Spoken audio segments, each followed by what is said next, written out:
minus, there's one huge plus. We know that the bomber was a gay woman, drone pilot, hashtag girl boss. A gay woman, drone pilot, hashtag girl boss.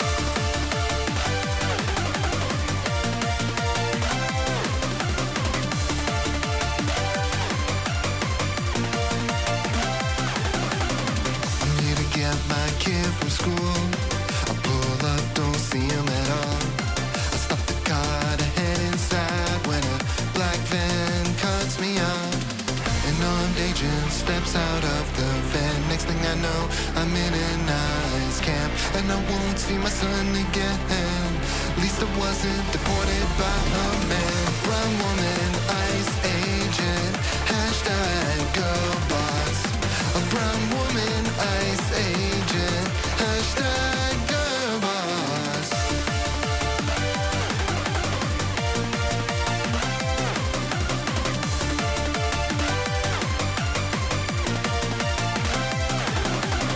I got laid off by a woman CEO. Oh yeah, it was hashtag woke. Israel destroyed my olive farm to build a settlement. Thank God the IDF has gay soldiers in it. We'll continue bombing Yemen. It's fine, the Pentagon will be led by a black man. Don't you know the world's inherently violent? That's why we need more women drone pilots.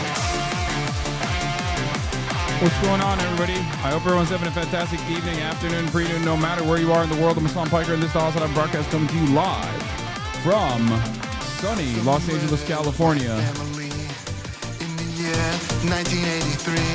Multiple We're live and witnesses alive. saw the crime that night. They all agreed the killers were white. The police had a different idea in mind. They found a black man to malign. They framed and sentenced him to death. His appeal rejected by Herod. Black South Asian prosecutor, hashtag girl boss. Black South Asian prosecutor, hashtag girl boss. Black South Asian vice president. I hope everyone's having a fantastic evening, afternoon, pre-noon, no matter where you are in the world, ladies and gentlemen, boys, girls, and MBs. We are live. We are alive. And we're going to be having a great one regardless. Oh my God, this is so freaking annoying. Okay, there it is. All right. We're live, we're alive, and I hope everyone's having a fantastic one because today's a beautiful day. Today's a wonderful day. Today is Thursday, September 4th, 2025. It's 80 degrees and sunny here in California, Los Angeles, and I have a lot to tell you. This is a part of the broadcast where I tell you about my personal news in between the time period where I press the stop streaming button and press the start streaming button. So help me God, that's what I'm going to do for all the parasocialists out there. Ladies and gentlemen, boys, girls, and MBs, not much has taken place with the exception of Expedition 33. Expedition 33 is basically taking over most of my life at this point when I'm not live. I'm playing Expedition 33. And you know what I'm doing on Expedition 33? I beat the Paintress. That's what I'm doing. I'm beating the Paintress's ass. And finally, a lot of the tale has unwinded. Okay? I know Silk Song is one of those games that has like an incredible, passionate fan base. So I suspect everyone is going to be unfucking bearable today. Unfucking bearable. Like I assume that there is going to be a million people that just make it seem as though like I've ever played platformers, let alone played a platformer on this broadcast. Like off the broadcast, on the broadcast, like it's just going to be really fucking annoying. I know already.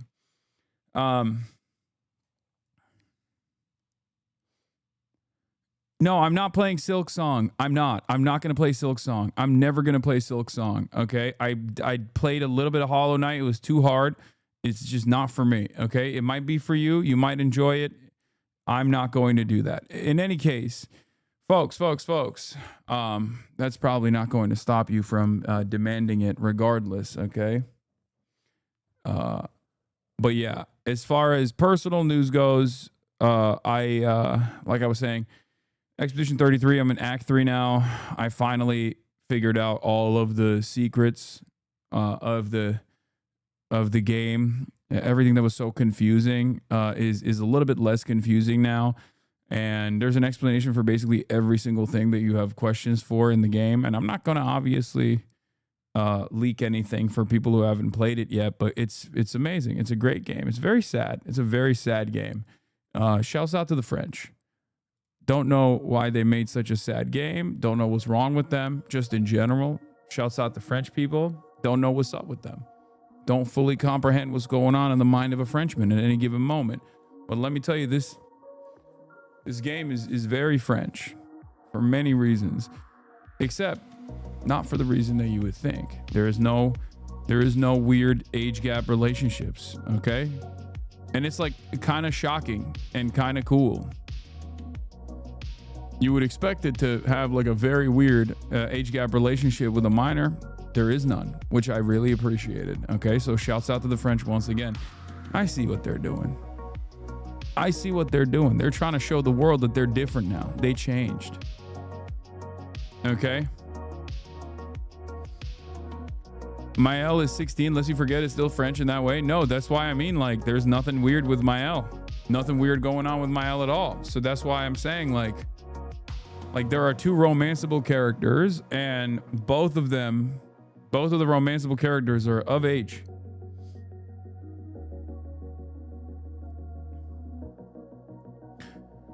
Speaking of France, I will be in France next month. That's true.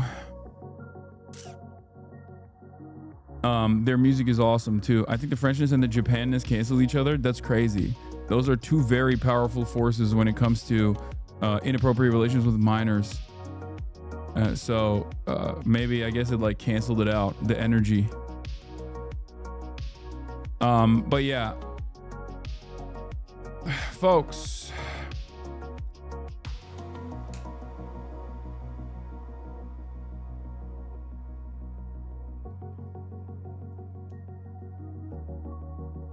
Bro doesn't know about Maël. No, nothing weird happens to her is what I'm saying. Speed my meet with Zoran. That's amazing. I love that.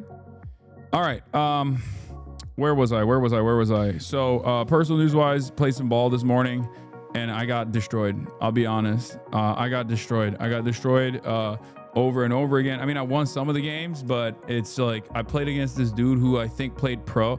Well, not I think. I know he played pro. He was like, I forget where he played. I think he played pro in Europe. He's like 6'9", and I honestly was like kind of cooking him a little bit. I thought he was going to be much better.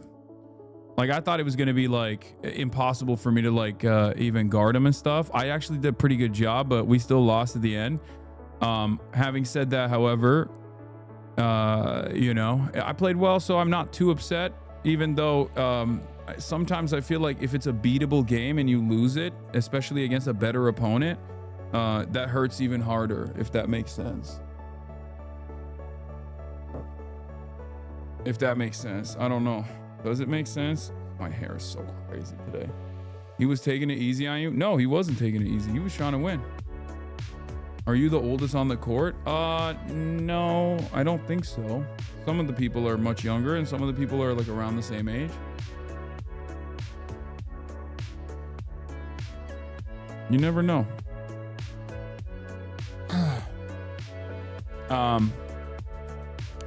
Bro, your hair is good. Now it's a mess. I don't think so. I think it's better this way. I like your shit, big bro. Thanks. But I am incredibly tired. Which is crazy because I mean it's like 2 hours. I played for 2 hours. I played ball for 2 hours after doing leg day yesterday. So my legs and my lower body and my ass and my lower back is just all destroyed. This is a fan. Is all destroyed. Okay, no more fan cams. Come on now.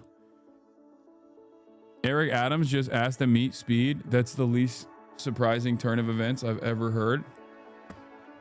What the hell is going on? Eric Adams trying to meet Speed. Zoran's trying to meet Speed. Anyway, all right, let's keep going. So, you're getting older. It's okay. It's not okay. TikTok with what? It's too much work, I feel like. We're out here on the pitch today on this wonderful day in Detroit, Michigan for the Detroit Football Club. I want to see the field.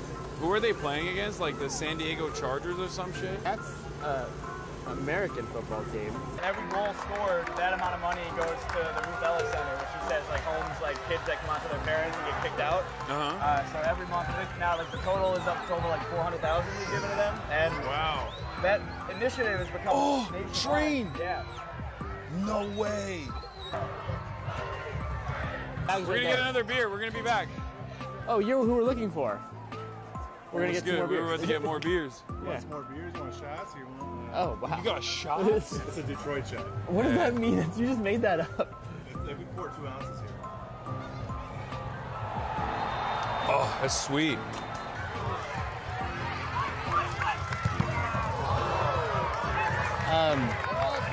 Oh my god, that guy's last name is literally Buckmaster. Are they saying what the helly? Please stop gatekeeping the jersey. Where did you get it? I mean, I think context cues, like you can figure out where I got the jersey. I mean, this entire video is about where I got the jersey from.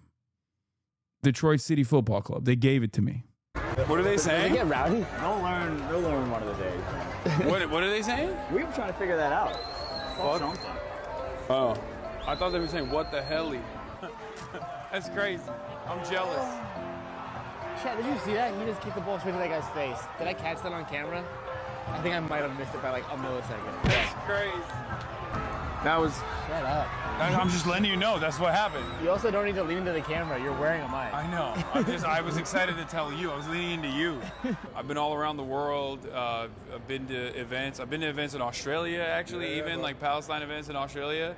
And in my experience, I feel like solidarity is the closest I've ever felt to an expression of love. Kind of aura farming right now. I hate to admit that. But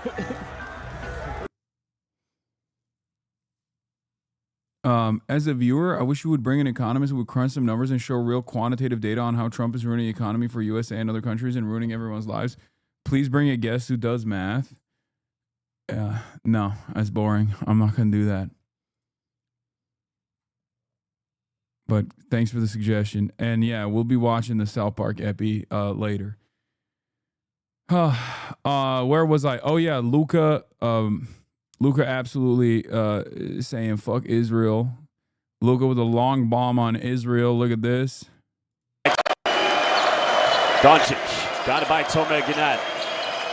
Another step back. He's hit 3. Now make it. It's so funny because his step back is like not even really stepping back. Like, look. Like, where is the step back technically? He's just like, his step back is just that he like moved his knee up. And I like barely. That's barely a step back. But it's awesome. It works. Another step back. He's hit 3. Now make it for Troikas. Yeah, he's crazy. He's crazy. I mean, speaking of Luka being crazy, that's a step back, you hating motherfucker. No, I mean, look, how could I hate him? How could I hate Luka after he destroyed Israel? Okay. But also, how could I hate Luka when Alperen Şengün for the Turkish team destroyed Luka yesterday? Okay. That was big man on big man. That was an Ottoman son coming after one of his devshirme, coming after one of his janissaries. Okay. An Ottoman son came in and said, no, it's my court now. Okay. Oh no, it wasn't Luka. Sorry, it was Jokic. This is Luka. I'm mixing up I'm being Balkan racist. Sorry. Alperen Şengün played against the Joker yesterday. This is Luka. He played against Jokic. Şengün is a center, you twat. Okay, what do you mean? What are you talking about? It's all the same to me. They're all Ottoman. They're all Ottoman. They're all Ottoman. Why is Israel in Eurobasket? Israel isn't in Europe. Why are they also in Eurovision? Because they get whatever they want. Okay, they get to do whatever they want. Bro, why does Israel get to shoot at boats off the coast of Malta? Like, how about starting there? Why does Israel get to do a genocide with Western weapons and then get to like dominate? Why does Israel get to do a genocide with Western weapons while simultaneously dominating Western politics and ensuring that naysayers against Israel get penalized?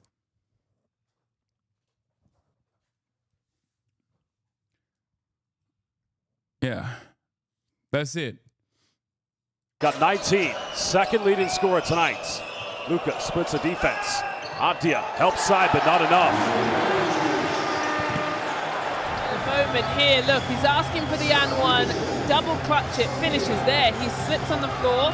He looks. Don't worry, we're shooting bows too, and Rubio's defending it. I know. It's great. It's great that every country is Israel. Every country's got, its own version of Israel now. Every country loves doing Israel shit. America's always been doing Israel shit, to be fair, though. Also, I just want to point out, look at how skinny this goat is, okay? Look at how in shape he is. Oh, my God, the Lake Show this year.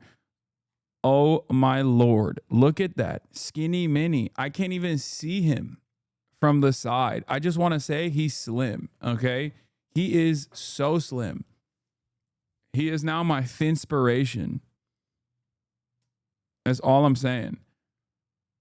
That was my goat. You bitches took him from us. First of all, Los Angeles didn't take him. Your team management sold him. They sent his ass, okay? They shipped his ass. It was one of the biggest flops of all. Do you think the Lakers will also be investigated because of the Luka trade after the Kawhi stuff? I mean, that was... I don't even understand what happened there still to this day. So I don't think that was like a fake backroom deal or something.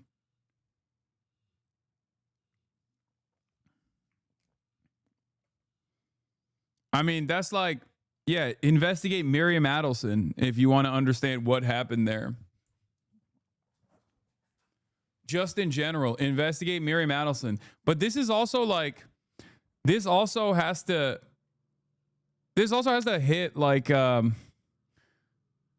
hit as though, he's every bucket against the state of Israel is almost like a bucket against Miriam Adelson. You know, every bomb that he drops on Israel is a bomb against the lady that shipped his ass to Los Angeles after he built a life in the Mavs, right? So it's got to be personal for him in some ways. He's getting his get back. Slips, there he is, face plants, and because he's slow to get up, they steal the ball, and they say, hey, he's wide open again. He's rewarded. And he's cherry picking too. That's my goat. Luka's country is the only EU member publicly accusing Israel of genocide in Gaza. The Luka trade is for real what radicalized Dallas normies for Palestinian liberation after they dug into Miriam Adelson. I was shamelessly using that as an opportunity for radicalization. I kept telling people like, hey, if you guys really hate what Miriam Adelson, the new owner, did, think about all the other stuff that she's done beforehand for this other foreign country that we seemingly keep giving weapons and money to. You see Turkey beat Serbia? I did. That's what I was talking about earlier with the Joker. Dude, Alperen Şengün is so sick.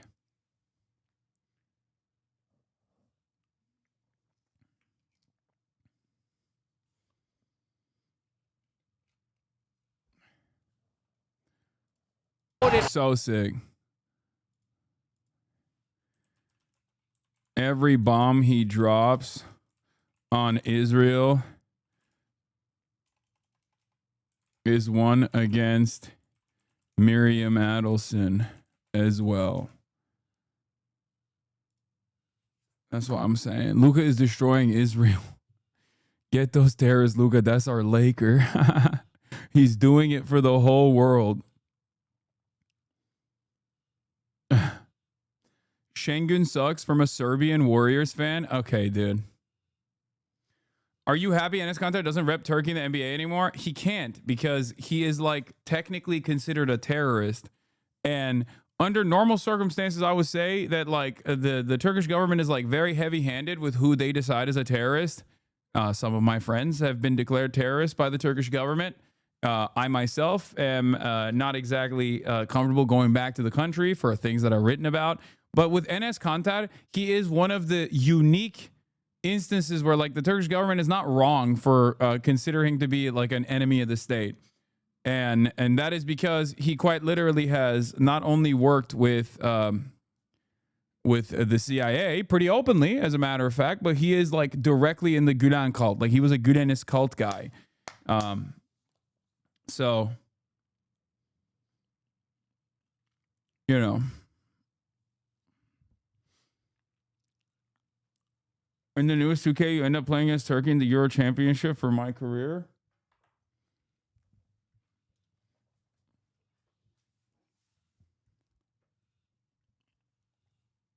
My BB, please check out DNW Podcast Fundraiser live stream for Palestine. I mean, shouts out to the Do Not Worry podcast. Guess they're doing a fundraiser. Hell yeah. That's awesome.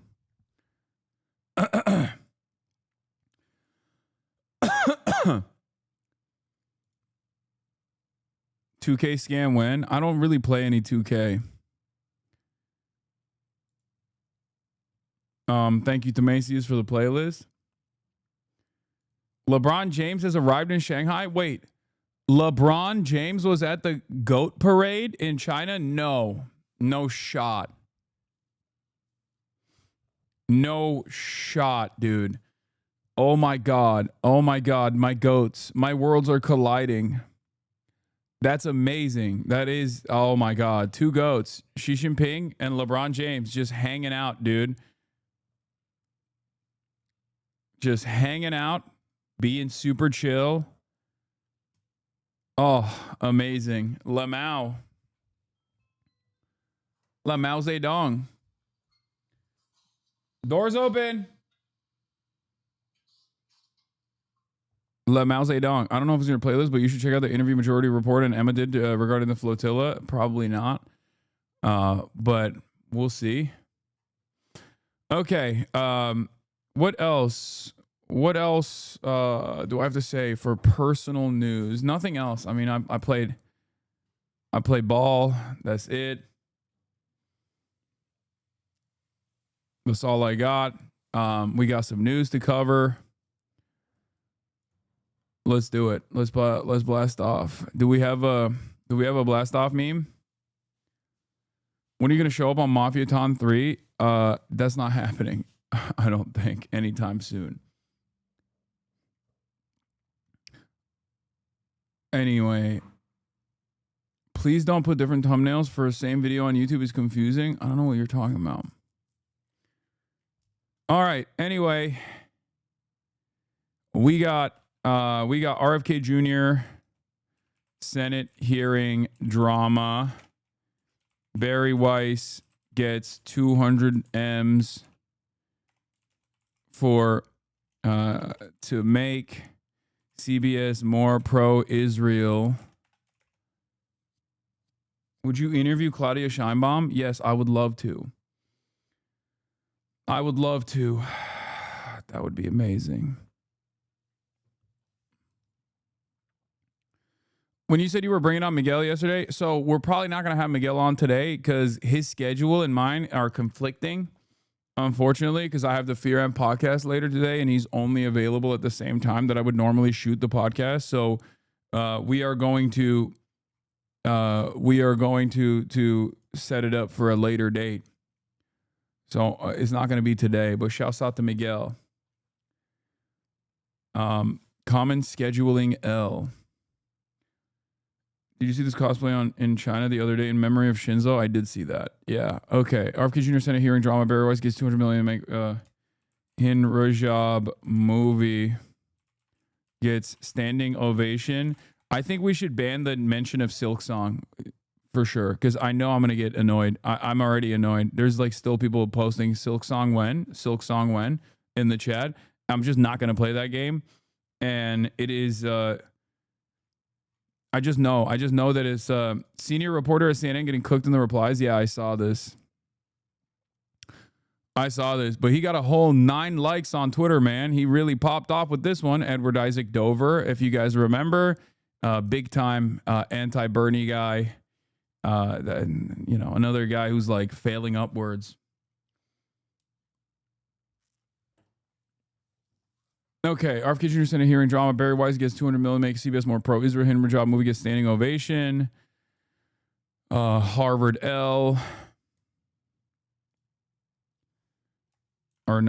W. Harvard gets W against Trump. Lawsuit and more. Gaming later. South Park later. Get in now. He'll be heading over to CBS with Barry Weiss next week, probably. I mean, I saw like other journalists pay attention to this stuff too, and they see it. Like I've literally had journalists reach out and be like, "What the fuck is this? Like, why are people constantly doing this shit?" Right? And do we have a blast off meme, by the way?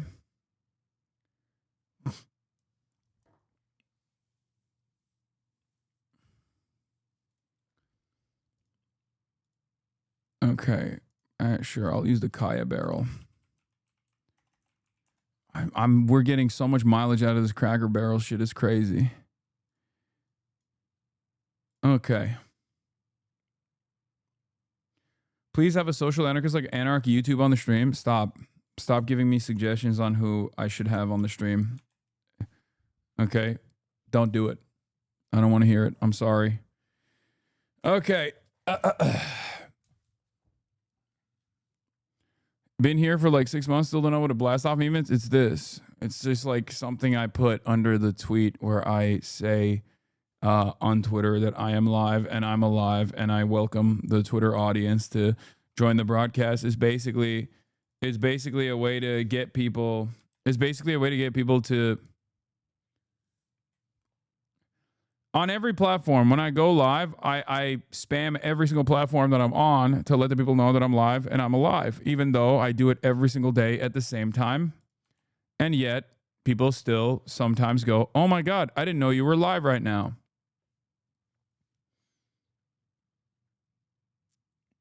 But usually after I spam Twitter, once I spam Twitter, I move on to, once I spam Twitter, I move on to the news. Look. Israel Hayom wrote about it too. The Hasbara operations are out of control. It's so funny. ADL like post this, and then every single like pro-Israel newspaper and like including Israeli newspapers will immediately fucking write about this shit. And it's so no motion. It's so no motion, but it's also, yeah, we'll start off with this. So obviously we covered this yesterday. Jewish Insider wrote an article. That where they got the notes from the ADL, and it's yet another, like, it's the same exact like reheated bullshit that they do always. Like, remember with like Ilhan Omar, yesterday we covered like Ilhan Omar's statements about Israel that Trump back in the day used to say was like deeply anti-Semitic or whatever. And that's where that famous Trump bit comes from, where he says like, "May Allah awaken the people." So it's always the same shit. Okay. It's always the same shit. You just like add a million different things that are like completely clipped out of context to try to like present this person in the most negative way possible. And it's funny because like it doesn't work, and it's worked less and less as Israel's cruelty has become more obvious, right? And Edward Isaac Dover is one of these like reporters that was always like an anti-Bernie, anti-left reporter. He has done a lot of like anti-Bernie articles in like 2016 and stuff like that. So what's interesting about it is twofold. Number one, these guys think that the New Yorker Festival is like the peak of legitimacy. When in fact, like going on, I don't know, the Andrew Schultz podcast or going on Theo Vaughn probably does infinitely more for the average person, like for the average content creator, in terms of like reaching a broader audience in a positive way than going on a million of these like type of festivals. But for these guys, they think this is like the incredibly important, like the incredibly important New Yorker Magazine festival. Now, of course, it's more beneficial for the New Yorker that I attend this than vice versa. And I'm doing it with Sagar, for the record. He's going to be like hosting it with me, I guess, or he's going to be hosting it alongside myself. And and they're obviously like selling tickets for it. I'm going to be doing it. But I think it's funny that like these guys think this is a major blow. Like do you think the festival will disinvite you, or does this have no motion? I think it has no motion. It only has as much motion as like the New Yorker would give it, right? Like me covering this stuff probably gives it more legitimacy than anything else. I still do it though, because I think it's good to show how stupid it is, right? It's good to show how stupid it is. It's good to show how coordinated it is.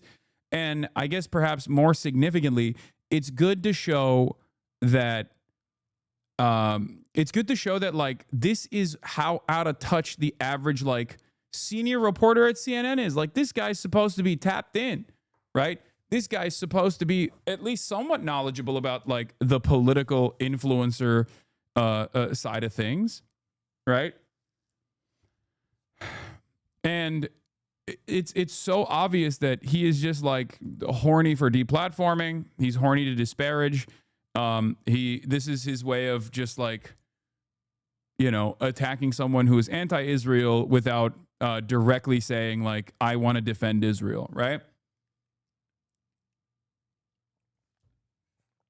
But what's really funny about it is like, even if this were to succeed, like they don't understand that like if the New Yorker magazine was like, yeah, this is really fucked up, sorry, we shouldn't have had this guy on, and then they back down, like that's newsworthy in and of itself. I'm sure that'll like move around a little bit, like that'll get like some coverage and people will like celebrate it or whatever. They'll feel like they got a scalp, but it's utterly devoid of any sincere emotion, if that makes any sense, right?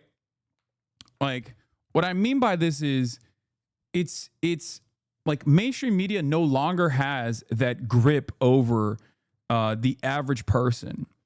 They still obviously have a lot of influence over like, you know, marketing managers and executives and people that read newspapers in general, like the New Yorker, the New York Times. Like they definitely have influence over like some very powerful people. But having said that, as far as like the broad subsects of American society, they got nothing. Like this is not like me saying yes to the New Yorker Magazine Festival is better for the New Yorker Magazine than me saying yes to the New Yorker Magazine Festival and then them turning around and saying, oh, you can't do this anymore. We got to pull you out. Do you see what I mean? Like it just doesn't, it's not, I'm doing this, and I like to call it a terrorism insurance for sure. But like, I'm doing this as a good thing for the New Yorker Festival, the New Yorker Magazine. Like I'm not, like they're selling tickets to my fans. You see what I mean? Like I'm giving up my time to do this. Me not attending this is not going to like destroy my life. But having said that, it is funny that these guys think like this is the most esteemed thing that this person has been invited to. Me, this esteemed, legitimizing force of the New Yorker Magazine Festival. How dare they invite such a dangerous anti-Israel guy? And they don't understand, like the people that write these sorts of articles don't understand that like this is not going to change. This is not going to change anything. The cat's out of the fucking bag. Toothpaste out of the tube. It's over. Like, you can try to actively deplatform every single person you possibly can that has the understandable position that they are anti-Israel, that Israel's doing a genocide, because it's the truth. Even if you try to deplatform as many people as possible, like, that's still not going to change people's opinion. If anything, that actually causes more resentment against Israel. Nobody buys this shit. So I don't know why they still try it.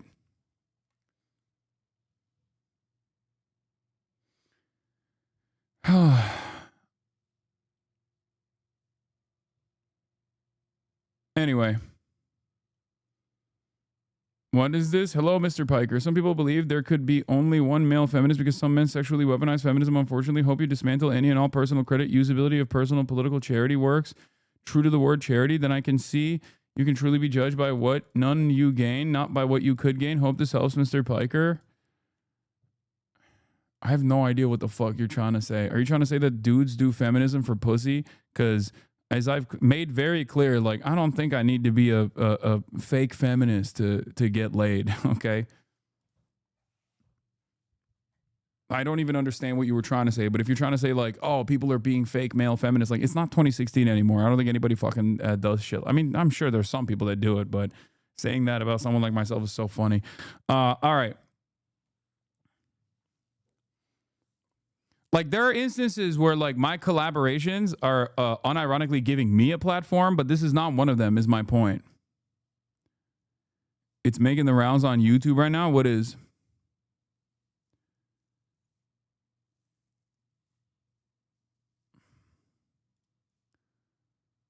Performative male final boss, Mr. Piker, stupid sexy Hasan.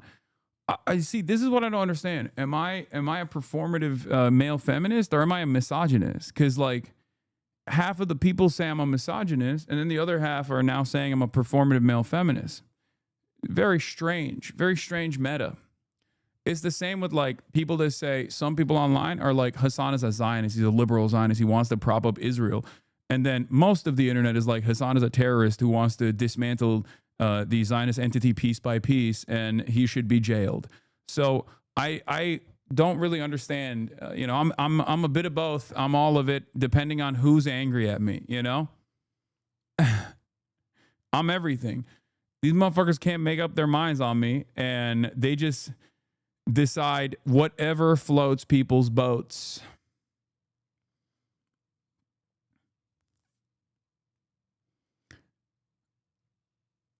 It's because they don't have anything real to say about you that's negative. Let them chirp, fuck them. Yeah.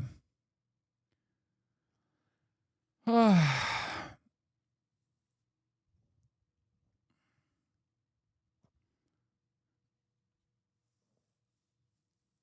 don't think you're a misogynist. I just think you're not well read enough on feminist theory. Sure. Fair. Performative male feminists are misogynistic, bro? No. I'm saying that, like, but the people that say you're a performative male feminist are not actually saying, they're not actually launching that kind of attack from the perspective of, like, true feminism. They're saying, oh, you're fake. The people that oftentimes say that are, it's in the same vein as, like, someone being like, oh, you're a fake socialist because you're rich. And it's like, the guy who's saying that is not a socialist at all. They're just,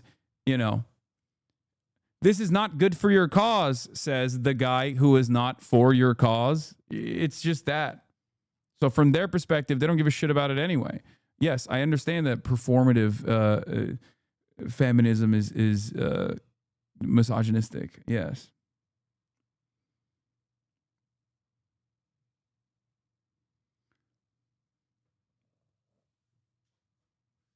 Anyway. So, but the point is, I'm not very performative when it comes to feminism because I just believe the things that I believe. And people, that really frustrates a lot of people who are better read than I am in terms of feminist literature, for example, feminist theory, for example. They get real mad and they say stuff like, Hasan, you come across as misogynistic from time to time. And for me, it's like it feels like I would be more performative if I were to tailor my my framework in a way that suits the appetite and interests of people who are more well read than me on this issue. This is just who I am. You know? In any case, yeah, we did it. We talked about this article again. Shouts out to the New Yorker Festival. I'll be there on the 26th of October on Sunday. And I am going to be live and alive. The new political arena. We're going to be having a conversation with Andrew Morantz, who wrote the article. If you guys remember, he was the one who wrote the New Yorker magazine article on me, like the super in-depth one. And yeah, so very stoked on that. All right. There's a lot of stuff happening this upcoming month. There's a lot of stuff happening this upcoming month, and the upcoming, like, fall is crazy. Fall is going to be crazy, crazy. Have you seen the pro-Palestine protesters derailing professional cycling race in Spain due to an Israel-sponsored team? Protesters caused a stage of the race to not finish or have a podium ceremony. I mean, don't get a fucking Israel sponsorship, I think, you know?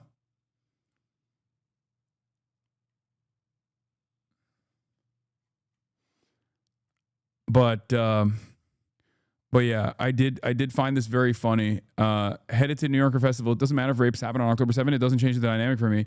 Is such a funny fucking take. These guys keep posterizing this take. It's like, yes, dude. Whether rapes happen on October 7th or not does not change the reality of genocide. Like, you cannot genocide an entire population by being like, well, you know, there was rapes that took place on October 7th. Okay, like, what are we fucking talking about? Are you openly saying you're pro-genocide? That is just such an insane position, you know?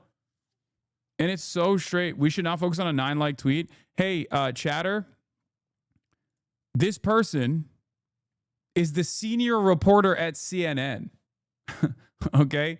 This is not just like some random dickhead. I know from your perspective he's a random dickhead. He is literally an active, I mean, his entire role in mainstream media has always been to attack the left flank on liberal outlets. Like, that's what he has done. Edward Isaac Dover, that's all he's done. That's what he's done forever. And so it's just interesting to see because, like, obviously I have friends that work at CNN. I have I have many producers that I know at CNN that are fans of mine as well. But then there's also like guys like this who just despise me. Yeah, he is the Mr. Anti-Bernie hit piece writer. But yeah, this is just slander. He specifically denounced any sexual violence being committed. He was saying that even if Hamas committed crimes on October 7th, it wouldn't make the apartheid legitimate. They don't justify genocide. How are you dumb enough to continue to use the same talking point? Rape doesn't justify genocide or starving 1 million children. I mean... Bro's a reporter at CNN, can't even be bothered to do critical thinking. We're cooked. But it's funny because, like, I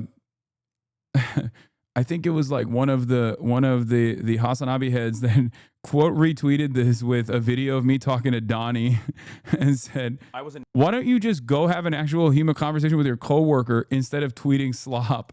I was a naysayer early. When I saw the Aiden Ross collab, I thought this doesn't have motion. So this is Trump with Aiden Ross. When Trump went on Aiden Ross's stream, I was like, it was awkward. It was weird. But then I saw Trump on Theo Vaughn, and he started talking about cocaine, and I was like, uh-oh, this humanizes him. Cocaine is stronger. Up. Yeah. Cocaine So you're way up with cocaine more than anything else you can think of. Cocaine will turn you into a damn owl, homie. You know what I'm saying? Yeah. Harris did consider going on Joe Rogan. Yeah. But she didn't. So that was a mistake as well, I think, because Joe Rogan can't deliver adversarial interviews if his life depended on it. I was a naysayer early.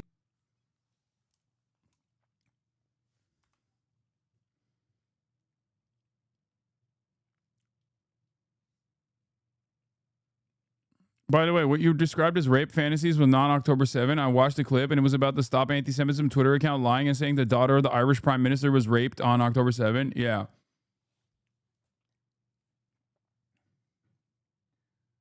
Yeah, I mean, there has been so many crazy moments, and because there's like an unlimited faucet of crazy moments, people just like kind of forget.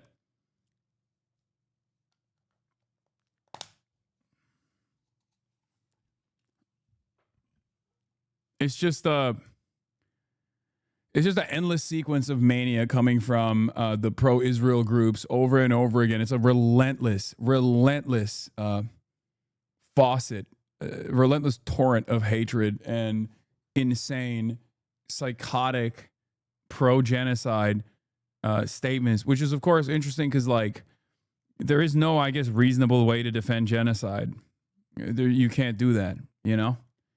So these guys are just like losing their minds over this. And while all of this is happening, Isaac Dover trying to cancel you while Ellison dances on the graves of Western journalism for Israel. Yeah. So for the record, the free press, which is not so free, we're going to be talking about that, is getting bought. Okay. Is getting bought. Paramount is reportedly set to buy Barry Weiss's free press for somewhere in the $100 to $200 million range. Now, for those of you who don't know who the fuck Barry Weiss is, for those of you who don't understand the significance of this deal, you probably look at this stuff. You probably look at this stuff and you go, Hasan, why do I care about this? Why should I care about this? Okay. Now, the reason why you should care about this is because Barry Weiss is a uniquely demonic pro-Israel figure in American media. Okay. Like she is perhaps most responsible for famous Palestinian poet Refat al-Ra'ar's assassination. Him and his entire family was killed by Israel after Barry Weiss literally put a crosshair on him. And it's not just that. Obviously, like the Free Press, her outlet that is entirely propped up by Palantir. And all of these like Silicon Valley tech CEOs have basically been one of the most annoying pro-Israel, one of the most like violent pro-Israel Hasbara operations that you can find. And it's interesting because like obviously there's an unlimited faucet of pro-Israel commentary all around, and yet the Free Press still somehow achieves new lengths. Now, what's interesting about this is that the Free Press has 335,000 subscribers on YouTube, right? And their videos barely crack. Like, look at this. Five days ago, 11,000 views. Exposed. Al Jazeera journalist caught working for Hamas. This is literally after Israel assassinated a bunch of Al Jazeera journalists. After Israel did we were hitting a Hamas camera shit. They came out and made this expose using, whatever talking points that the Israeli state gives them. Like, this is not a real news outlet, right? This is just a propaganda outlet for the Israeli state with this American independent patina. It's not true. There is no independence here. They're evil people. They are straightforwardly, unimaginably evil people. It's a real who's who of neocons and warmongers. And not only is it a real who's who of all of these like awful people, they're like, they have no motion, right? They have no motion whatsoever. I mean, look at this shit. This has 2 weeks ago, air conditioning, an American innovation that changed everything. 3.2 thousand fucking views. So regardless of the fact that they have no real motion whatsoever with an actual population of readers and watchers and whatnot, there is something suspicious about their funding mechanism. Like, they have a shit ton of subscribers on Substack.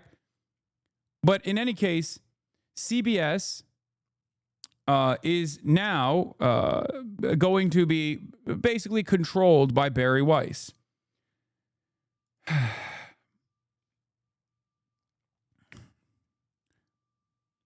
That's right.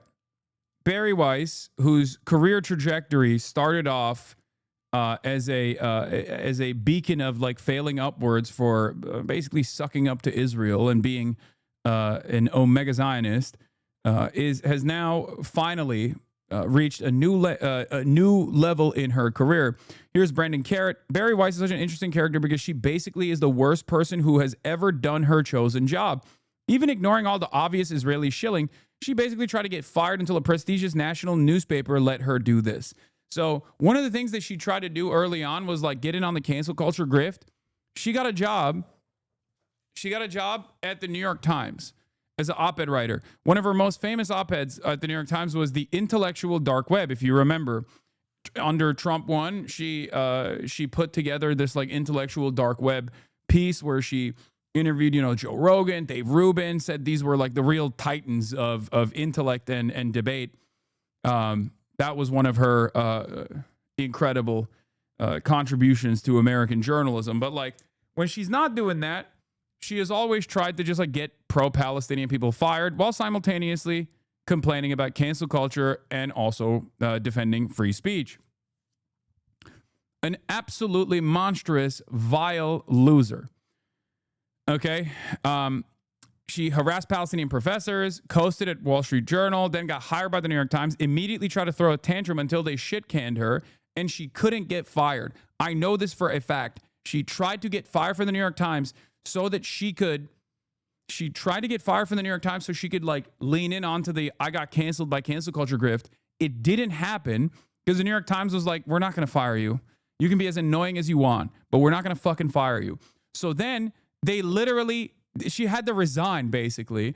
And then when she resigned, she wrote about how like she was forced to resign because everybody hated her at the New York Times for understandable reasons.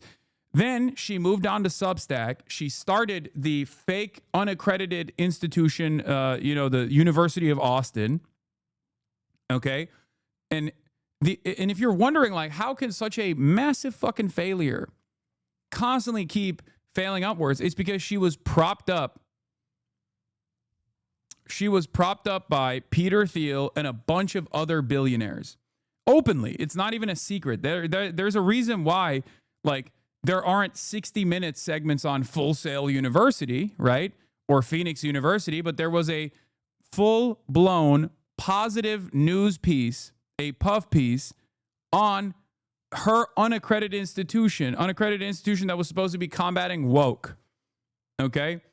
Another one of these guys that's like, I hate woke, I hate cancel culture, except I love doing cancel culture and I love being woke when it comes to the apartheid state that's doing a genocide. Okay? Brendan says the M. Night Shyamalan of writers, but for reasons unknown, she's now worth millions. If you're fortunate enough to have never read anything she's burped out, here's the most succinct description of her life's work. Imagine meeting your dumpy extended relative who went on birthright and mysteriously makes $500,000 at a consultancy firm run by a guy called Bip Shlololo. And what's interesting about this is that regardless of a sequence of fucking L's that normally would absolutely destroy someone's career like this if there was any sort of real meritocracy. Also, here's another Free Press writer, Sasha Seinfeld. She also writes for the Free Press. Writer and junior editor. Anyway, Jerry Seinfeld's daughter.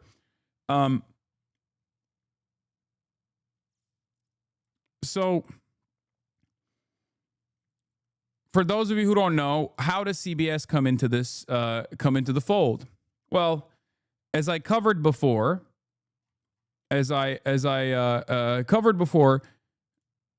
there is a merger that took place between CBS and Paramount. Okay.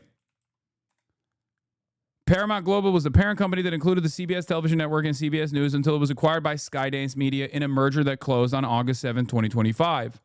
Okay. Sorry. Paramount was the owner of CBS television network. Okay. And the owner of Paramount turned around and after October 7, very clearly, very deliberately, very openly stated, I'm finally going to sell CBS because 60 Minutes is not sufficiently pro-Israel. And if you know anything about 60 Minutes, they added direct editorial control because 60 Minutes, after a year and a half of genocide, finally did one critical coverage, okay? One piece of critical coverage on America's involvement with Israel's genocide. They didn't even call it a genocide at the time. They just said America's bombs are being used and Israel's using them on children, okay? This was a bridge too far. They immediately sent in an outsider to do editorial control to make sure that this never happens again. A lot of people actually quit 60 Minutes. But this was a post-October 7. For the Redstones, this was too much, okay? And these guys are so unimaginably wealthy. For them, this is simply, for them, owning CBS is just like another thing that, billionaires have, right? But the reason why he openly sold it, the reason why the reason why CBS was openly sold was specifically because the owner decided it is not sufficiently pro-Israel. This is like by their own admission, okay? By their own admission. Now confirmed that this episode led 60 Minutes to be stripped of its editorial independence and led to the selling of CBS to David Ellison, who now plans to merge the company with Barry Weiss and the Free Press. Sherry Redstone hoped Trump's 60 Minutes suit would root out anti-Israel bias at CBS News, and she sold Paramount partly over October 7. She openly stated it. Okay? Redstone told The Times that for years she had resisted entreaties from potential suitors eager to buy Paramount.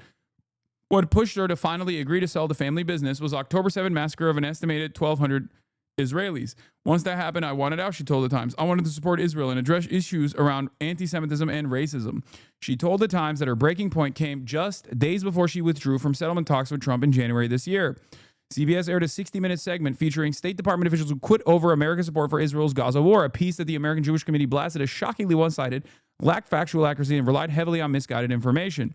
Redstone wasn't alone in her concerns. Days after the segment aired, George Cheeks, who oversees CBS, shared Redstone's dismay about the Gaza episode and soon appointed veteran producer Susan Zirinsky as an executive editor to review 60-minute segments, stripping the show of its traditional independence from corporate interference.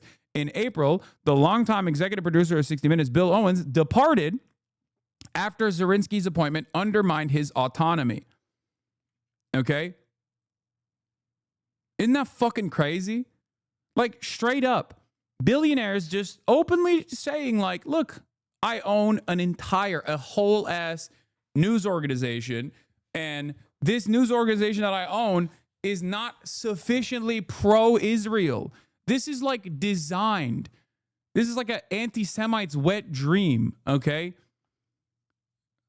And they're saying it in fucking broad daylight. Like they're not even like trying to hide it. They're just openly being like, nope, I do not like that my own media outlet that I own is not abiding by my wishes, abiding by my own personal standards, and it needs to go away.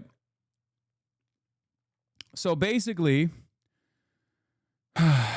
ultimately, Redstone is now is selling this property, or sold this property. It's not enough to get free weapons and political cover to carry out the genocide. Israel and its backers in the U.S. must also destroy any institution, no matter how long it's operated, like 60 Minutes here, that dares to moderately criticize the project once. And now Barry Weiss, who I just described to you as a charlatan, a hack, someone who's like written extensively on myself as well, is getting a $200 million deal. With Paramount securely in his pocket, David Ellison is on the verge of acquiring Barry Weiss's The Free Press and tossing her the keys to CBS News. The deal is on the 1 yard line, I am told. Isn't that crazy?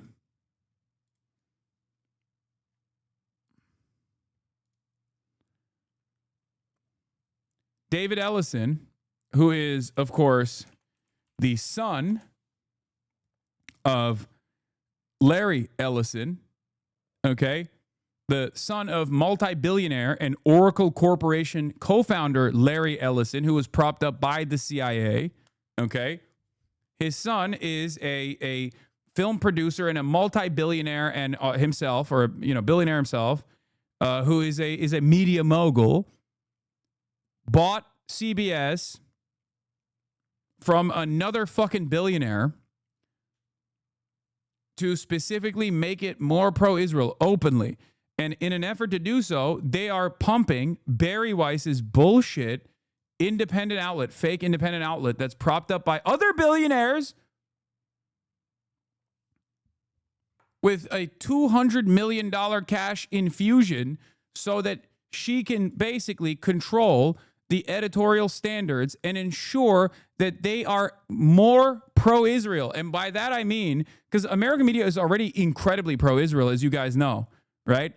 But the reason why this is incredibly damaging to public discourse is because when Barry Weiss takes over the keys for CBS, she's going to make CBS pump out insane genocide denial.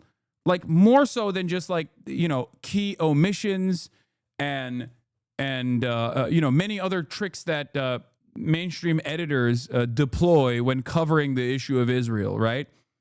Like it's no longer going to be like, oh, we're defending Israel by, writing whatever an Israeli envoy has declared that seemingly contextualizes yet another instance of like unlimited violence against Palestinian children. Now they're just going to say like, no, these children deserve to be fucking murdered. It was awesome. And actually they're not murdered at all. But if they were murdered, it's good that they were murdered because they deserved it because they're Hamas. Okay? Now, obviously, one of my issues with this stems from the fact that one singular fucking billionaire can just like decidedly change the trajectory of a whole ass media institution that has been around for decades. Like, think about how insane that is. We are at the mercy of billionaires. I fucking hate that. Barry Weiss's stream of genocide denial and incitement against Palestinians living in the tents has paid off. Equally racist pro-Israel Nepo child David Ellison is rewarding her with $150 million, give or take, for a Substack that even this sycophantic write-up acknowledges isn't worth a fraction of that. Dylan Byers, ever the morally incurious court stenographer, ponders if Ellison is just trying something unconventional to shake things up for some other such dopey nonsense. The market for the Gaza famine myth from the Free Press on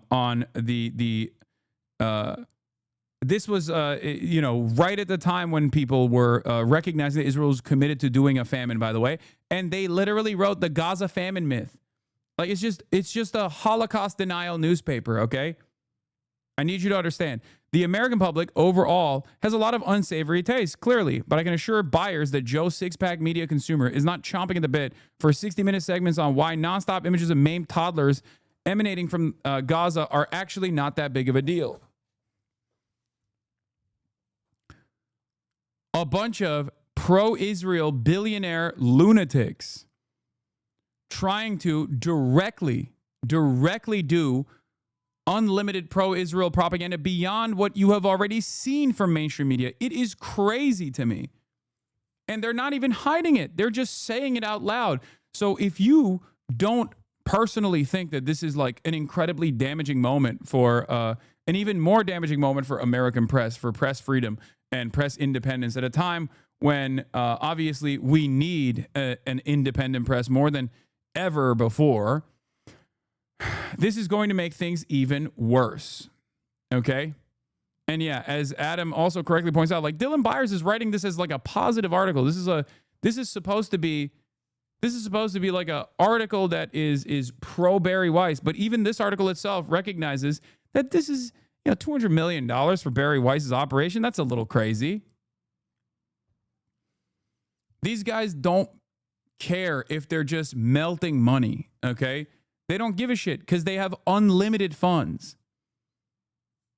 They don't even give a shit. They will do a $200 million payout. What does this do? This is to tell every other journalist who wants to start a media career, every other journalist who already has a media career, you will get the bag if you lie at the behest of Israel, no matter how insane your lies are. Okay? no matter how psychotic your lies are, just erode your conscience, erode your moral compass, and we will pay you. We will throw the money faucet at you. Okay? That's what this is for. David Ellison has settled into control of Paramount. A new conventional wisdom seems to have coalesced around a guy who, by dint of his relative youth and centibillionaire father, and might otherwise have been written off as a nepo baby of hyperbolic proportions, because he is. David is smart, his friends and fellow executives will assure you. He gets the business, and most notably, he plays to win. Or as Mark Shapiro put it to me, he is an assassin when it comes to winning. But as John Malone, oh my God, this fucking glaze. Why are you leaving out a key detail? What's the key detail that I'm leaving out? They are straight up. They're straight up doing this openly because they want CBS to be more pro-Israel. And that's why they went to a genocide denial paper that is propped up by other billionaires and greatly inflated its value as a payout, as a massive popular payout, just so they can tell every other fucking reporter to look away or actively defend the state of Israel, regardless of what their morality tells them to do. What is this? When people say, when people say stuff like, well, people can see through this. Like, no, this is extremely inside baseball shit. People will not be able to see through this. There are a lot of normies. Your parents. Your parents are not going to look at CBS's coverage that changes dramatically to be even more pro-Israel and go, this is a little weird. No, they're just going to take it at face value. And that is the smart ones, the ones that are not getting their notes from random Facebook posts.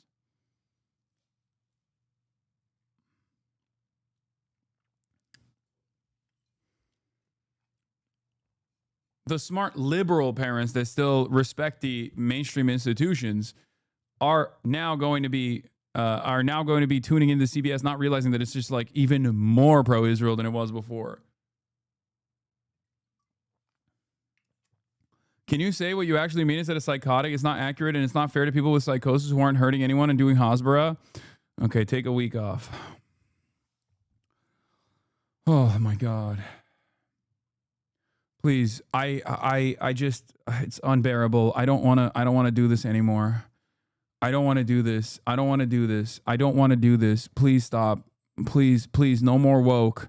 It doesn't exist anywhere on the internet. People are literally fucking slinging the R word as they think it's like as they think it's a battle against woke. And there are still places on the internet, this one being one of them, where people actively try to be like, can you please sanitize your language? No, I'm not.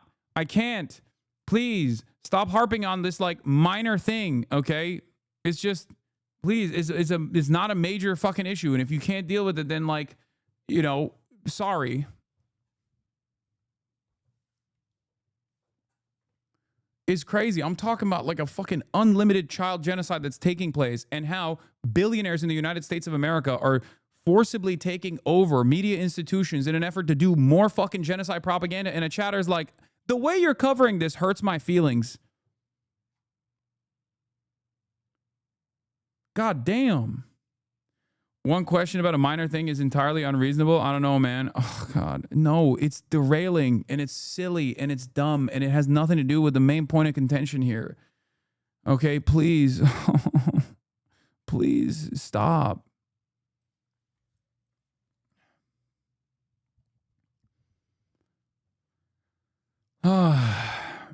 Yeah, it's not even that person's own personal feelings either. It's just like there's a hypothetical person with psychosis out there that might get fucking upset, and it's true, they might. Okay, I use pejoratives, like we utilize pejoratives. I can't just, there are certain slurs and certain pejoratives that I do not use, but I can't be as accommodating as you want me to be. I'm sorry. Okay.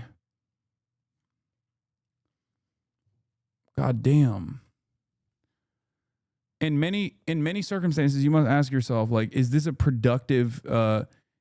actually a productive point of contention, or am I simply saying this because I want my voice to be heard?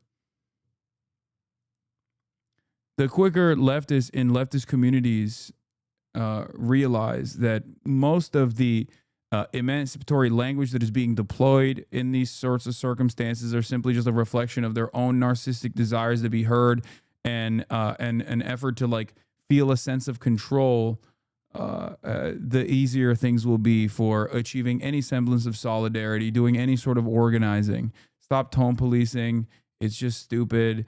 It's unproductive. It makes people really it makes people look at us from the outside and go, ugh, these guys are fucking insane. Ugh. You know? Or maybe you're wrong.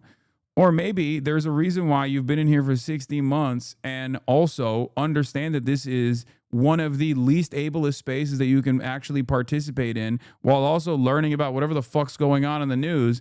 And there's a reason why it is this way. There's a reason why it's consistently grown. It's because I don't do the fucking annoying tone policing shit and I actively stamp that kind of dumb shit out. That's it.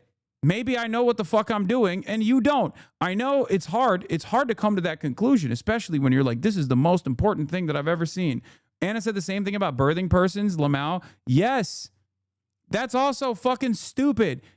Offering any sort of attention to that is stupid. That's it. I'm not going to make it my life's mission to be anti-woke. I'm just going to fucking keep moving on and keep pushing. That's the point. That's what I'm trying to do. And you guys are trying to pull me back into the conversation. We're moving on from it. Okay? I've never in my whole ass life ever met a trans person that's been like, you have to use birthing persons. It's so fucking stupid. Any sort of attention towards that kind of rage bait from the right is also engaging in that kind of anti-trans behavior. Okay? That's it.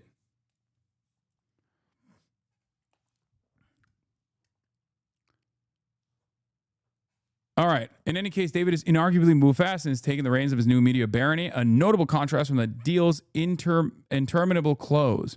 In the span of a few weeks, he reached a $7.7 billion deal for UFC rights, lured the Duffer Brothers away from Netflix, struck a distribution agreement with Legendary Pictures, and this week greenlit a Call of Duty film after acquiring the rights from Activision. If you subscribe to my partner Matt's indispensable What I'm Hearing email, you saw all these deals coming long before the ink hit the paper.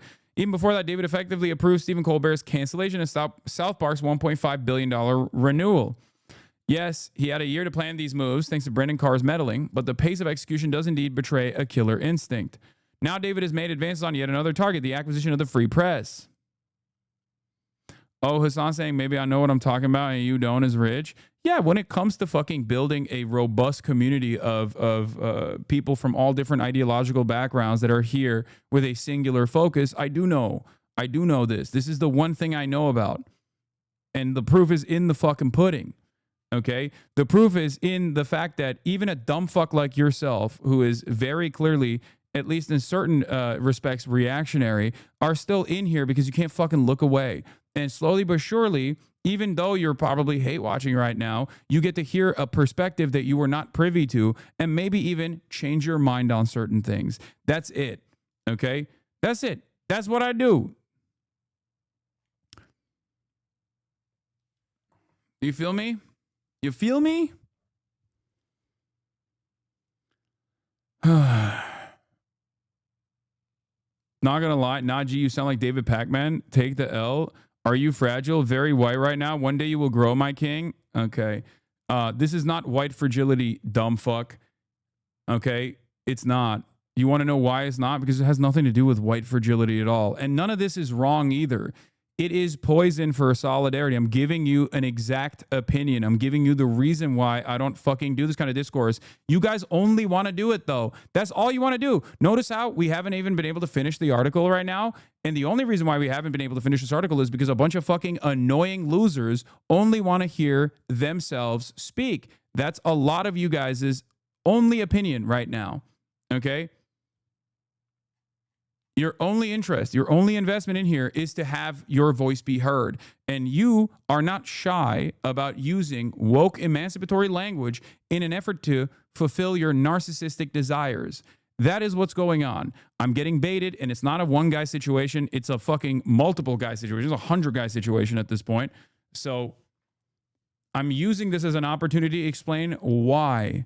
Explain why I do this, okay? Every now and then, it's important to offer a little bit of pushback on this kind of shit, okay?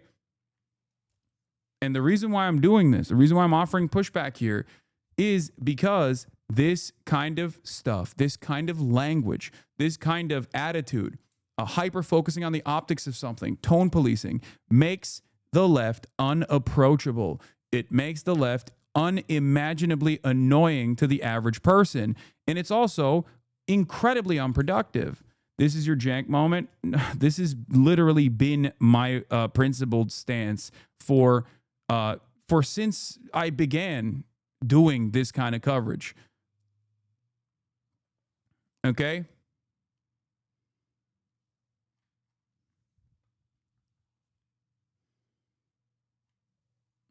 Okay, you know what? Here, let's do it. This is what you're doing. If we want to defeat capitalism, we are going to need a party that will We got to do it. We got to play organize it. working people to fight for the demands that we want and to win socialism. Thank you so much. Quick point of privilege. Quick point of personal privilege. Yes. Guys, first of all, James Jackson, Sacramento, he, him. I just want to say, can we please keep the chatter to a minimum? I'm one of the people who's very, very prone to sensory overload. There's a lot of whispering and chatter going on. It's making it very difficult for me to focus. Please, can we just, I know we're all fresh and ready to go, but can we please just keep the chatter to a minimum? It's affecting my ability to focus. Thank you. Thank you, comrade. Okay, is there a speaker against name, chapter, pronoun? Point of personal privilege. Yes. Please do not use gendered language to address everyone. I thought this was a joke. Nope, not a joke.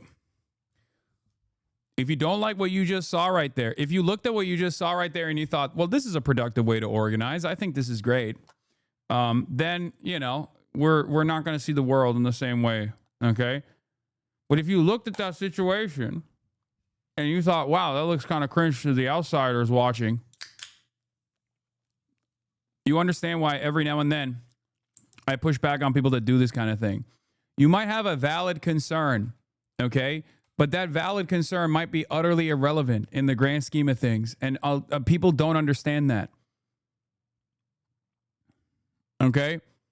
I mean, this is also the CIA Simple Sabotage Field Manual. As you guys know, this is how the CIA for years and years actively disrupted left organizing, revolutionary organizing. Give a lengthy and incomprehensible explanation when questioned. Report imaginary spies or danger to the Gestapo or police. Act stupid. Be as irritable and quarrelsome as possible without getting yourself in trouble. A second type of simple sabotage requires no destructive tools whatsoever and produces physical damage, if any, by highly indirect means. It is based on a universal opportunity to make faulty decisions, to adopt a non-cooperative attitude, and to induce others to follow suit. Making a faulty decision may be simply a matter of placing tools in one spot instead of another. A non-cooperative attitude may involve nothing more than creating an unpleasant situation among one's fellow workers, engaging in bickering, or displaying surliness and stupidity. Okay? Now, the thing is,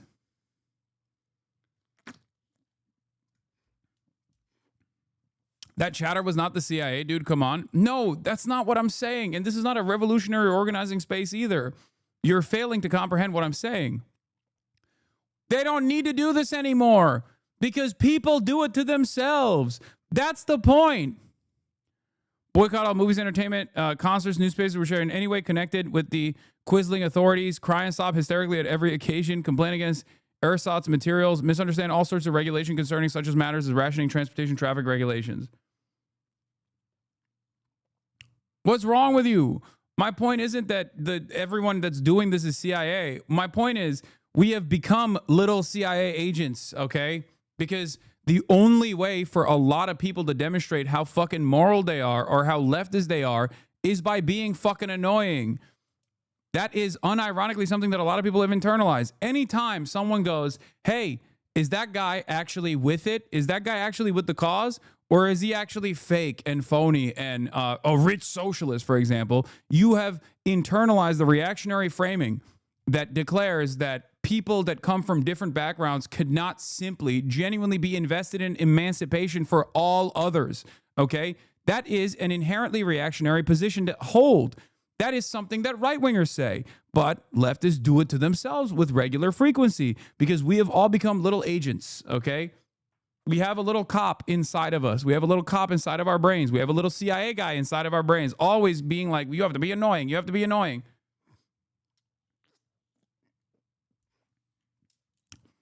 One of the greatest examples I ever saw was like people rehashing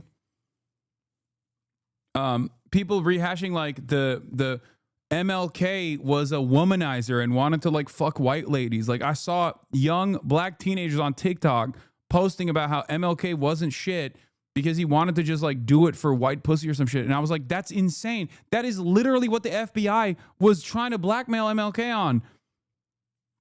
And this is supposedly like a leftist person behaving like fucking a federal agent. Like, what the hell is going on? That's what I mean. And for people's inability to understand exactly what I'm talking about here, you can continue being annoying. It's just you're unproductive and you're genuinely causing harm. And one day you will look around and realize that you are alone for this reason. Maybe it'll be far too late at that point. Hopefully you can stop being fucking annoying before it gets to that point, okay? That's it. Like, there are still motherfuckers who are like, Hasan is dying on the hill of calling things schizo. No, that's not the hill I'm dying on. The hill that I'm dying on is not even a hill. I'm trying not to die on the hill by saying you need to fucking let certain microaggressions wash over you if you want to behave in a broader community as a normal person. If you want outsiders to not look in here and go, wow, there's a bunch of sickos in here. What the fuck's going on? This shit sucks. I'm not even remotely invested in whatever the fuck this guy has to say because this community has fucked vibes. If you don't realize that that's what it comes across as to the average person, I don't know what to tell you. The only reason why I do this kind of pushback towards people who behave in this kind of thing only because that's the only way that they can do any sort of expression of politics is because it's really bad. It's really fucking bad.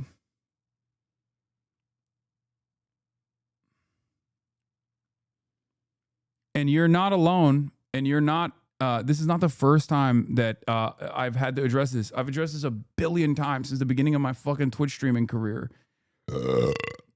Anyway.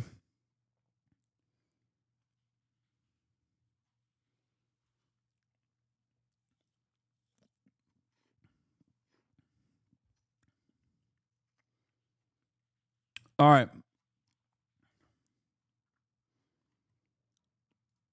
You have to be normal. You have to be cool. Okay? Be normal and cool. It's huge. It goes a very long way. Okay?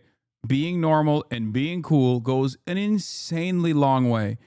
And a lot of people just go, nah, fuck that. Okay? All right. Let's continue. You literally pulled me back from being an annoying reactionary radlib who thought she was an anarchist years ago. Thanks, man. Glad you were open-minded. All right.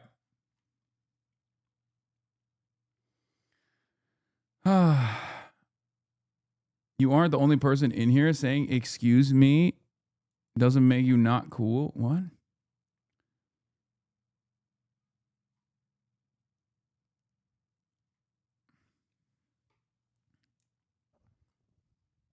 I'd rather have annoying people doing things than cool people doing nothing. How about cool people doing things rather than annoying people doing nothing? Because what your advocacy revolves around is annoying people not only not doing nothing, but only doing things in the opposite direction. All right. David is purchasing the Free Press, the defiantly heterodox news and opinion media entity founded by Barry Weiss. As you know, David has been courting Barry for almost a year and formally pitched her on acquiring the company at then Allen & Co. conference in July. Those talks have progressed in recent days. And I am now told that the two sides have agreed in principle to a deal and lawyers are hard at work finalizing a format agreement. David's offer to the Free Press is expected to be well above the site's most recent $100 million valuation, but well below the $200 million figure that was recently floated in the Financial Times. That was an absurd ask. The Free Press does $15 million in annual subscription revenue, and Barry's politically charged content makes it hard to scale the advertising business. Plus, there's no tech stack. It's all on Substack. Either way, it will land Weiss a king's ransom. Just a little over 5 years after her dramatic departure from the Times. The deal is not done yet, of course, but as a source of knowledge of the negotiations told me this afternoon, it's on the 1 yard line. It's not Dan Rather's network anymore. As a part of the deal, I'm told David plans to give Barry a role at CBS News that would, among other things, task his fellow millennial with guiding the editorial direction of the division. Barry's avowedly pro-Israel and anti-woke worldview, not to mention her broadly shit-kicking anti-establishment disposition. That's so funny.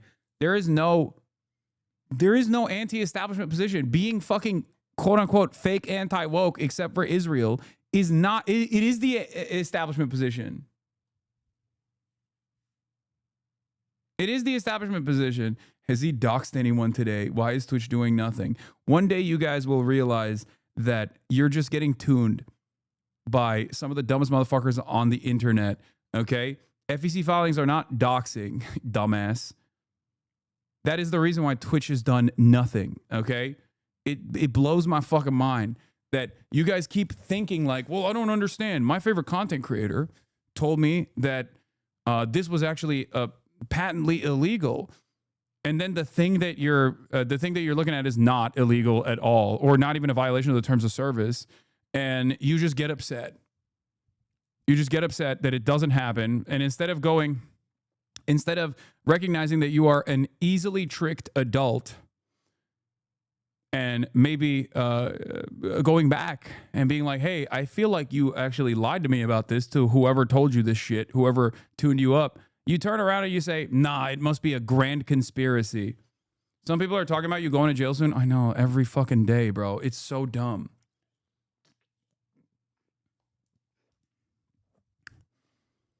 What happened? People were saying that like I was going to go to jail for for waving an airsoft gun against a person who issued a death threat against me. And I said, hey, man, good luck. That's all I did. So what happened then? Why didn't I go to jail? Every other month, motherfuckers do a China is collapsing any day now type content for someone like myself. And yet for some weird reason, it never happens. Okay. And then those people, instead of going, hey, this is not happening at all. What the fuck? Maybe I was lied to. Instead of people second guessing themselves, they go, nah, there must be an even grander conspiracy.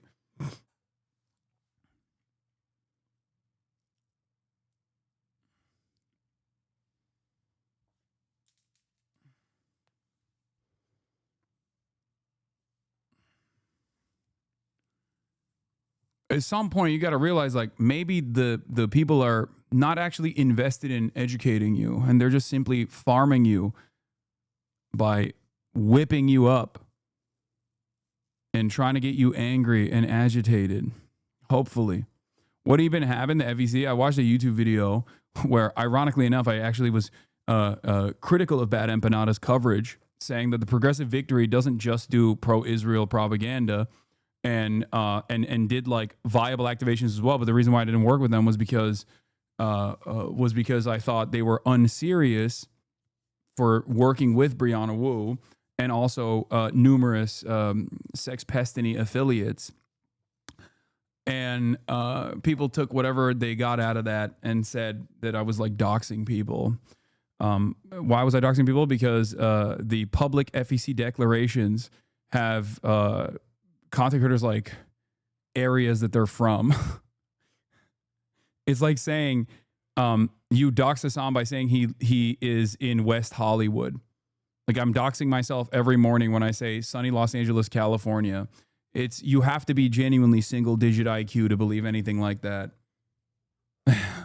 But you know, I guess it's more fun to talk about that for the more fun to talk about like the, wait, it didn't have their full addresses? No, of course not, dude. What are you talking about? Just no. And also, it wasn't even like immediate. This is it happened like weeks ago, and then they just like rehashed it because they don't want to do the 700 debate panel about Destiny's pedophilia. So all of his fucking orbiters have to like figure out something else to create controversy and drama around, because it's wholly unproductive. That's it. That's it. A lot of people don't realize this. Like, they think they're actually engaging in political advocacy when they do this kind of stuff. They don't realize that all they're doing is like petty drama shit, serving the incredibly narcissistic desires of their favorite content creators who feel like, if only people knew how bad Hasan was, then maybe they would come and watch me instead. That's it.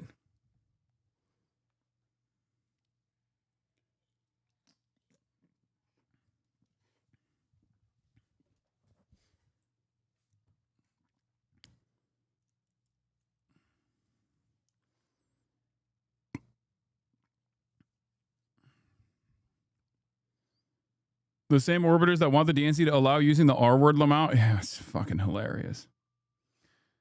Yeah.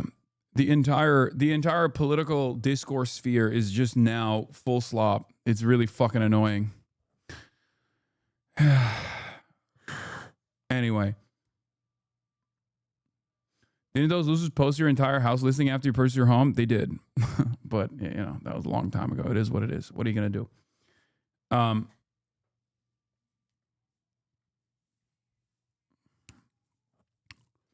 Meanwhile, while this shit's happening. Oh, yes, because politics used to be so highbrow in the past. No. You're not wrong.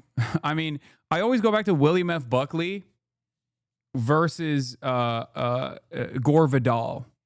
And these guys were seen as like the intellectual giants of their time, right? And they had these like very like high class debates on a bunch of different issues at the time, and the arguments would basically turn into Gore Vidal calling correctly William F. Buckley a crypto fascist, and then William F. Buckley would call Gore Vidal a homosexual, a flaming homosexual. So that's like, that unironically is the same exact type of discourse that takes place right now. I guess it has devolved in some ways, though. It has devolved in some ways. It's gotten, lamer and more annoying. But, there's less decorum. It is what it is.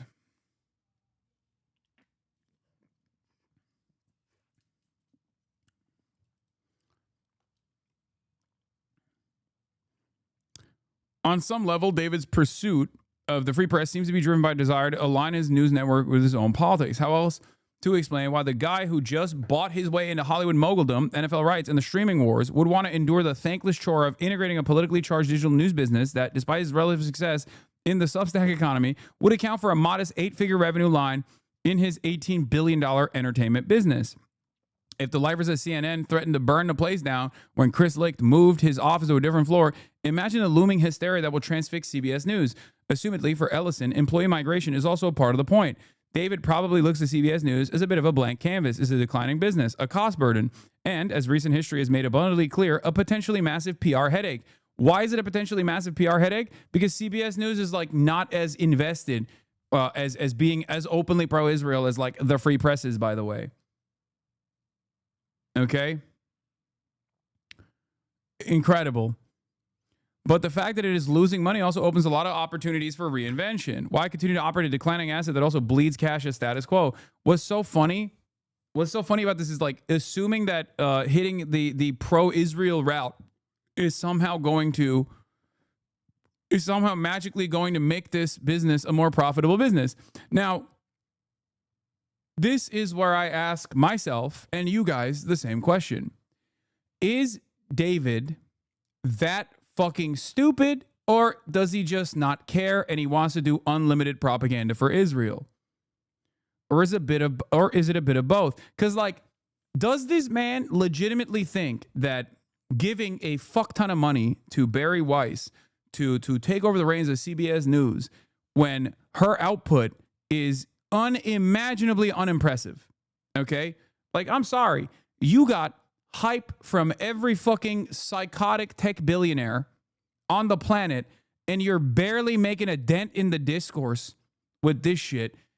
Who the fuck thinks this is worth $200 million / even perhaps more consequentially, who the fuck thinks this kind of editorial run is somehow going to change the dynamic of CBS and turn it into a profitable business?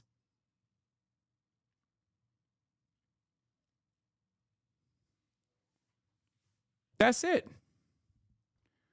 Because if this person's YouTube channel is worth, and all of the media that they have put out is worth $200 million, then I'm worth $200 billion.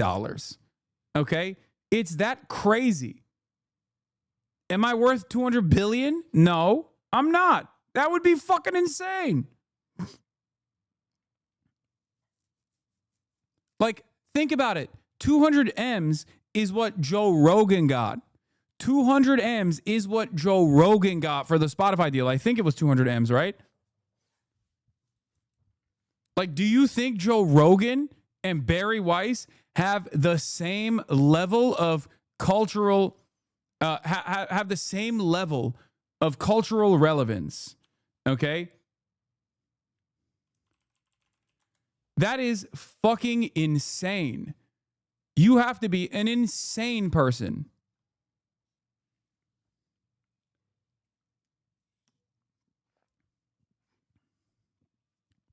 Wait, Joe Rogan was 100 M's. So yeah. The Juicers kick deal alongside LeBron is worth Barry Weiss.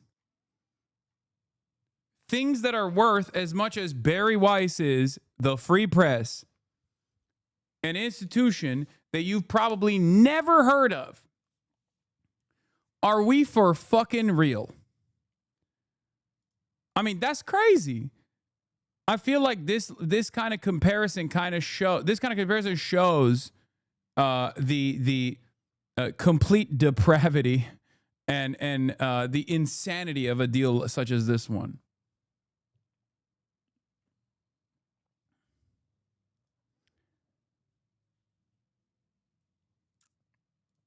Without getting philosophical, he's planning on owning the asset interminably, and his shareholders have already suffered through years of Sherry-inflicted cash incineration. Why not take a flyer on a format that's economically inconsequential and eroding regardless? And if this maneuver gives David Rose second thoughts about moving back from London to manage the division, he can entrust it to existing newsroom leader Tom Sabrowski. Therein lies the intrigue behind the Barry deal. Even as she's poised to scale down the business, reduce talent salaries, and make it a leaner, trimmer operation, David is also poised to bring on a politically divisive marquee talent who might infuse the brand with a bold new identity and, frankly, at least make the network interesting again. Yeah. In a sea of pro-Israel Hasbara, Barry Weiss, who is not even fucking getting the views, as a pro-Israel Hasbara operation, will finally make CBS more newsworthy and will make it more interesting. Ellison also likely knows there may be a surprising upside here. You may not be able to believe everything you watch on Fox News, but the network's personality-driven content has single-handedly overturned the hourglass on the industry. We're living through a media age, for better or for worse, that prizes authenticity above all. This is the exact opposite of authenticity. This is a person who straight up, shut up, you're a terrorist supporter. Ugh. The walls are closing in. Nobody fucks with Israel, okay? It must suck so much ass that your favorite content creators are increasingly becoming more and more belligerent online, whether they're being outed as pedophiles or whether they're being outed as trying to procure CSAM or whether they're just slinging slurs and then getting banned over and over again and then deciding to fucking quit to take a mental health break, while all of your favorite content creators are seen as charlatans for throwing all of their weight, their limited amount of weight, behind an apartheid state that's getting unlimited funds from the United States of America to do fucking unlimited child murder in broad daylight, okay? All of that shit's happening. All that shit's unfolding. And you just come in here and you sling this shit in my direction. I do not support. Okay, he apologized. I do not support the terrorist state of Israel. Okay.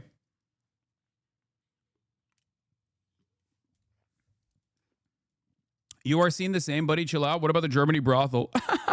No one sees me the same. No. Unban this. You radicalize more people. Let's be real. Yeah, in the good direction. This is like when Twitch gave Logic, the biracial rapper, 7 figures back in 2020 for him to stream like 5 times. Yeah.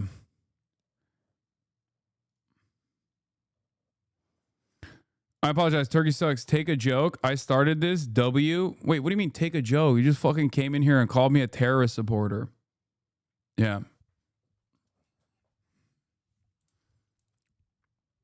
Doesn't that gotta suck so much ass that you just like spent so many years being like Hasan went to a legal brothel that's still in operation in a place where prostitution is legal in the year 2010, okay? And he openly admitted this when talking about sex work and whatnot. And I still cannot get other people to fucking hate him. I can't do it. All the while, every single person that has consistently fucking brought this up over and over again, okay, over and over again, have been outed as straight up procuring child sexual abuse material. That's gotta suck so much ass. That's gotta suck so much ass that you're constantly fighting, you're constantly banging on this drum, and then you're banging on this drum at the behest of your favorite content creator who has been outed as a charlatan. And also just a overall really bad guy.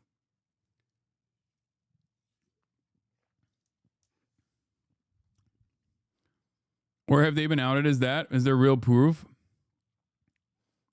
Well, you can go find it online. I think you know where there is proof.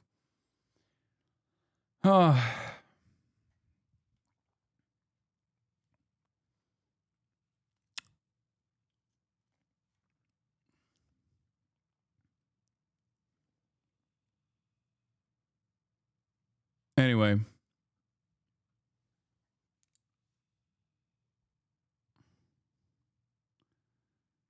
Netanyahu himself, by the way, if you want to understand like how the free press is so consequential, Netanyahu himself is now pushing the argument that Israel is being unfairly blamed for starvation death because of the boy who also had a piece of his skull blown out by an Israeli shelling. Okay? Benjamin Netanyahu's posting the free press. Mossab al-Debs, the 14-year-old boy, was featured in the same CNN story as another child suffering from malnourishment. The original caption didn't mention that last May he sustained a traumatic head injury. Like, how is this a defense of what Israel is doing? The Free Press wrote this article or made this video specifically to be like, hey, by the way, the people that you're posting about that are clearly starving, don't you know that Israel also shot them and exploded their fucking brains? That's not a defense of Israel, man.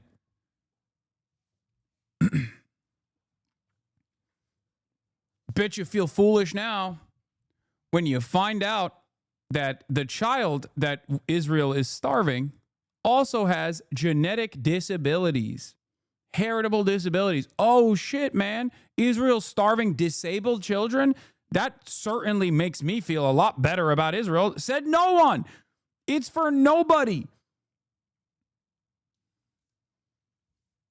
It's for a person that already is pro-Israel and is just like desperately trying to grab onto anything they can when they're talking to their younger relatives. Okay? That's who it's for. These types of articles are simply for your grandparents and your aunts and your unks that constantly try to fucking turn around and say, no, you see, you don't understand. The person that Israel was starving. What is this? Hasan Piker offered a soda on stream recently, but he needed to ask, is Dr. Pepper off the BDS list? Imagine being a New York City council member and you're concerned about whether a soda has a fringe association to Israel.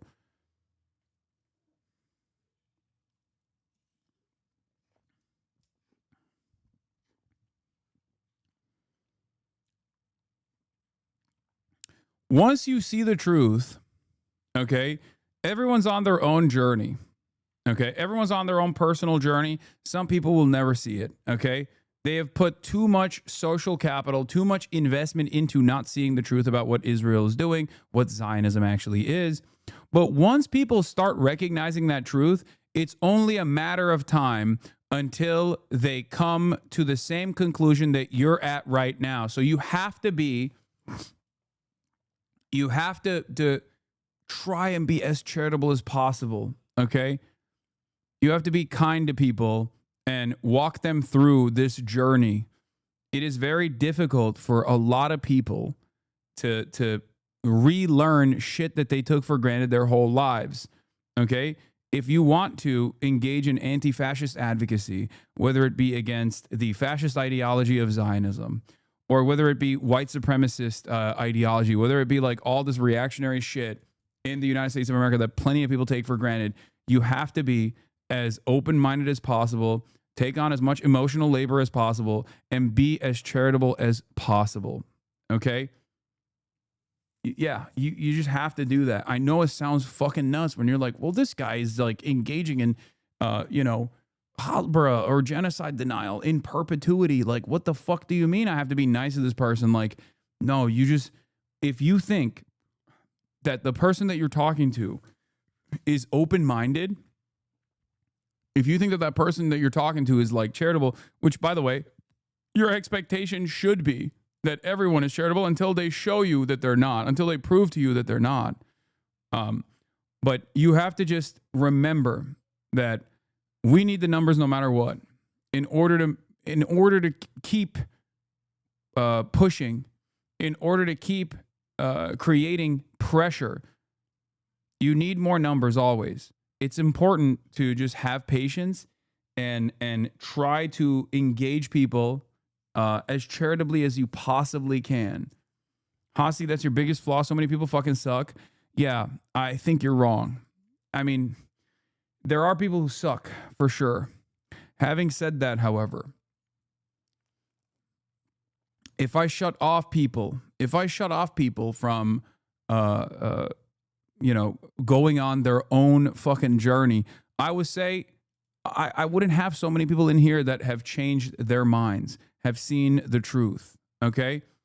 You're making a 2024 argument in 2025? No. Nope.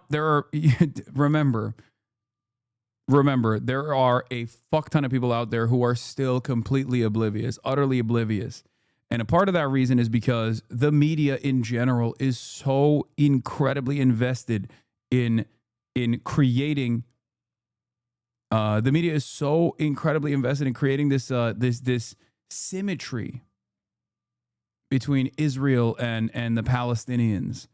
So from their perspective, if you're just only tuning in every now and then to this conversation, and you're like, somewhat paying attention to it in your day-to-day,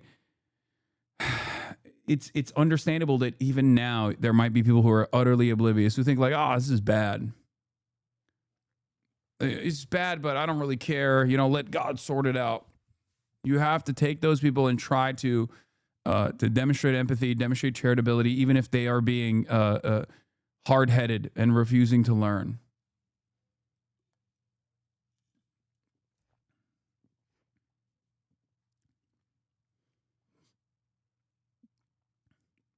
I have kept this attitude up regardless of how much I've been burned, and I've been burned quite a bit. Okay? And I think I still will continue to be as charitable as possible no matter what. People say it's my worst quality. I think it's my best quality. I understand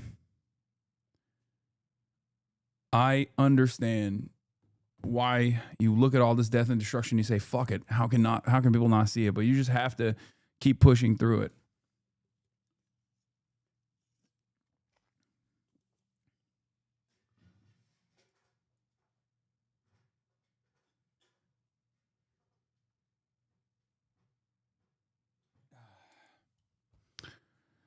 Chart 1, guests on Sunday talk shows by nationality: U.S., Israeli, Arab, other.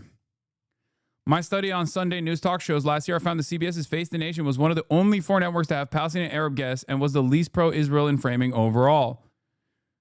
Chart 2, views of the guests on Sunday talk shows, pro-Palestinian, neutral, pro-Israeli. By the way, look at how fucking, Fox doesn't have any pro-Palestinian positions. And look at how out of whack this is. Look at how out of whack this is, bro. It's just like people who are not paying attention to shit, or people who like kind of pay attention to stuff, they only see this. This is a reality design by a multi-billion-dollar sophisticated influence peddling operation. That's the reason why there are still people who are oblivious. So don't take for granted like what you know and assume that everybody else knows that. Do your very best to literally explain to people, because neutrality in this circumstance is also obviously pro-Israel. Neutrality in the face of tremendous injustice is siding with the oppressor.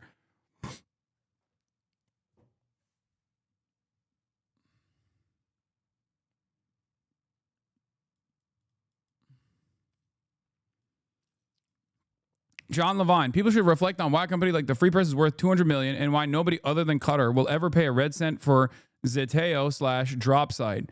Yeah, I mean, he's just basically relitigating. He's basically relitigating the main point that this guy is making anyway. David Ellison is doing that specifically so that people get the message. If you're pro-Israel, you'll be rewarded handsomely. Jasper says, people should reflect on why billionaires shower cash on right-wing outlets that slobber over power and wealth, but starve left-wing outlets that challenge them. Yeah, one of life's greatest mysteries.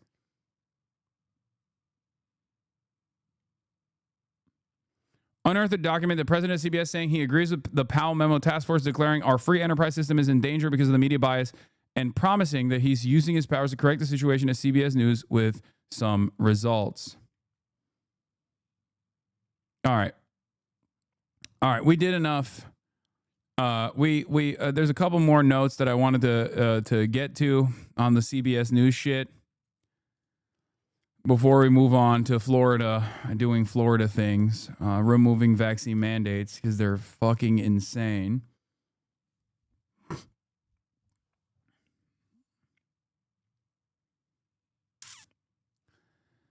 Barry Weiss identifies untapped market void, raises funds. Untapped market void is being pro-Israel, by the way. Being pro-Israel and also doing like anti-woke. What an untapped market void that is. Of course, advisor to vote Tim Scott, Nathan Brand says, Barry Weiss identifies untapped market void, which is not untapped or a void in the market at all. It's the only thing the market has.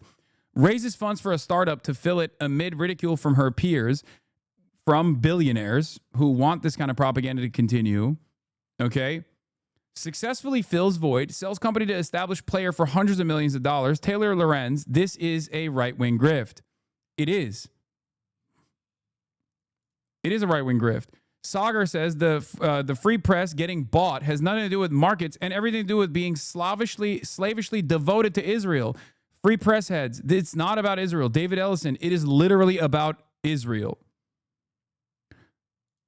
I mean, here, they straight up say it too. It's not like they're hiding it. Look, on one level, David's pursuit, David Ellison, son of Oracle Senti billionaire Larry Ellison, David Ellison, the fucking nepotist fail son, and his pursuit of the free press feels like a passion play, a chance to virtue signal to his fellow media executives and Trump and talk CBS News towards something less overtly liberal. Jeff Bezos, for his part, seems to be attempting something similar at the Washington Post, though you really need a magnifying glass and Morse code to deduce any sort of strategy there.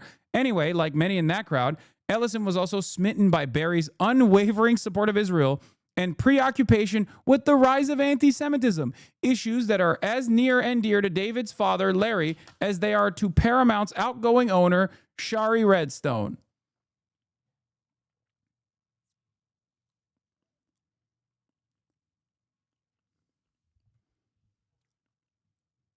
It's not even like, it's not a secret. This is not, you're not unearthing some sort of secret. They are straight up saying it. Okay? Ugh. Insane. All right. HHS. Now in a sea of awfulness, let's move on to where in a sea of awfulness, let's move on to fucking the state of Florida, okay? Florida to remove all vaccine mandates in the state. Secretary Robert F. Kennedy Jr. set to face lawmakers for the first time since CDC Director Susan Mernarez' firing after she refused to go along with his changes to COVID vaccine policy. With the CDC in turmoil, there's new fallout this morning after Florida's move to end vaccine mandates, including those for school children. The Florida Department of Health, in partnership with the governor, is going to be working to end all vaccine mandates in Florida law. All of them. All of them. Florida Surgeon General Dr. Joseph Ladapo has long been criticized by health experts for spreading vaccine misinformation. Who am I to tell you what your child should put in your body? Your body is a gift from God. The move would make the Sunshine State the first to no longer mandate certain vaccines for children in public schools, currently required to be vaccinated against serious diseases like polio, measles, chickenpox, and tetanus. The American Medical Association condemning the move, saying in a statement, this unprecedented rollback would undermine decades of public health progress. While there is still time, we urge Florida to This is one of those things where like obviously a lot of the anti-vaxxer stuff is supposed to be used as a distraction, right? Like it's supposed to be culture warriors. It's supposed to keep people busy so that they just realize that, you know, the cost of living and affordability crisis is still ongoing. But you're too busy to recognize that Trump is not doing shit about that. Okay? But the problem with this is like when you actually lean into it, when you actually lean into making decisions about culture war stuff, you are unironically cooking your own future. Like, what good is it if a shit ton of next generation Floridians just have childhood polio and numerous other diseases that have been eradicated as a consequence of vaccine mandates?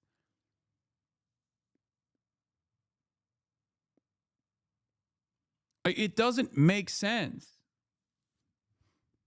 This is the problem with moving in the direction of having like true believers rather than simple grifters that are going to agitate in the direction of this kind of stuff, but never actually fulfill the desires of some of the most insane people in the base. Another example I can present to you is white nativist anti-immigrant agendas, right? Like if Donald Trump were to do the Guatemalan Mexican Holocaust in this country with like 12 million brown people being shipped away into concentration camps, many of which work in the agricultural business, the poultry business, many of them work in the construction business, like it would not only be unimaginably cruel, but it would also destroy the American economy. Okay? Obviously, first and foremost, that is like an insane thing to do. That is an incredibly, incredibly cruel thing to do. But it would also be a self-own. It would be an own goal. You would be killing the economy. Right? This feels like that. This feels like a move in the direction of actively cooking your own future. It doesn't make any sense. Consider this change to help prevent a rise of infectious disease outbreaks that put health and lives at risk. Measles cases have already risen nationwide to their highest level in 25 years, and the decision has medical experts ringing the alarm. In the 1970s, there were school vaccine mandates across the country, but they weren't enforced. And then you had these major outbreaks of tens of thousands of people, children who had measles. And with those enforcement of school vaccine mandates, you ended those outbreaks. Now, as the nation's top health agencies face a crisis of confidence, California, Oregon, and Washington are joining together to launch a new West Coast Health Alliance, quote, to ensure residents remain protected by science, not politics. Multiple reports saying Kennedy has chosen 7 new members to join the agency's panel of vaccine experts, and at least 3 of those reported new members have been critical of vaccines. HHS telling ABC News, you will hear it from us when there are new members to announce. These changes were absolutely And while all this is happening, HHS Secretary Robert F. Kennedy is defending the shakeup at the CDC in a Senate hearing and saying that it was absolutely a necessity. As you guys may or may not be aware of course, the former head of the CDC was fired, and then a bunch of people actually left, resigned in protest.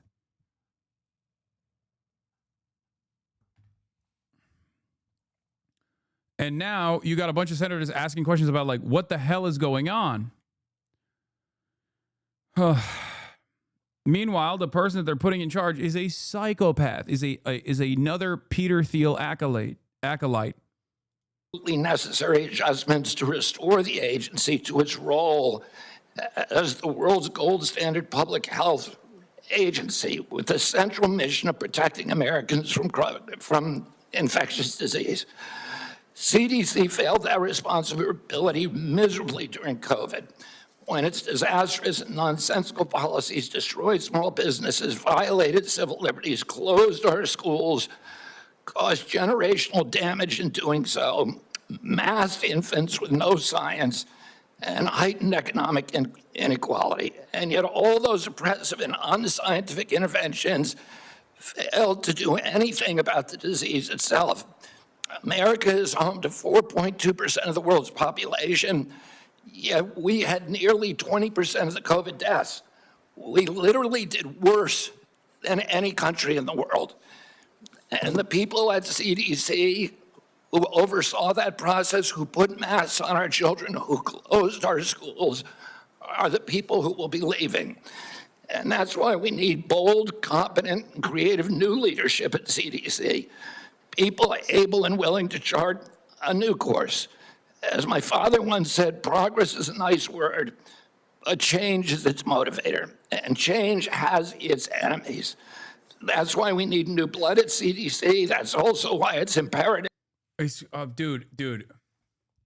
I mean, this is like Hideo Kojima levels of disease, man. Okay, this is like a Hideo Kojima boss. Okay, in the Metal Gear series called Disease Man, being like, "That's right, I'm one of the 4 horsemen. I'm here to bring about disease. It'll be your salvation. Millions must die.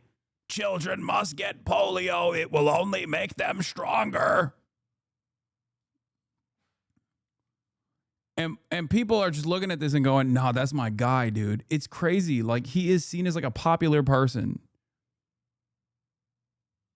He is seen as a popular figure in this administration. How nutty. What the fuck is bro talking about? Like quarantining and mass didn't mitigate infection rates and deaths? Yeah, it's over. Like the COVID stuff, like the COVID stuff totally bricked people. It totally bricked people. There are so many people that just like straight up think it's like both fake, but it was also a bioweapon, and the vaccines were worse, and the mask mandates were completely ridiculous because it was fake, even though it killed people because it was a bioweapon. Like it is so inconsistent. It doesn't make any sense, but it does not matter. There are people who just their brains are completely busted on this, okay? And here is Holy Toledo himself. Support for vaccinating kids against infectious diseases dropped from 81% in 1991 to 51% last year. This has to do with Florida, where they're trying to overturn all vaccine mandates, including vaccine mandates. It's so funny because vaccine hesitancy has been deployed as a weapon for political instability overseas, or has been an unfortunate byproduct of like American intervention overseas. And we're doing it to ourselves.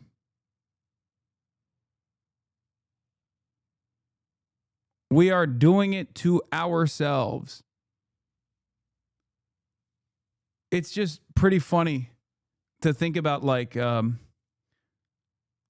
it's pretty funny to think about, like, America cooking its own future like this. A plague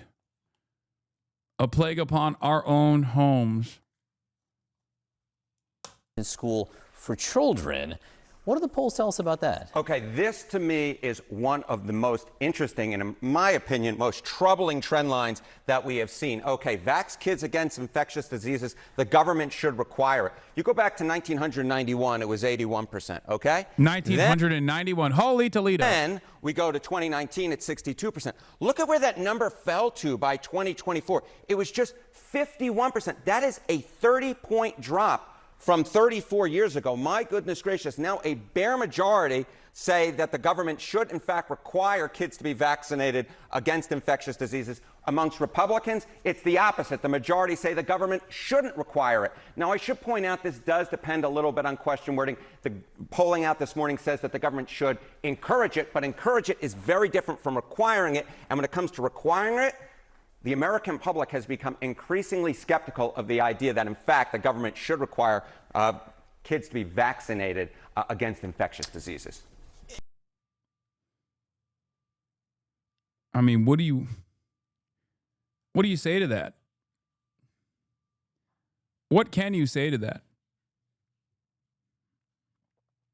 I always talk about like how if everyone believes the fake thing, and it is a part of the collective understanding, then what use is there for the truth? Like, what use is there to try and advocate for social welfare in some degree when people are just saying like, nah, that's not for me. Social welfare, fucking vaccines, that's gonna make me gay and autistic. Don't want it, brother. What do you do?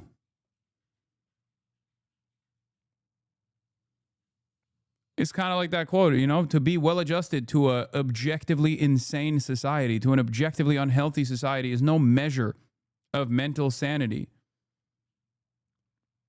You know? It's cooked.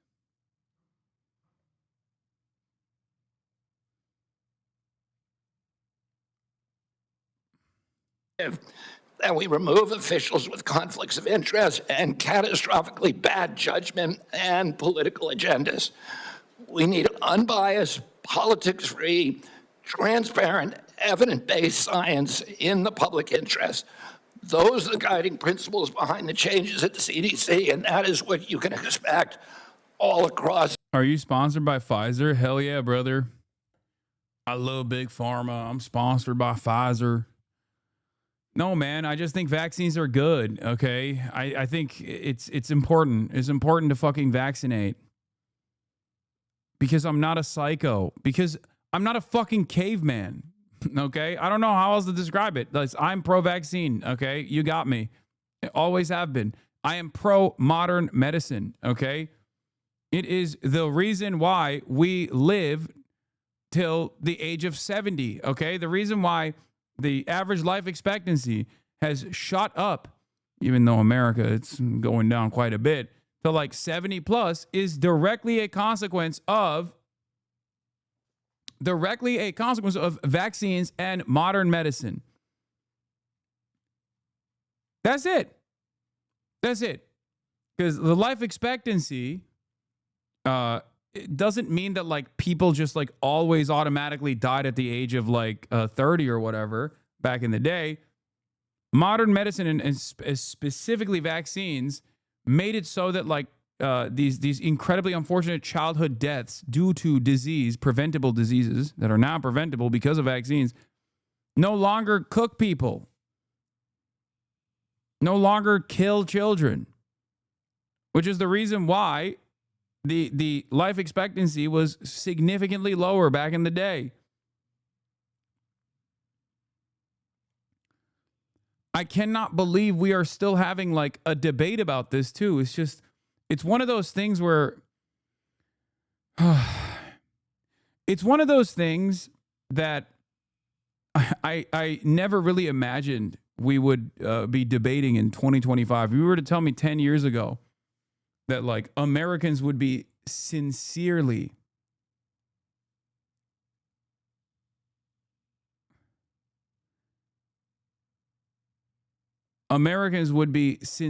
discussing how bad vaccines are, I just never just would not.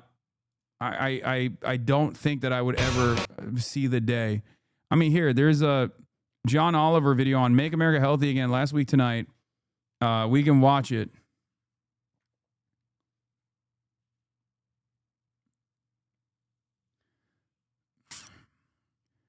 It's so crazy because, like, people partially look to the success of vaccines to present an anti-vaxxer stance.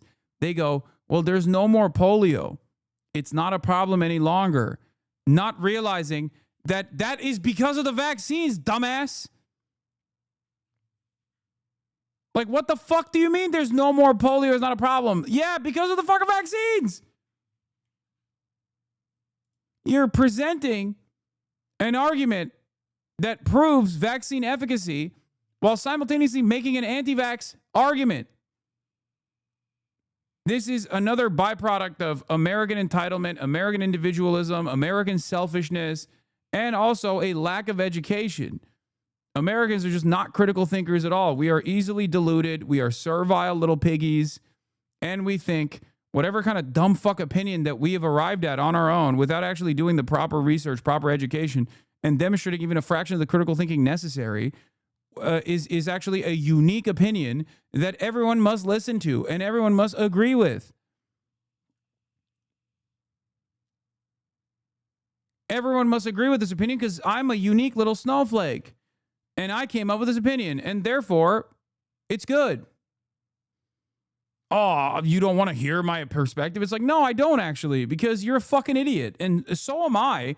The difference between you and I is that I recognize that I'm a fucking idiot. You don't. And for that reason, I, take advantage of the marvels of modern medicine and the fucking thousands of years at this point of medical research that have gotten us to this fucking point. And I just delegate the responsibility to the fucking experts. I'm not an epidemiologist. I'm not a fucking doctor, and neither are you. And we do this every day. We take this for granted every single fucking day. There is a reason why your meat that you consume is not poison, okay? The meat that you consume, that you purchase at a fucking grocery store, has been, at the very least, in the past, with a competent government, was checked, okay? Was checked by a regulatory agency. So you don't have to consider whether or not the meat that you're purchasing at the grocery store is going to fucking poison you and kill you. We take this kind of shit for granted on a daily basis. And the same goes for vaccines and things of that nature. We just take it for granted, and then we detangle and undermine the people that are, the people that have spent their whole lives researching this stuff, trying to make sure that it is as safe as possible, trying to improve social welfare. Fucking so crazy. Any attempt to restrict drinking and driving here is viewed by some as downright undemocratic. It's kind of getting common is when a fella can't put in a hard day's work, put in 11, 12 hours a day, and then get in your truck and at least drink 1 or 2 beers. They're making it laws where you can't drink when you want to. Like, that's a mother, bro. You have to wear a seatbelt when you're driving. And pretty soon we're going to be calm this country. Yeah. That's just typical American shit, though. Like, that's it. We just have this fucking brain rot, this brain disease where we think,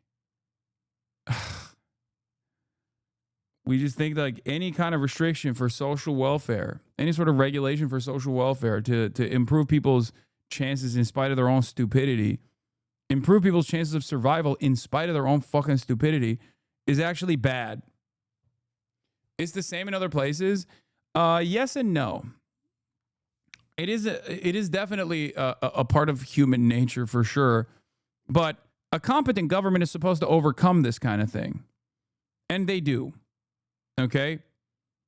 And they do. They overcome this kind of thing and they just move along with it. They just go along with it. They keep doing it. Didn't they say the same in Turkey? Cell phone towers that give cancer? Sure. I'm sure they probably did. But it doesn't matter because the cell phone towers still got put up. And people shut the fuck up. You know what I mean? Bring it. What's that one? Jimmy John's. Even Jimmy John's better than Subway. Yeah, their deli meats are turkey flavored differently. Like, and people go, "Oh, my brother in Christ, you made the sandwich." It's like, no, dude. The available ingredients are ass. Ireland's court ruled that Subway bread can't be considered bread. Subway bread is not bread, Irish court rules. Judge finds that sugar content of U.S. chain sandwiches exceeds stipulated limit, and they should thus be classified as confectionery. Their bread is cake.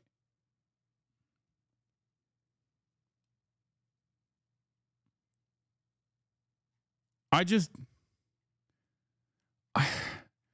will never understand that. I will never, ever, ever understand people riding for Subway. It is so ass.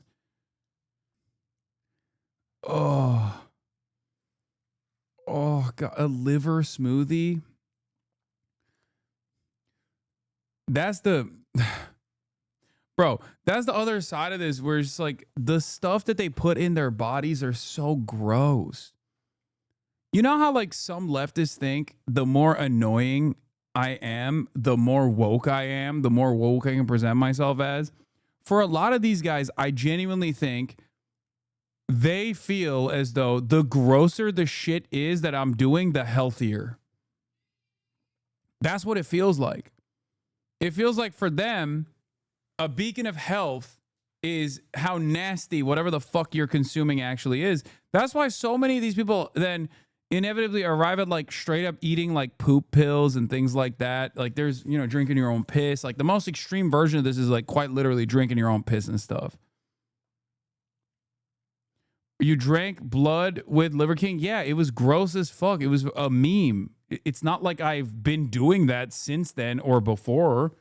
You know, it was for a fucking meme. There's a difference between like actively joking about it and trying it for the fucking meme versus making this a big part of your advocacy. Well, for the how is this like? It just doesn't make any sense. It doesn't make any fucking sense. It's so crazy. I look at this stuff. I look at decisions like this, and I'm like, dude, you've gotten completely out of control. Like you're so horny to advocate for this like culture war thing. This as a culture warrior, that you've lost the plot in its entirety. You are now hurting a better possible future. Like what is happening?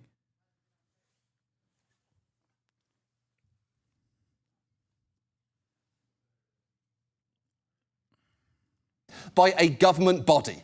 And that's by no means the only attack on vaccines. In June, like rich people get cancer too, man. They would benefit from mRNA vaccine research. Like, what are we talking about? This isn't like, do you see what I mean? Like, this is for everybody, okay?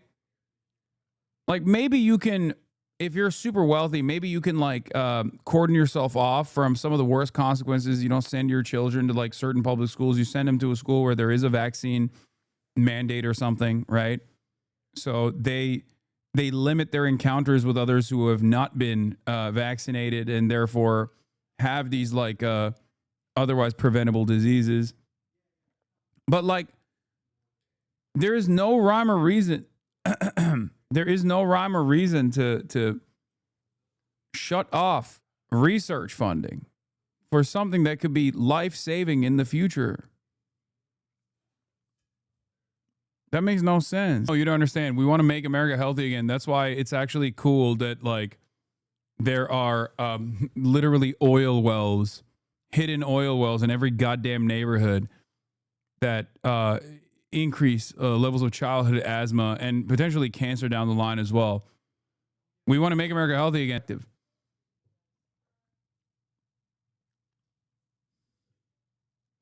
Hi, I'm a victim of anti-vax parents. I didn't get vaccinated until I was 20. It should have been absolutely not my parents' choice. My mom is mentally unwell and shouldn't have been able to exempt me from my shots.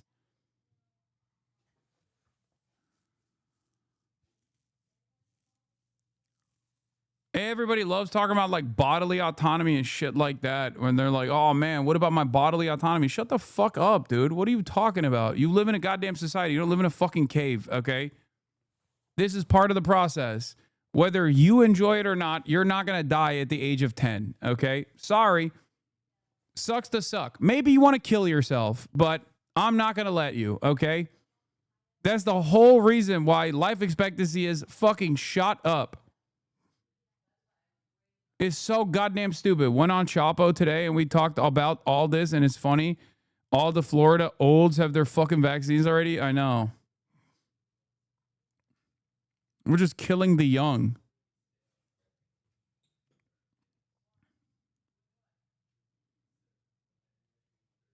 All the weird anti-vax people I know do Zins. I know, it's so funny. I mean, I love Zins myself, but, you know, you won't catch me fucking speaking out against modern medicine, the marvels of modern medicine, unless it's propping up some of the most evil scumbags. Are you telling us that the former head of CDC went to you, you asked her, are you a trustworthy person? It's so funny, yeah. Like, remember during COVID, the richest people literally cut the line to get the vaccines, man. That's what's so crazy about it. Like, Rupert Murdoch unleashed a torrent of anti-vax commentary on his fucking, on all of his media outlets because it was good for the populist grift, okay? Meanwhile, Rupert Murdoch, I know for a fact, because I know people that work at his winery, was so unimaginably terrified of dying from COVID that he was consistently in a state of panic and isolation, okay? Constantly making sure everyone around him was getting COVID tested. He got his COVID vaxes before anybody else. Okay?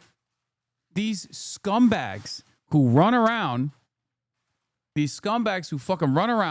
and melt the minds of your parents, your grandparents, and all these other dumb fucks that are in here are the first in line to get that goddamn vaccine. That's what's so fucked up about it.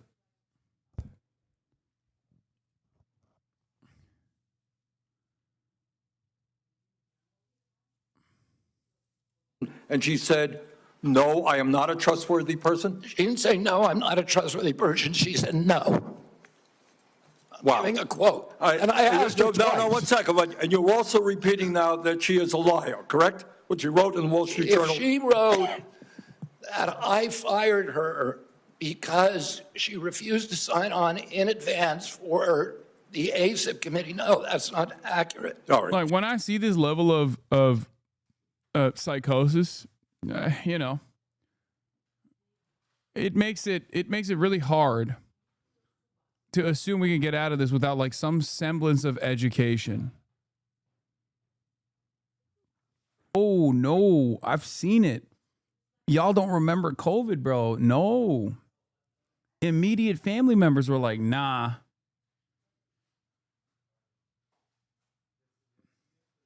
Have you researched what negative effects the vaccine has had on people? Yes, I have. Okay? I have.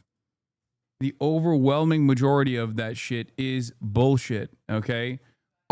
Do vaccines, just like every other piece of medicine, have adverse side effects on some people? Absolutely. Vaccines, however, have the lowest percentage, especially because they're broadly used by virtually every fucking person. Are there allergic reactions, for example? Absolutely. Some people literally cannot get inoculated for that reason. Those people are some of the staunchest advocates for vaccines in order to maintain a herd immunity protection with mass inoculation campaigns so that they don't actually get sick and fucking die because they can't get the vaccine for that reason. You literally just like look at some random freak that wants attention and is like shaking their legs going, this is what vaccines did to me. And you go, that I believe it, because you're fearful. Okay? You're fearful. It's fear. I did my own research. Oh my God. I did my own research. Have you seen the VAERS database? Yeah, I have, dude. It says Harry Potter died of a vaccine injury. Like, what the fuck do you mean? It's literally a thing that you can just write bullshit on.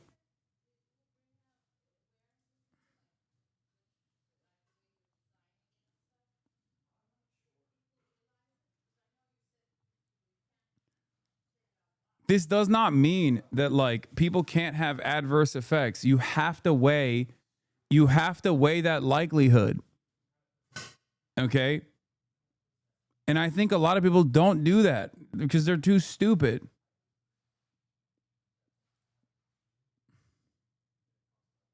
Yeah, VAERS is publicly reported by anyone without vetting. I know, it's so stupid.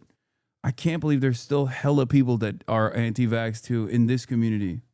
Oh, I didn't say that. Oh, I said that in terms of affairs reports a while ago.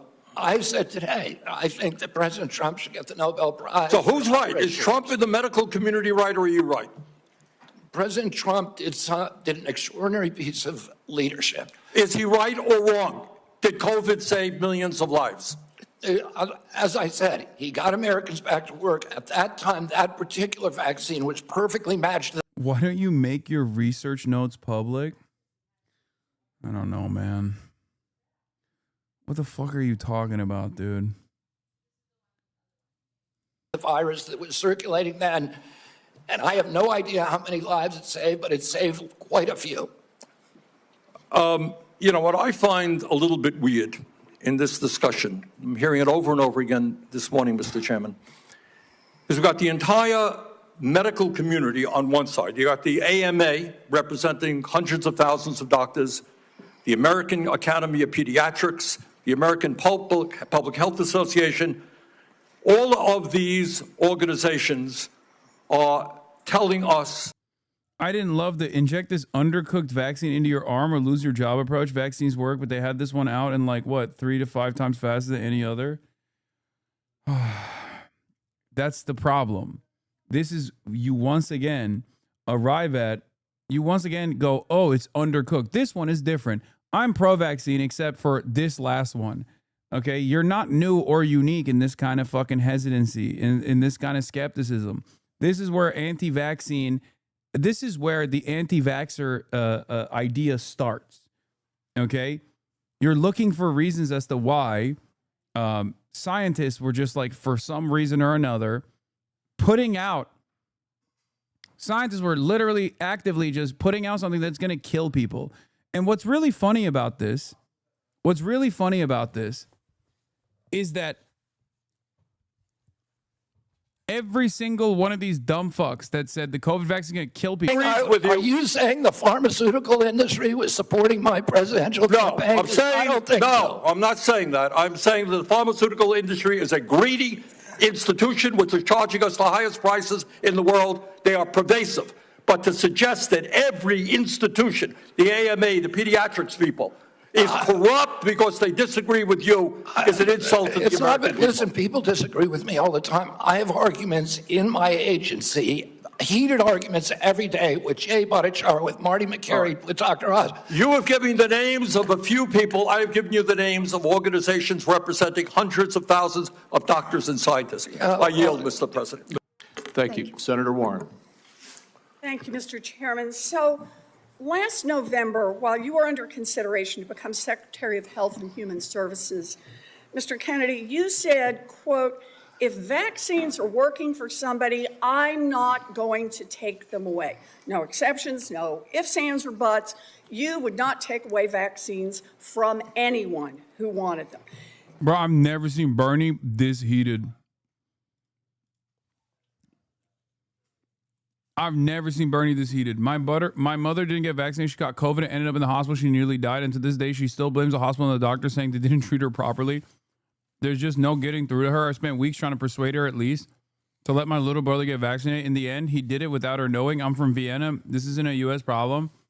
Well, it's certainly becoming more and more of an issue all around the world. But I think it's just like a like an ever-present issue here in America. I'm an American. Obviously, I know, American societal attitudes a lot better than I know anything else. But I will say, when you look at the data on this stuff, like, America is definitely the clear-cut winner on vaccine hesitancy. I mean, 51%, dude. We just looked at it. 51%. I feel like is worse in the U.S. than anywhere else.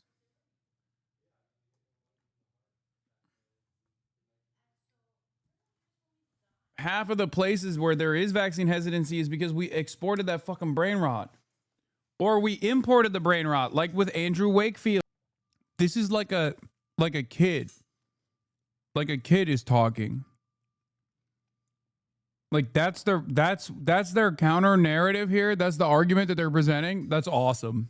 God damn, you literally have to have the same kind of brainworm that dipshit has to fucking agree with this, to believe that this is like a serious move. Who told you they weren't trustworthy? Would you ask them to resign, Senator? So I'm sorry, but this is not what she has said publicly. She has said I'm she not was surprised told to about that. reapprove. So you're saying she's lying? Yes. Every conversation I had with her, there And were let me get witnesses. this straight. This is the same person that less than a month earlier, you stood next to her and described her as unimpeachable. And you had full confidence in her, and that you had full confidence in her scientific credentials. And in a month, she became a liar? Yeah, you should ask her what changed. And by the way, a month ago, you were voting against her. Oh, because you thought she was either incompetent, ineligible, or unsuited to the task. I voted Now I against her agree because with I you. was afraid she was going to bend the knee to you and Donald Trump. And it looks like she didn't bend the knee, so you fired her. Look, you're putting America's babies' health at risk, America's seniors' health at risk, all Americans' health at risk, and you should resign. I'm Steve Doocy. I'm Brian Kilmeade. And I'm Ainsley Earhart. And click here. Mr. Secretary, in June, you fired every member. Mr. Secretary, Mr. Secretary, may I have my time back, Mr. Chairman? Michael Bennett. Thank you. Mr. Secretary, thank you for your attention. In June... It's Michael Bennett time. That's right.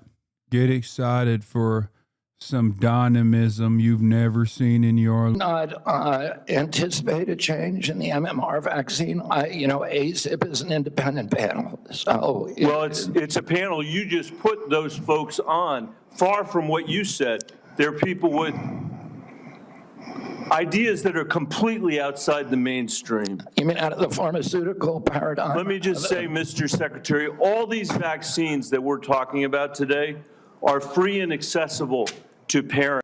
I think one of the dumbest parts about like the vaccine hesitancy, beyond that it's just born out of like ridiculous fears, is that there is no reason for it. Like, what's the reason? Why? I hate big pharma. I hate that there is any sort of profit incentive in healthcare. Okay, it should not exist. But why?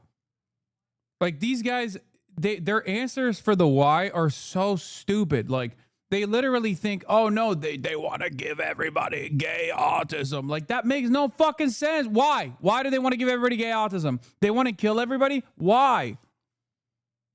Why do they want to kill everybody? It always goes to like, oh, they want to do government.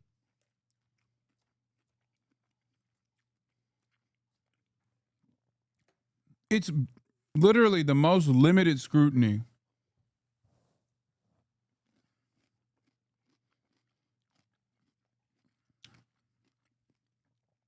Just marginal scrutiny, and everything fucking falls apart.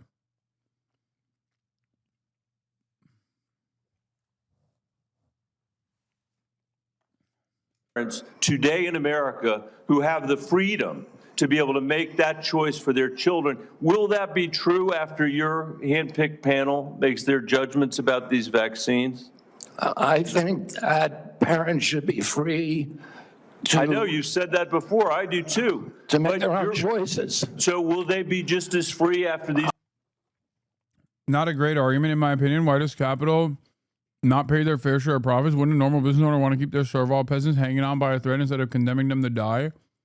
Wait, what the fuck are you talking about? That is literally, it is because of the capitalist incentive that I think the entire argument against vaccines is idiotic. You vaccinate your cattle.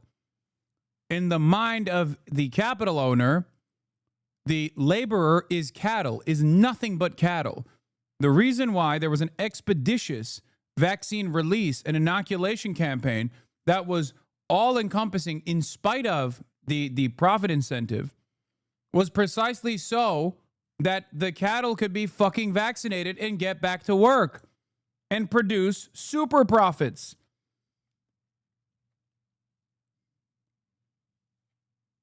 That's it. It's precisely that reason that for once, all of the world's like global interests aligned, which ended up helping the help boost like the overall public welfare.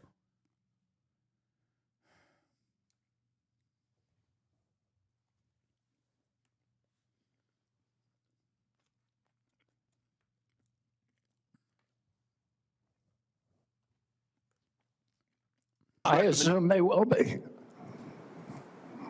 I will hold you to that, Secretary Kennedy, because this is not a podcast. It is the American people's health that's on the line here.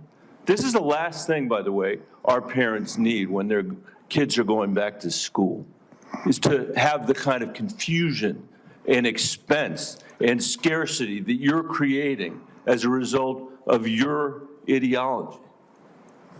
I think it's critical for you to share the evidence that this panel will rely on. Will you give the American people 6 months or 6 weeks in advance the record that they're going to rely on to make these decisions? I think someone unironically thought RFK Jr.'s insane breathing into the microphone was me eating and got mad at me.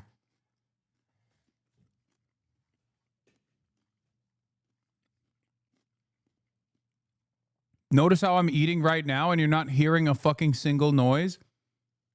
That's because there's a noise gate. It's actually RFK Jr.'s breathing that you're fucking hearing.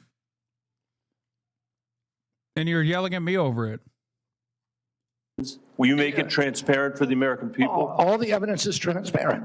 Will you make it in advance transparent for the American people so they can comment on it? All the evidence is transparent for the first time in history, and you were never there complaining when the pharmaceutical companies were picking those people and then running their products through with no safety testing. You can characterize it any way you want. I quoted them today. What I said was accurate.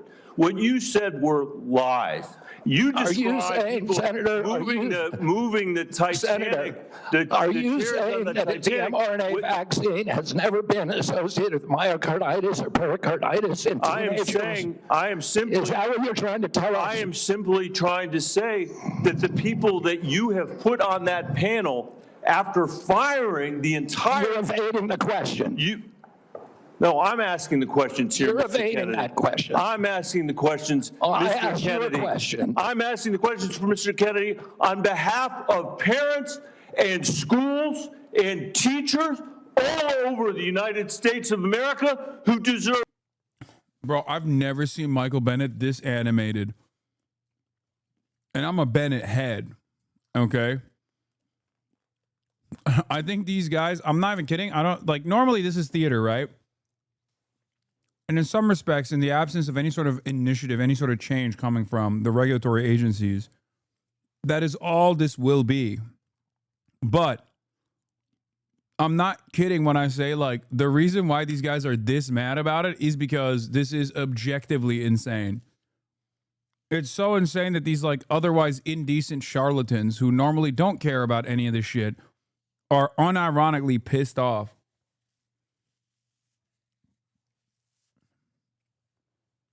Which makes sense. I mean, this guy is actively undermining the public good, the social welfare of all citizens.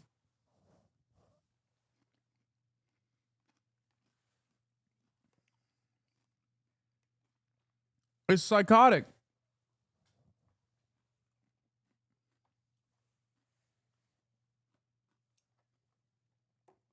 I'm sorry, you can't have a guy with complete control over the CDC be a guy who says, like, there's an African version of AIDS that's different, you know?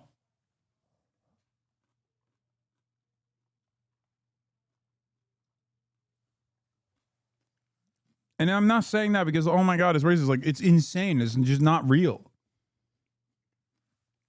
As many, if not all, racist statements are.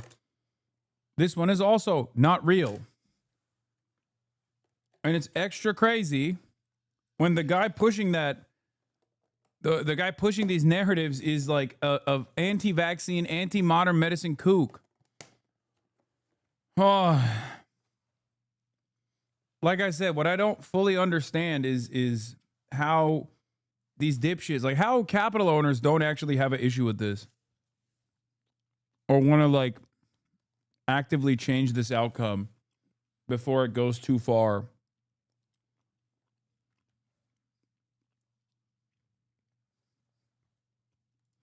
So much better than your leadership. That's what this conversation is about, Mr. Chairman. Senator, they deserve the truth, and that's what we're going to give them for the first time in the history of that agency.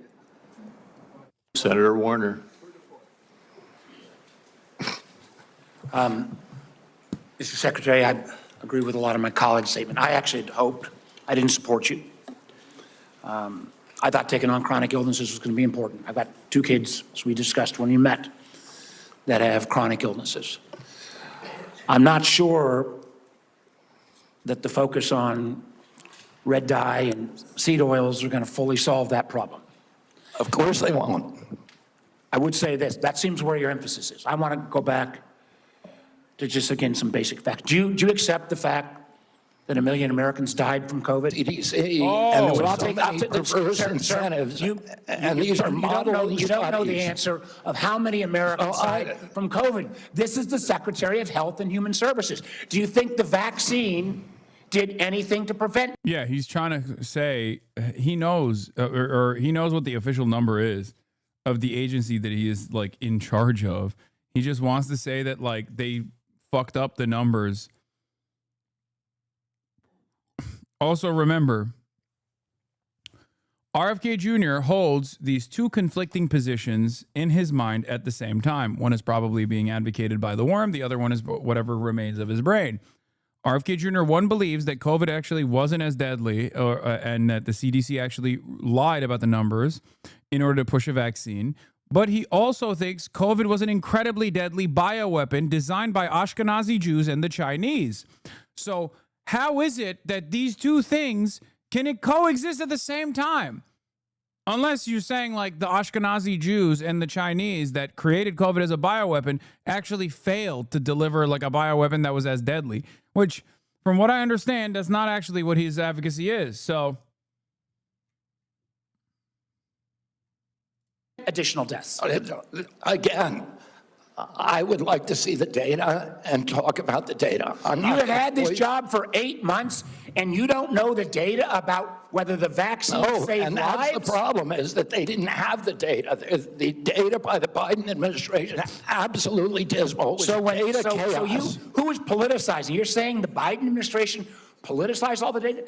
Go back to what Senator Cantwell just said. Fired Dr. Go Krauss. to the Trump Surgeon General. They fired Dr. Krauss. They fired all the people who questioned the orthodoxy. They fired Dr. Gruber, Dr. Krauss. So, Mr. Chairman, the Secretary of Health and Human Services doesn't know how many Americans died from COVID. Doesn't know if the vaccine helped prevent any deaths. And you are sitting as Secretary of Health and Human Services? How can you be that ignorant? Like, you know, I remember when we went to the hearing with you, I asked you about community health centers. You didn't know what role they play. I've been visiting community. I'm glad you got to one. I think in April. I tell you what I hear on community health centers, they are terrified, with all due respect to my good friend, the chairman, of the big awful bill. Not to be the friend who's too woke, but like a lot of my anger and resentment certainly extends to the Democrats as well, who have allowed this unjust system of for-profit medicine and for-profit healthcare to continue without genuinely advocating for change and the eradication of profit from the field of healthcare and medicine in general. This is why there is so much skepticism. A lot of people's starting point about big pharma unironically stems from profits. They say big pharma sucks because it's all at the behest of profit. They only care about the profit. That's perhaps part of the reason why in places where there are a less obvious profit incentive in like socialized medicine structures, there's less vaccine hesitancy.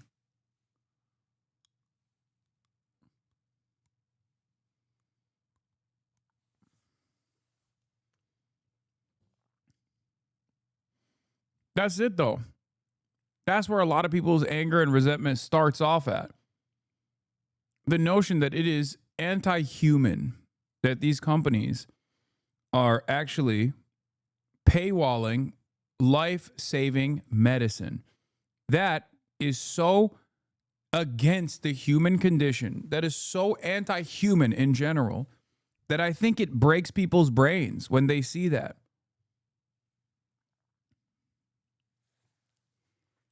So once again, the free market capitalism has caused Americans to shoot themselves in the foot once more. Because they are going to lose health care across the board. They already live in food deserts. They can't get to a nutritionist because Medicaid doesn't do enough reimbursement. If you're going to want Americans to get healthier, should they have access to nutritionists? Should they have access to good science about healthy food? Absolutely. Well, then how is that going to happen with the Medicaid?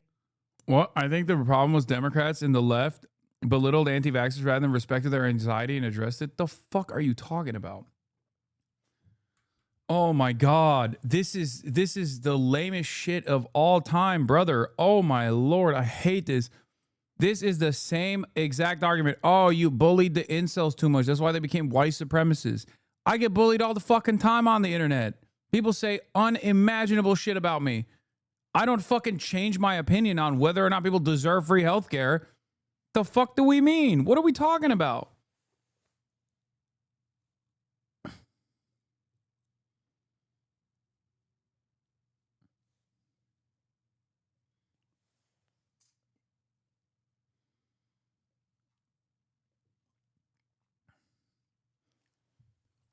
Yeah, we should have respected the insane hallucinations of a person. It's not whether the reaction is justified.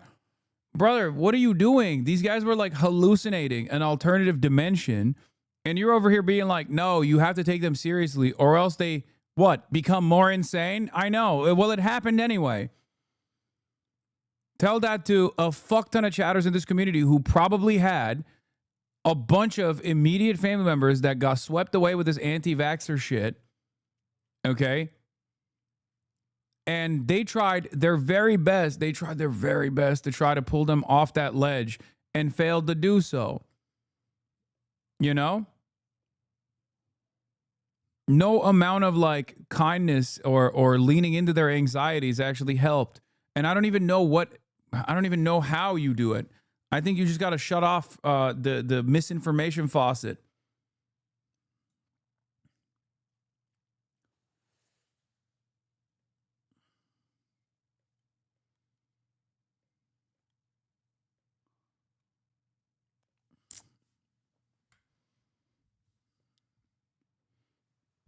My mom still takes ivermectin monthly. Oh my God.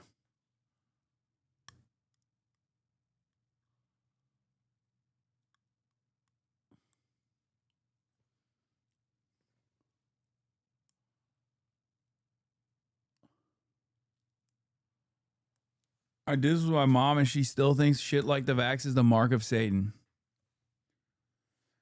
Oh.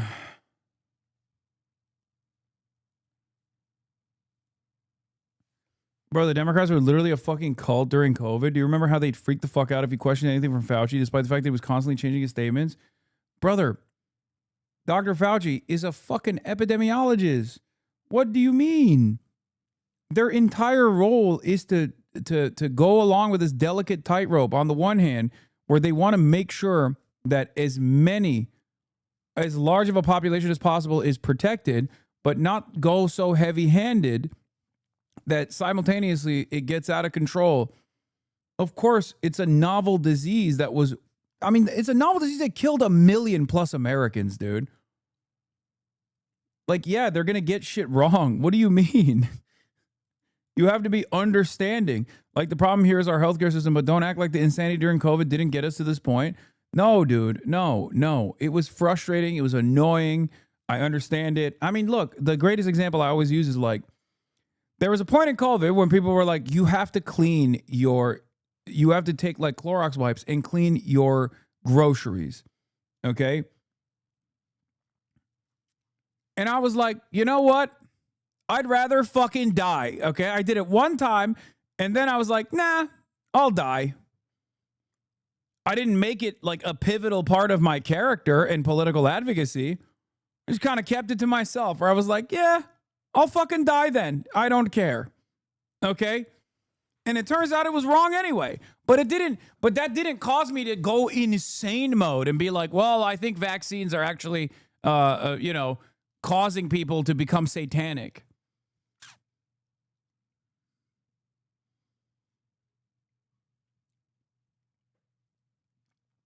I did it once and I didn't even fully commit to it. And I was like, nah, I'm never doing that. Isn't that a Felix from Chapo bit?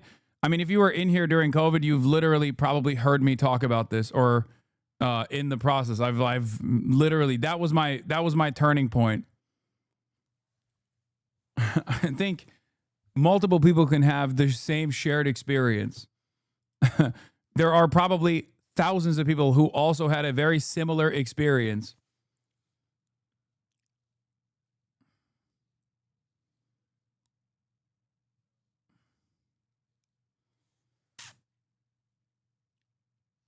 It's so stupid because like that didn't cause me to go, well, I guess all of the scientists are liars and they're trying to kill people.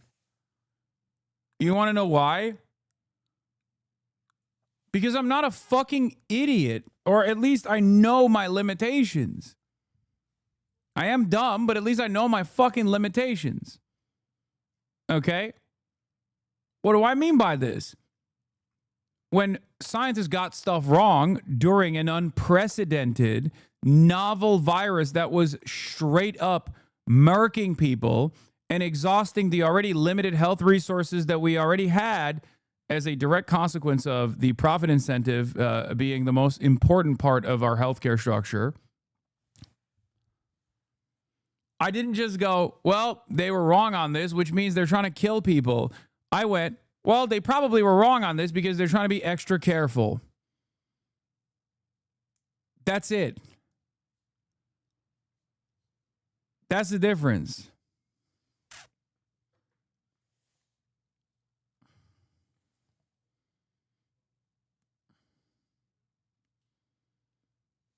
Especially pre-vaccine. Like, oh my God, especially pre-vaccine. Like, that shit was not good at all, man.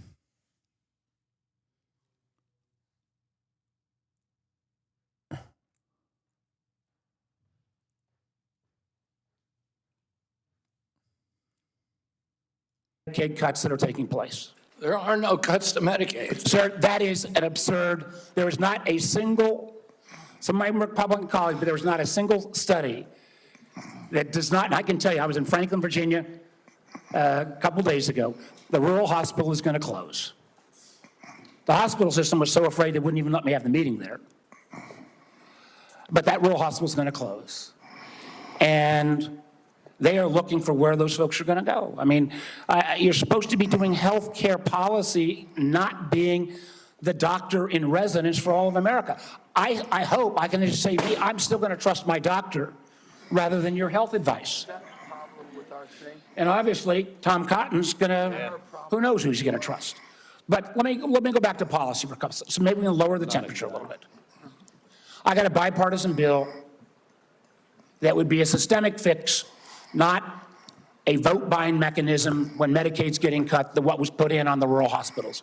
One of the things we could do, Mr. Secretary, is make sure that the folks who work in rural hospitals get an 80% reimbursement of what folks get in more urban centers. Would you support that legislation? Are you talking about the area wage index? I'm talking about the area wage index and moving that up to 80%. So there is actually ability to get rural providers. President Trump supports that, and we support. Do you support it? You support it. Good. So you will work with us to get that passed. Yes. That will increase costs on both Medicaid and Medicare.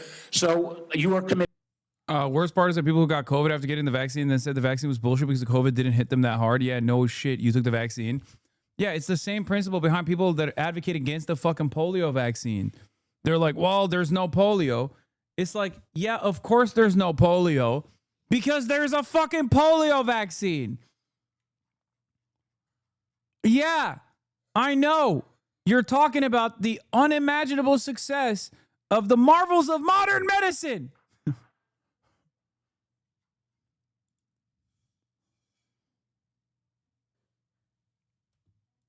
Andrew's trying to share his perspective of Fossabot as a hater. In March 2021, Detroit was slam bad. We got told in the hospital to not wear masks in the hallways and couldn't get any gear we needed to do our jobs. We knew from the jump we were cooked regarding COVID. If we couldn't even contain it in the hospital, we knew the public would be fucked. We needed a China-style lockdown, and people act like 6 feet apart, and masking was draconian law. It should have been even more strict, but Trump and Biden dropped the ball. I got the vax the first week. Yeah. I got the vaccine as soon as I was able to get it. Like, as soon as it was my turn. I didn't even hesitate. I don't understand how people look at that and go, nah, dude.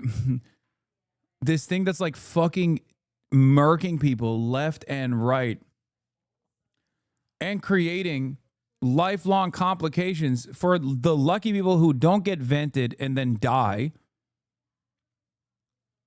Okay, I don't want it. I don't want it to fucking choke slam my ass.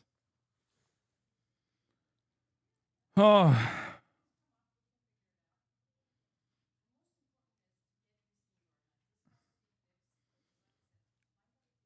And like I said, all the rich people cut the line, man. That's, oh my God, this is like giving me flashbacks to my days in lockdown, having to deal with like some of the dumbest vaccine skeptics of all time. I appreciate that. What about Senator Wyden and I've got a bill because across America, what about what? Hospitals are shutting down on their OBGYN services. Try to have a baby. I don't know about in all of my other friend states, but in Southside Virginia, you can't find a hospital. Will you work with us to make sure that before OBGYN services are taken out of a rural hospital, there has to be a process and procedure? I'm happy to work with you on that, Senator, meet with you and see if we can work with you on it. I don't know exactly what the issue is. Well, again, the Secretary of Health and Human Services, who has said he doesn't know how many people died from COVID, doesn't know if the vaccine saved lives, doesn't understand the issue that OBGYN doctors are fleeing rural America because they can't afford it. And with the cuts that are coming up, it's going to be exponentially worse. I would invite you, sir, to come with me to a community health center in Virginia and hear what is on people's mind. They want to get healthier? Absolutely. Count me in. But they also don't want their basic health care removed. Thank you, Mr. Chairman. Mr. Secretary, do you agree with me that the president deserves a Nobel Prize for Operation Warp Speed? Yeah, absolutely, Senator. That was phenomenal. Let me ask you, but you just told Senator Bennett. So, Bill Cassidy is like yet another guy who's like a fucking Trump dick rider, so it doesn't even matter. But, you know, this is, I guess,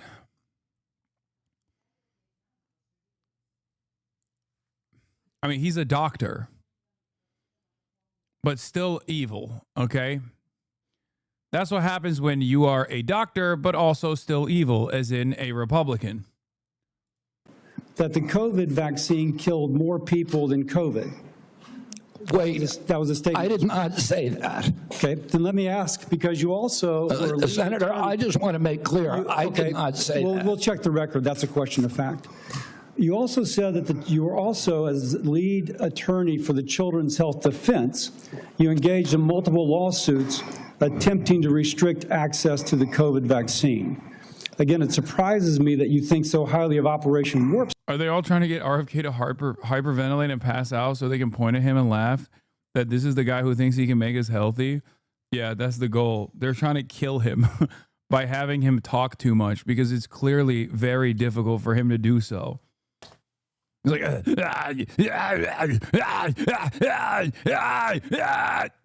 I did say warp speed is great. He needs a Nobel.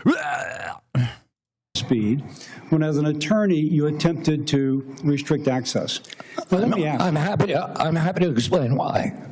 I had 3 minutes and 30 seconds left.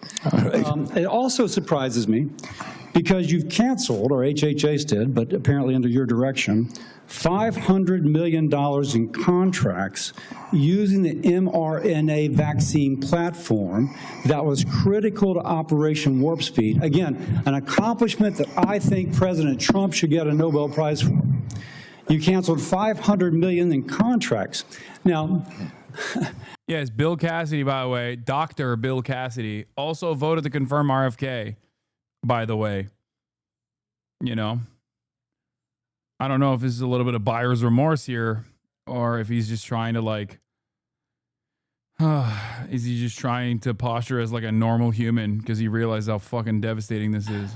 I grew up in a middle-class family, so $500 million seems, just to cancel, it seems like an incredible waste of money. But it also seems like a commentary upon what the president was attempting, what the president did in Operation Warp Speed, which is to create a platform by which to create vaccines. So this just seems inconsistent that you would agree with me the president deserves a tremendous amount of credit for this. Is this a question, Senator Cassidy, or is this a speech that you don't want me to answer? Because I want to answer that question. Please, if it's a question. But be tight, please. First of all, the reason that Operation Warp Speed was genius is it did something nobody had ever been done. I don't think any president but President Trump could do it. It got the vaccine to market. Oh, my God.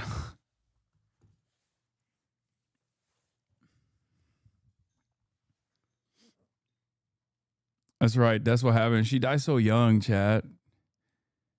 She died so young. Fucked up. Fucked up how the vaccines took her away from us. That was perfectly matched to the virus at that time when it was badly needed, because there was low natural immunity and there were people getting very badly injured by COVID.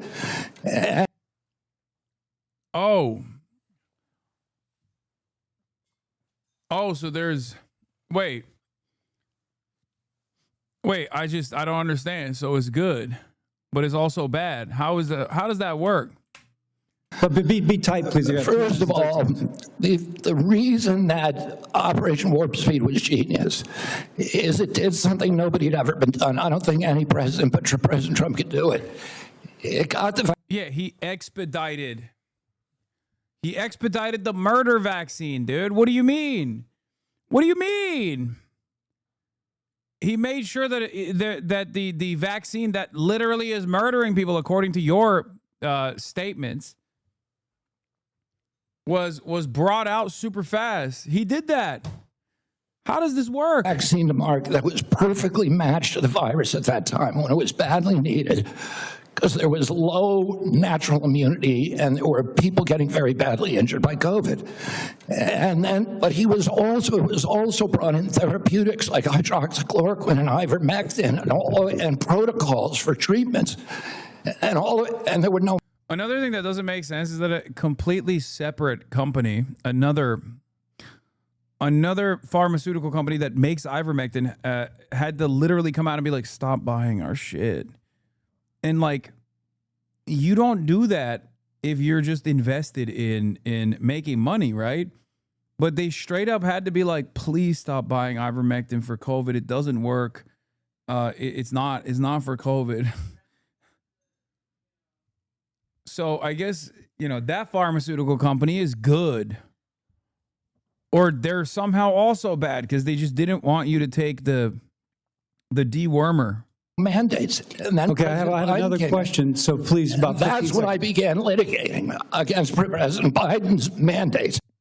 It was good when Trump did it. It was bad when Biden did it. It's awesome. Anyway, tonight it's Harvard 2, Trump 0. We're going to be talking about how a judge ruled that Trump illegally canceled Harvard's funding, and one of the Department of Justice attorneys suing Harvard and his particular interest in Adolf Hitler. That's right. One of Donald Trump's lawyers currently taking Harvard to task for its anti-Semitism is a lover of Adolf Hitler. Interesting. I guess it takes one to know one. Like, it takes a real anti-Semite to figure out growing anti-Semitism.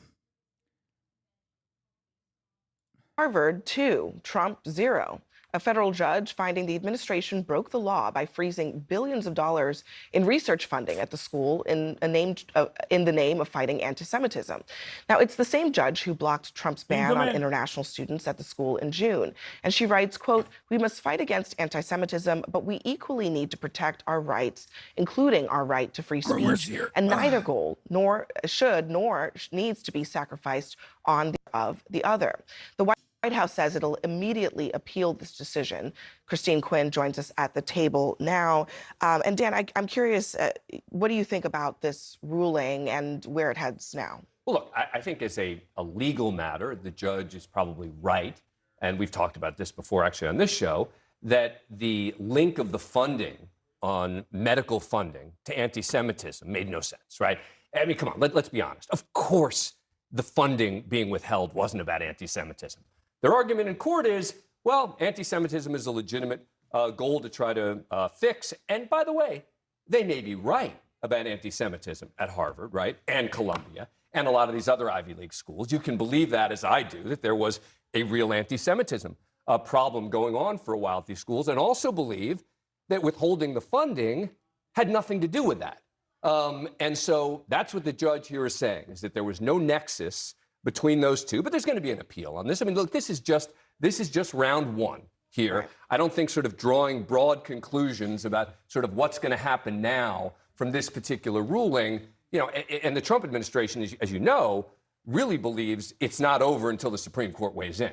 On any subject, frankly. But I mean, for the schools that did settle with the administration before ever even attempting to litigate, Columbia University, $221 million, Brown University, $50 million, University of Pennsylvania made some changes. There are other schools that have not settled with Trump but have had their money frozen. It does seem to indicate that there is some benefit, potentially, to just fighting and seeing where the chips fall. Absolutely. I mean, I think there's benefit in a couple of different levels. One, it's just the correct thing to do if you are an institution of higher learning, to stand up and say you're not going to be controlled by the federal government, that the First Amendment means something. Wow. Beyond that, there's every, reason to believe that— Can I get a quick perma? Thank you. No. Wow. It's shocking. It turns out it's actually good to fight against the Trump administration, just on principle. Just on principle, but it turns out you can also be successful as well because they haven't been able to completely destroy the existing courts process. Wow. Let me tell you how shocked I am about this. Wow.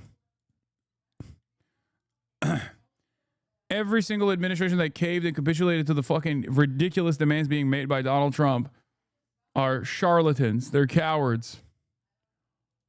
Even if they were to lose, they should have still put up a fight. The fact that they obeyed in advance is insane to me.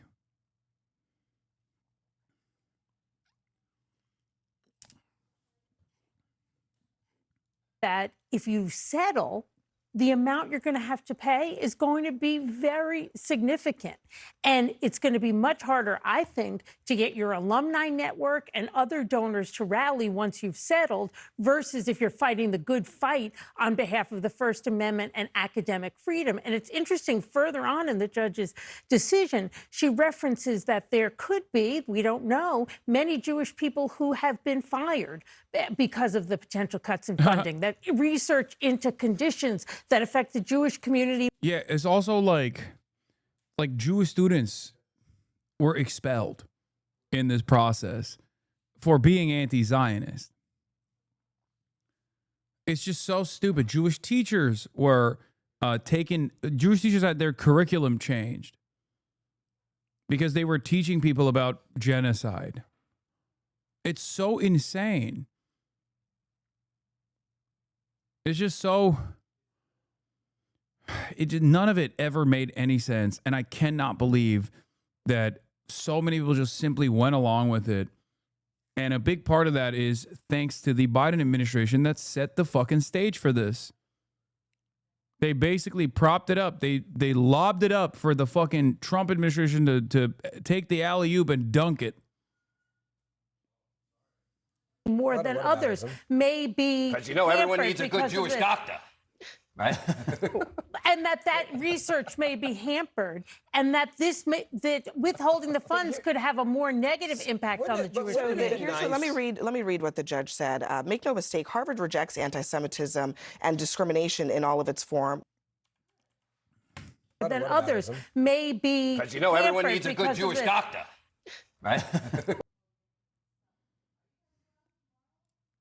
And that research may I mean, the dude saying is probably Jewish, but also they're fucking boomers, man. Who gives a shit? I don't fucking care. He's be just... hampered, and that that withholding the funds could have a more negative impact on the Jewish community. So let me read what the judge said. Make no mistake, Harvard rejects anti-Semitism and discrimination in all of its form.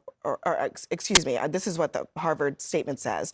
Harvard rejects anti-Semitism and discrimination in all its forms, actively making structural reforms to eradicate anti-Semitism on campus.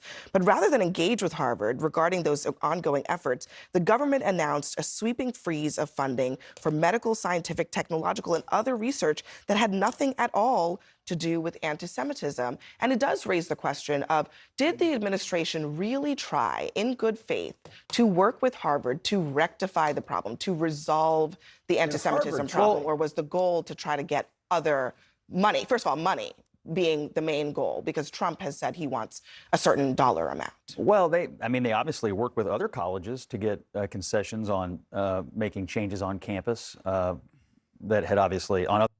This is the problem and the limitations with liberalism, by the way, in general, like an endless support for Israel, is that liberal administrations themselves made concessions on the dangerous conflation of Zionism and Judaism, and therefore they left themselves open for tremendous amounts of attack. Because they were also invested in like purging anti-Semitism, or rather, not anti-Semitism, but anti-Israel sentiment on college campuses. And I've yet to see a single fucking serious synopsis from any mainstream institution that has looked at this with a little bit of honesty.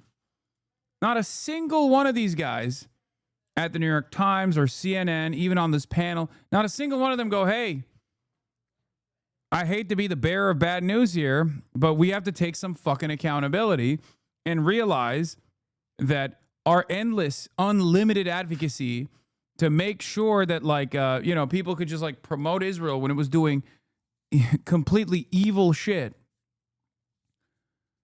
created this environment and allowed the Trump administration to cynically weaponize fears of anti-Semitism that were also cynically weaponized in the administration prior, maybe not to the same degree, but cynically weaponize fears of anti-Semitism and do away with funding for these institutions. That's it. You have to be truthful. You have to be honest. If you can't do anything else, you have to just say the truth. And it was so frustrating for me when the Biden administration was in charge and Israel was doing death and destruction, unlimited death and destruction. And they arrested 3,500 student protesters under the Biden administration, claiming that they were being anti-Semitic.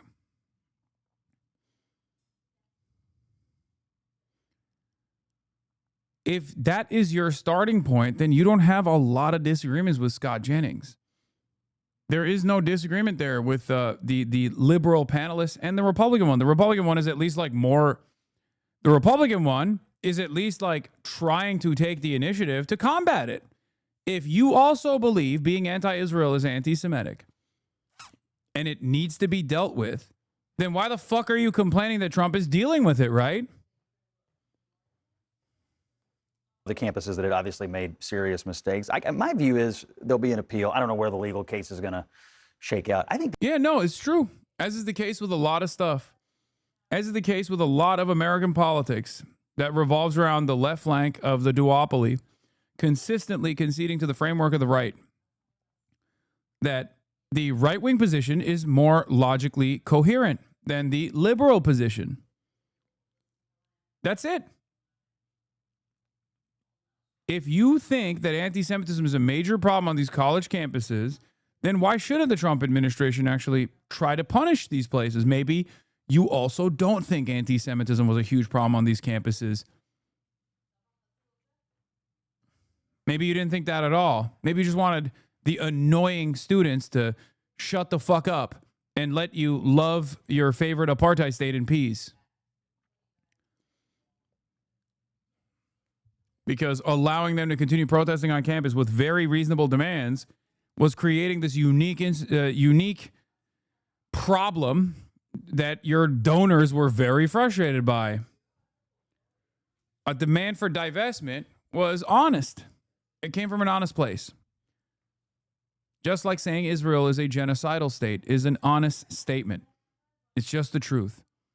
Israel's doing a genocide. Israel's an apartheid state before it even did this genocide, this version of the genocide. And the students that were trying to actively rid their institution of higher learning and its entanglements with this apartheid state, doing a genocide, were correct. They were right. But you didn't want to do it because of your own financial investments. This has been really embarrassing for Harvard. I mean, now you have a federal judge saying anti-Semitism is intolerable. It is clear, even based solely on Harvard's own admission, that Harvard has been plagued by anti-Semitism, could have done a better job dealing with the issue. I mean, it is now widely known throughout our entire society that our nation's flagship university, perhaps formerly, was plagued by anti-Semitism. See? Yeah, there you go. No, you deserve it. If you're a fucking libtard and you're sitting on that panel and you spent any moment leaning into this bullshit narrative, you fucking deserve to get talked down to by Scott Jennings. Because he is a fucking demon, but at least he's more morally consistent on this issue. Okay? That's it. That's it. Scumbags, all of them. This administration was willing to call it out and fight it out. It's a fight worth having. As you just read, Harvard acknowledged that in a very lengthy report that it created itself. But they would never have done it if it hadn't been for to Trump. your point, They would never have admitted it if it hadn't been for See, he's right. He's right. Liberals are too cowardly to actually take the initiative and combat anti-Semitism, unlike my big, beautiful Trump, who cares about anti-Semitism. For Trump. That's not true. That's not To true. what you just read. Chronologically, that's not true. Exactly. Chronologically, factually, that's not true. What you just read indicated that yes, it is embarrassing to Harvard, but Harvard themselves acknowledged it. I think the real embarrassment to Harvard was Harvard itself acknowledging that there was like a significant crisis of anti-Semitism on their college campuses. A real shame. Obviously, there are worse villains here. Obviously, there are significantly worse actors here. Columbia has tarnished what remains of its legacy forever. It's over. Harvard itself also capitulated to the administration early on. They restructured their Middle Eastern Studies department. That doesn't get a lot of fucking play here. They don't talk about that. When Trump made demands, Harvard first capitulated. Only after they came for the grants did Harvard actually choose to fight back. Columbia didn't even do that. Oh. So there is another institution out there that's even worse than Harvard, and that's Columbia. Okay? But it's fucking bullshit. These guys showed the world that they don't care about their students. They don't care about protecting the well-being of their students at all. Because if they did, they would have come out and said, you're being fucking ridiculous. There is a level of anti-Semitism that exists in all facets of American society. Our college campuses, by your own admission, are way more woke than the average place, okay? Than the fucking Jiffy Lube down the corner. The notion that there was a tremendous amount of increased anti-Semitism on college campuses is completely and utterly ridiculous. It is a cultivated fake narrative. The real issue on these college campuses is that Zionist groups were doxing students, harming them openly. They had doxing trucks on like October 9, 2023, plastering people's faces on college campuses for writing an editorial piece that was damn near identical to Haaretz's editorial piece. Like almost identical. People were fucking getting fired. Melissa, what's her name? Barrero? The actress that worked on Scream was fired from her upcoming Scream project, Melissa Barrera, because she posted Jewish Israeli Holocaust scholar Raz Segal's piece about Israel doing a genocide on the Jewish Currents magazine. She posted a screenshot from the Jewish Currents magazine, and she got fired. And they didn't even say like she got fired for, we're parting ways in an amicable way. They openly stated that that was the reason why they were firing her, because they said that was anti-Semitic. People were fucking falling left and right.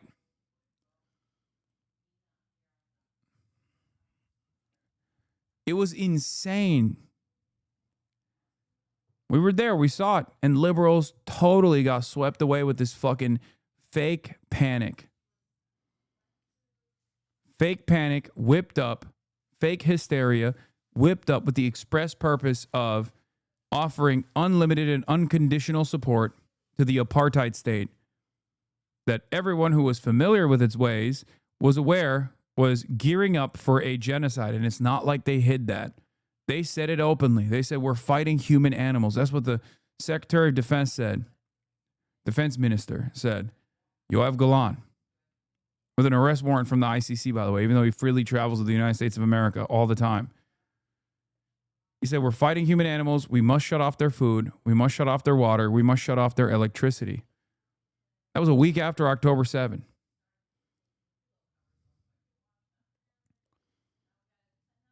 Benjamin Netanyahu said, we're fighting Amalek. We have to kill all of them, even their children. Another war criminal. There was an arrest warrant at the ICC. Then they ended up killing hundreds of journalists, medical workers, arresting doctors, torturing them, hundreds of thousands of Palestinians, many of which are children. Majority are women, children, and the elderly, the overwhelming majority. And we're still in it. And the liberals got us here. The liberals who refused to reckon with that reality got us here. There were many brave people along the way that spoke out, that put their career on the line. Many people lost their careers because they exhibited the bravery. They exhibited the courage of knowing right from wrong. And here we are. People like Aaron Bushnell paid the ultimate price.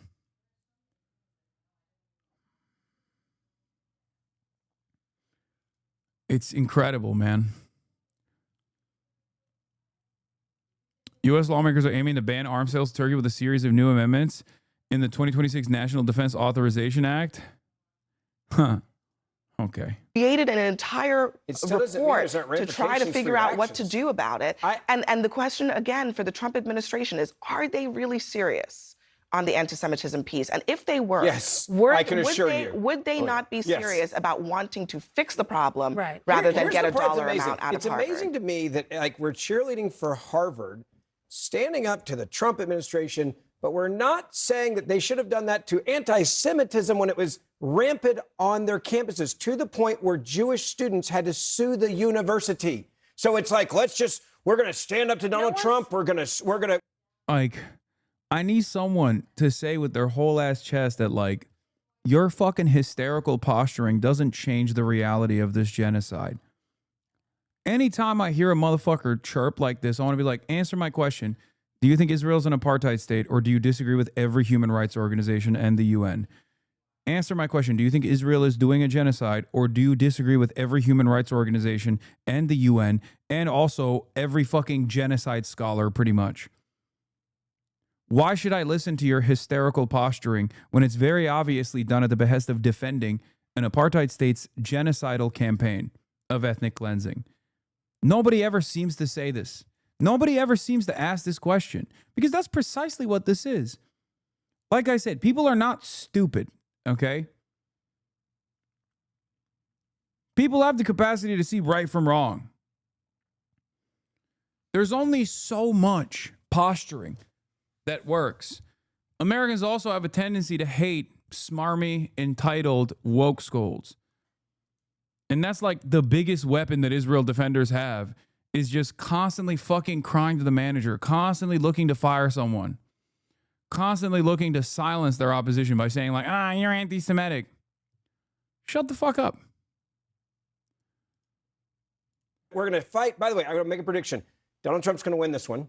It's going to be a win for him. It will be appealed. He will win. But again, you go back to Harvard's sin. The sin was they created a university and an atmosphere where Jewish students did not feel safe to the point where they had to sue. Now we have a judge saying that this is a place that was not safe for Jewish students. And people are like, well, at least Harvard. And I mean this when I say this, and I've repeated it before.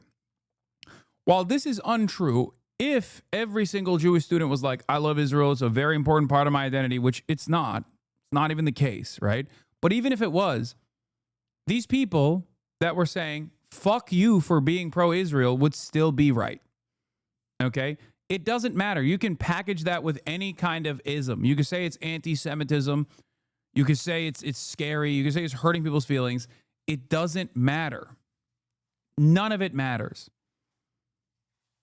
You're just crying.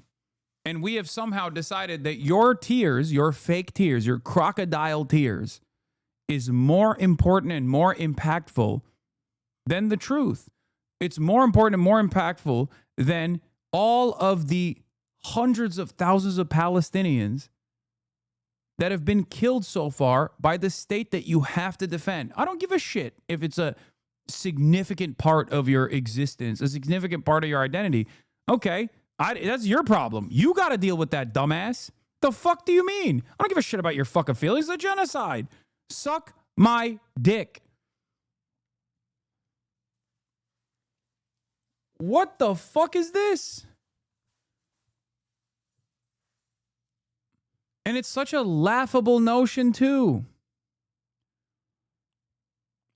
The idea that Jewish students felt unsafe at fucking Harvard, I'm sorry, or unsafe in New York City at Columbia University, it is a laughable idea, okay?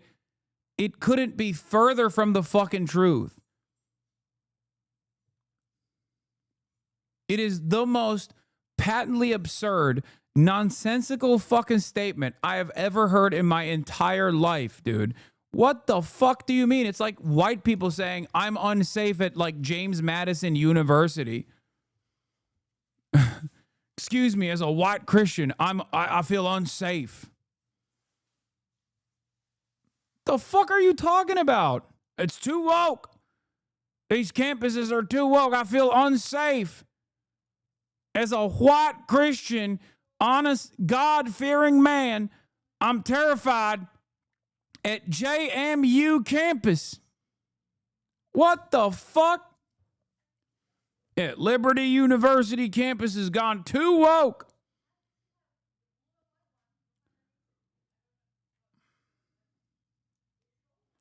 No one is saying that anti-Semitism is okay.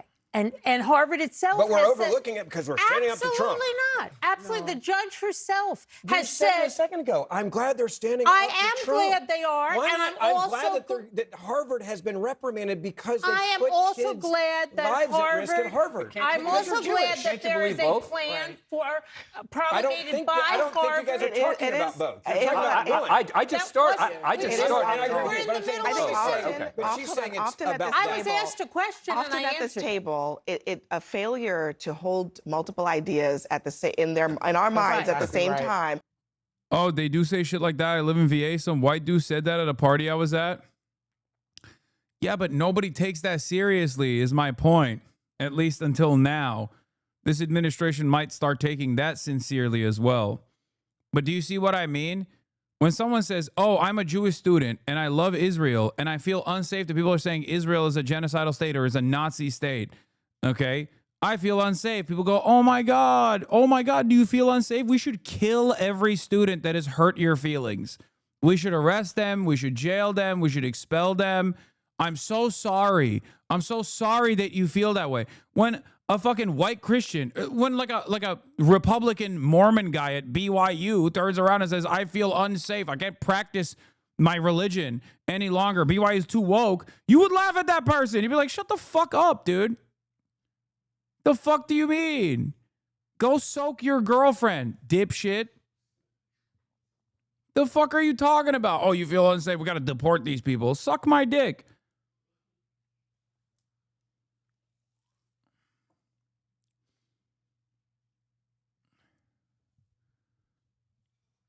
Like, the situation with Israel's genocide is such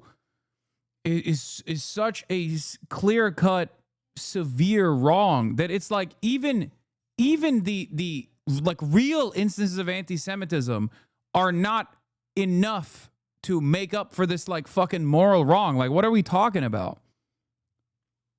Like, what do you mean? Oh, there's anti-Semitism. Okay, what do you want me to do? Shut the fuck up about Israel slaughtering children? Get the fuck out of here. It's ridiculous. It is completely ridiculous. As I've said before, the reason why you hate anti-Semitism, the reason why you hate all manner of bigotry is because that kind of dehumanization can lead to the type of violence that Israel is doing to the Palestinians right now. What the fuck are we talking about? That's real violence. That's not hypothetical violence in the future, or that's not real violence that took place against Jews in the past. That's real violence happening right now. Okay? You can't say, oh, I feel unsafe. Hypothetically, some violence might come my way for defending the fucking genocidal apartheid state right now as a mechanism to defend Israel. Like, that's ridiculous. Is the reason that we end up in these back and forths. But it is possible to say Harvard was wrong. And also, as the judge has said, you cannot try to rectify that by stomping on other rights. Harvard just made a deal like the other universities did. But the problem is, what happens when those... One quick point. So they made deals, right? What happens when there's another anti-Semitic incident now on one of those campuses? Then actually deal with it. Oh, no, brush it under the rug like Harvard did. No. But you know what else is going to happen? There's going to be another threat. Right. You're going down a dangerous road with these deals.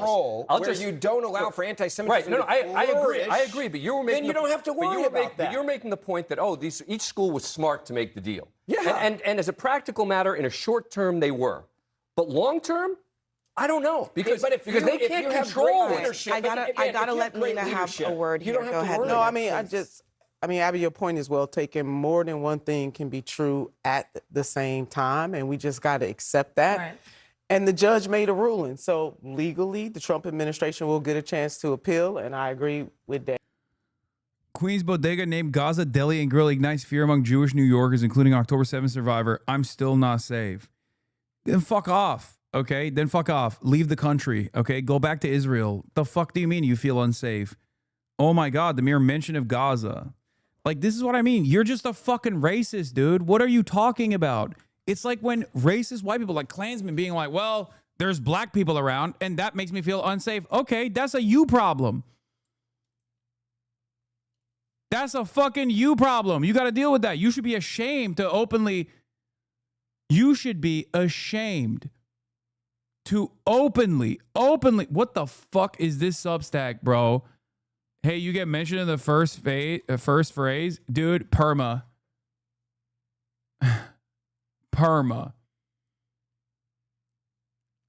Substack for some fucking trot, I think. I don't know, saying communists must move beyond Cold War campism and return to revolutionary and internationalist anti-imperialism. And then it's a Substack article that mentions me in the most like cynical, idiotic framework.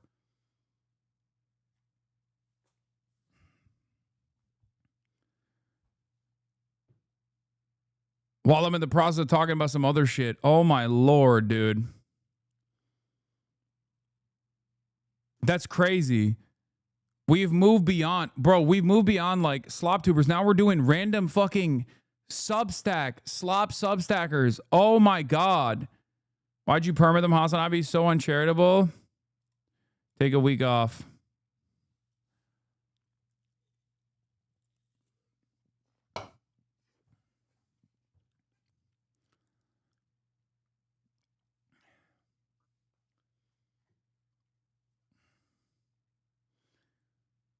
Oh my God. What's next, bro? Hey, man. My goat. Someone tweeted at you. It's got 3 likes. You have to look at it. It's just random sock account, but you have to look at it. You need to. Anyway.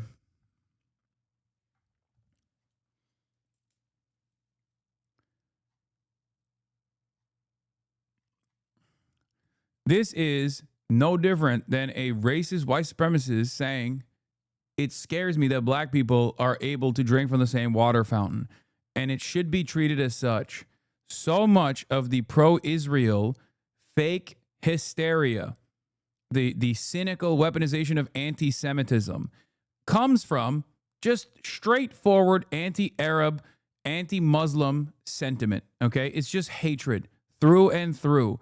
And yet, we have, for far too long, allowed this kind of sentiment to continue as though it's a sincere request. Okay? When a Christian nationalist person turns around and says, it scares me that there are black people around me, you don't actually take that shit seriously. You go, shut the fuck up, you're racist. Suck my dick. But when someone goes, I'm Jewish and I am fearful as a Jew that Muslims are scary. They're using Muslim words. They're doing this. They're doing that. It scares me as a Jew. You're like, we just have to go, oh, okay, sorry. Oh, if it scares you, what can I do, my king? Like, what do you mean? You're just a fucking racist. I don't give a shit if you're a Jewish racist or a Christian nationalist racist. You know what I mean? The fuck? You're an ultra-Zionist and also a racist. No, ultra-Zionism is racism anyway.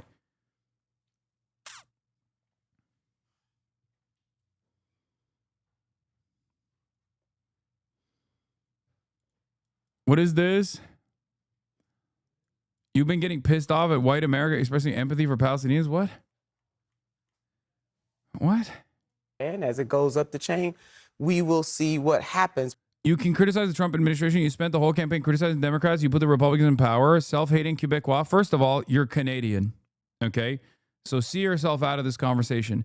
Number 2, if the campaign actually listened to my very reasonable criticisms that literally ended up, actually, as I said it would, causing the campaign to lose to Donald Trump twice now, okay? The expectation from you is that I should have shut the fuck up and lied and said, and told you a lie. That's it. You want me to lie to you. You want me to go, hey, everything that I'm seeing that this campaign is doing that's wrong, that's going to inevitably lead to the demise of the Democrats, I'm just going to fucking lie to you about. I'm going to tell you, nah, it's actually awesome that Kamala Harris said she's a small business. That's great. It's bait? Okay, take a week off. But to a hammer, everything is a nail. And so I do not necessarily believe that the president, through his actions on this issue, really tried to work this out without penalty first. He went in to penalize first instead of saying, let's take care of this and get this right. I'm glad that Harvard admitted it, working to rectify it. Discrimination, racism, bigotry of any form should not be tolerated on any campus. Why did this film break? So, Voice of Hind Rajab has been produced by, I think, like Joaquin Phoenix and a bunch of other people.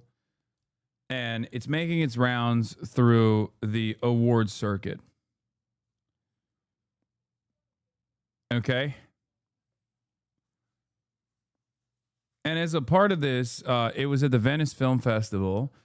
And in the aftermath of the Venice Film Festival showing, there was a 23-minute standing ovation. Okay? There's a 23-minute standing ovation. Now, it's being produced by like super, Hollywood legends, right? And on the one hand, I feel like this is offering some semblance of justice for Hind Rajab, who was assassinated by Israel in her parents' car, and then the Palestinian Red Crescent medical team that tried to reach her were also killed in the process. And there's a 23-minute phone call that took place between Hind Rajab and the Palestinian Red Crescent.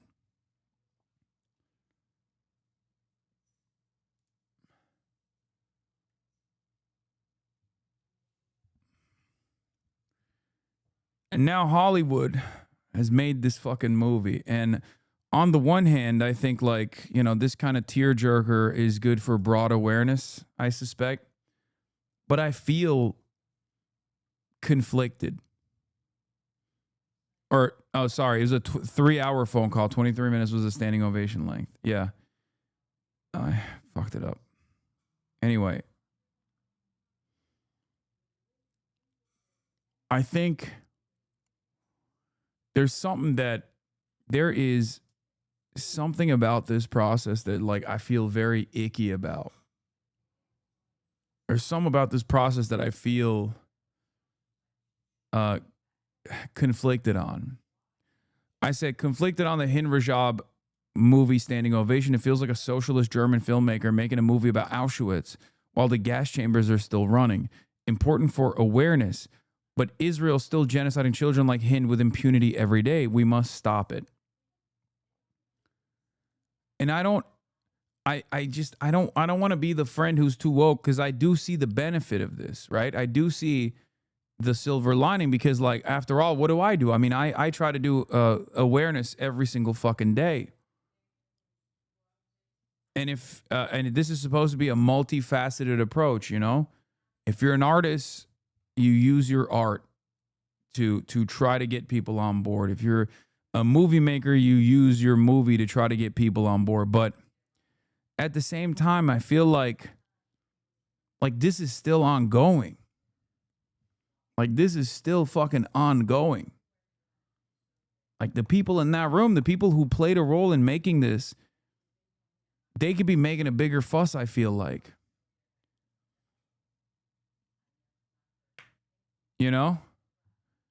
Like, George Clooney should be on television being like, yo, Israel is a genocidal apartheid state. The fuck are we doing? Politicians need to stop with this nonsense.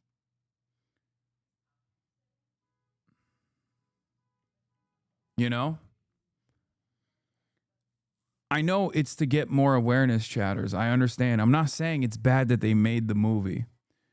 Here's what BM said. I really hate you said. Of course, it's great that the voice of Hind Rajab receives such a sympathetic and warm public response, but am I the only one who can't help but be bothered by the insane dissonance when watching this video? Precious little Hind Rajab was brutally murdered in a destroyed city, being bombed and intentionally starved, right before the eyes of a complicit idle world. This isn't history. It's still happening right now. Every day, there are dozens of Hind Rajabs in Gaza being butchered in their decimated millennia-old home simply for being Palestinian. Meanwhile, in Venice, although it could have been LA, Tokyo, Amman, or even fucking Tel Aviv, wealthy, influential people are wearing their fancy suits, indulging in an extravagant event, being served cocktails and hors d'oeuvres by working-class waiters, and having an evening of culture and entertainment while watching poor Hind's story. Venice is just 2,500 kilometers away from Gaza, a mere 4-hour flight from the Tel Aviv airport, named after the orchestrator of the 1948 Nakba. Yet it feels like a whole different world, a spoiled and content world, who takes just a moment in the middle of this indulgent celebration to shed a tear and give a standing ovation in honor of a little girl murdered in a Holocaust that is still being carried out in full force. Their teardrops on their $1,000 iron suit, while at the same time, 4 hours away, another Hind Rajab is being murdered in a destroyed city, bombed and starved to death. And those who brutally murder those thousands of Hind Rajabs are still considered allies in Venice, in Italy, in Europe, and in the entire West. Hell, there must have been some Israelis in that audience last night, some modern-day Nazis who came to watch a film about Auschwitz while the showers are on and the crematoriums are working at full capacity. That was so moving, they'll tell their date, while waiting for a taxi to take them back to their fancy hotels. Got to get some hours of shut-eye. Breakfast buffet opens at 7. Anyways, congratulations to the creators of this important movie. I sincerely hope it drives some viewers into real action. So that's I mean, this is kind of how I feel about it too. Like I am conflicted on this because not only are there still tens of thousands of Hind Rajabs that are waiting to be saved, okay? There are hundreds of them that get slaughtered every day with impunity, okay? This is not something that happened in the past that is important for people to understand. This is something that is ongoing. So if all this amounts to, in the aftermath of watching this movie, if all that amounts to is, oh, I felt so sad and then that's it, then this is an abject failure. It's exploitation, as a matter of fact. We need this to compel people to take action, powerful people to take action. Do you see what I mean? Because this is still happening. It's still happening. Like, I'm not disparaging the people that also put their careers in jeopardy for putting this out there. Okay? I'm not.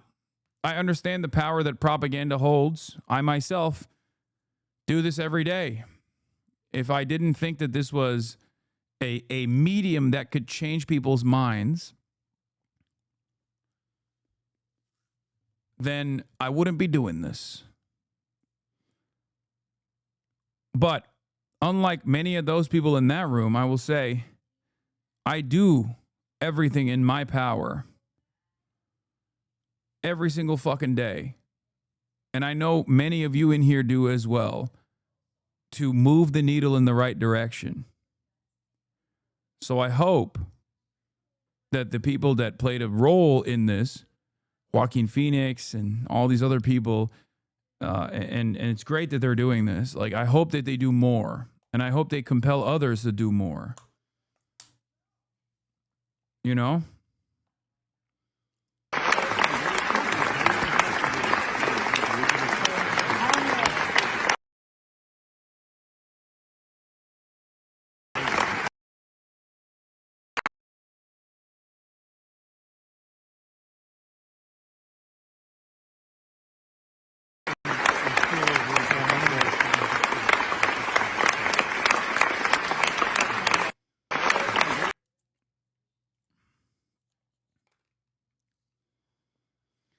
There's this concept scholar, Robert Fowler, calls interpassivity. He gives an example of WALL-E. When you watch WALL-E, it does your capitalist resistance for you.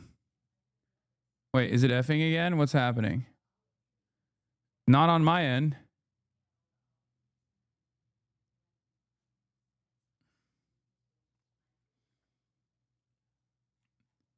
When you watch WALL-E, it does your capitalist resistance for you. I think your content is the opposite of that. And it seems like maybe this movie encourages interpassivity. Is doing the anti-apartheid for you. By the way, I got this idea from the OG Mark Fisher in his capitalist realism novel. Delay is bad. I don't have any Fs. It didn't happen on my end, and I don't know why it happened on yours.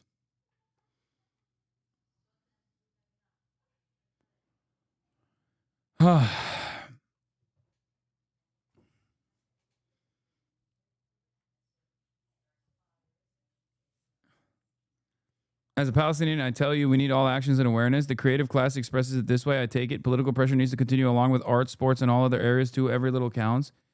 No, I agree. I do. I agree with that. That's why I'm not like saying this fucking sucks. Why did they make this? Right? I'm not saying that at all. I hope that this causes people to move, and it urges people, it gets people to recognize the seriousness, the humanity of the Palestinians, and the seriousness of the severity of the violence that they're experiencing. The record for the longest standing ovation at nearly 24 minutes. And who is it about? The film The Voice of Hind Rajab premiered at the Venice Film Festival on Wednesday. It tells the story of Hind Rajab, the 5-year-old Palestinian child who became a symbol of Israel's atrocities in Gaza. Her story began on January 29, 2024, when Israel's military told residents of Gaza City to evacuate immediately. So Hind's family got in a car and began to drive north. But a few hundred meters later, they stopped. Hind's 15-year-old cousin Leanne called her uncle to tell him they were surrounded and Israel's army had opened fire on the car, killing everyone inside apart from her and Hind. The Palestinian Red Crescent Society, or PRCS, made contact with Leanne that afternoon. الو مرحبا. ايوه بتدخل علينا. الدبابه جنبك. انتوا متخبيين؟ في السياره احنا جنبين الدبابه. انتوا جوا السياره؟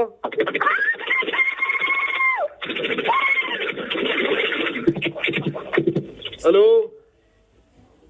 الو. 62 gunshots could be heard over just 6 seconds as Leanne screamed for her life and the call ended in just under a minute. The PRCS called back immediately and Hind picked up. ميتين؟ وهم هلا معك بالسيارة؟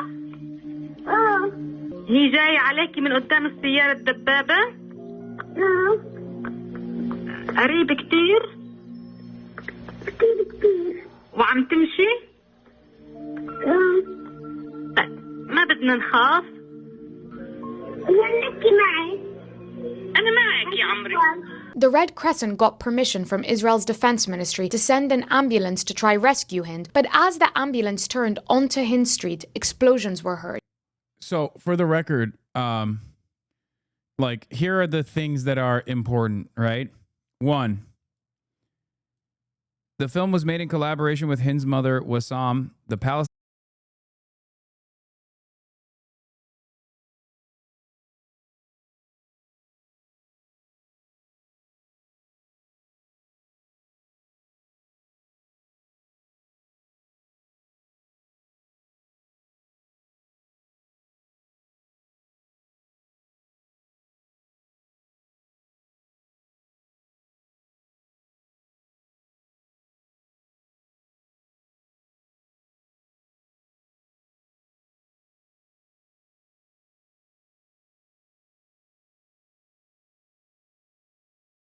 Watermelon Pictures, Alana Hadid's joint.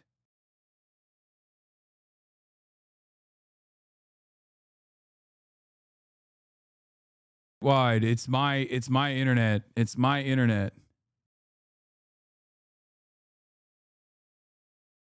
Wait, it just disconnected. Wait, what the hell is going on? Yeah. Wait, it's all of Twitch? It's back, but then it goes out again. It happened to everyone?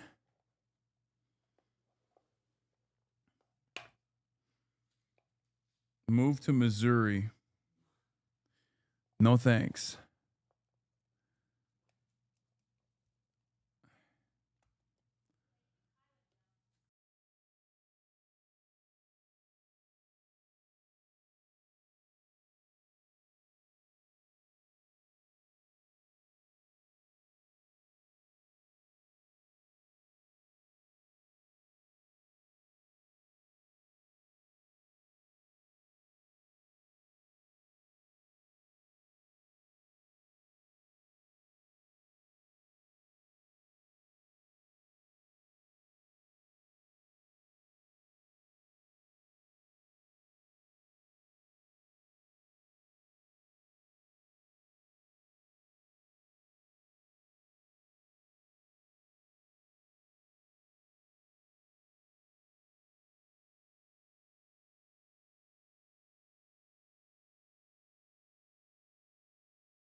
hopefully also going to be back. Let's see.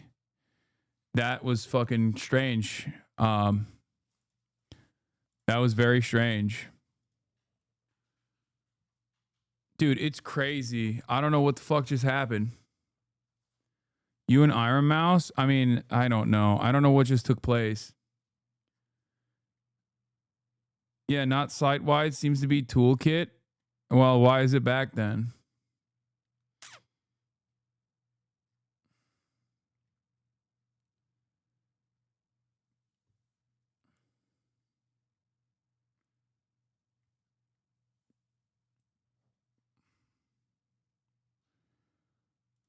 Oh, I hate this shit, dude. It's so fucking annoying.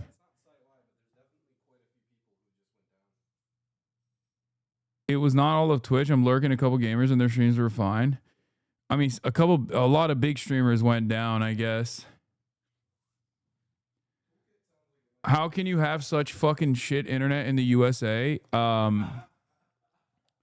A question I ask myself all the time, my friend.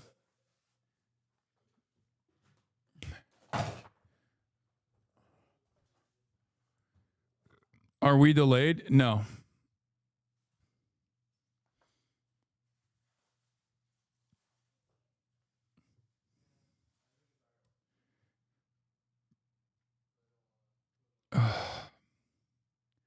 Are you good? No, I'm not good. We went from fucking 30K to 17K with on a moment's notice. The fuck am I doing?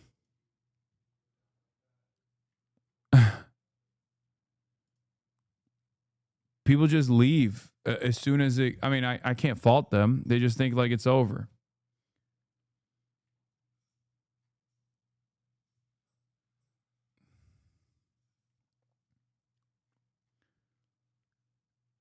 I don't know if it's a Twitch related issue.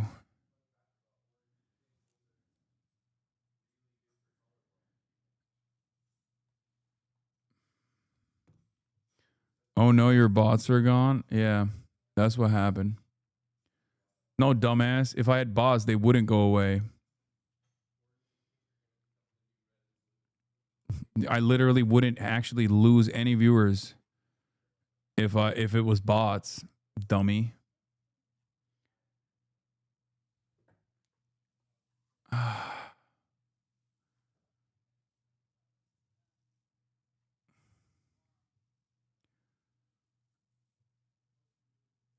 We do know it's clearly Twitch. You're just worried about your historic tech issues. Is a massively widespread issue, even if a few regions stayed up. This kind of stuff is so discouraging, man. I get so fucking frustrated.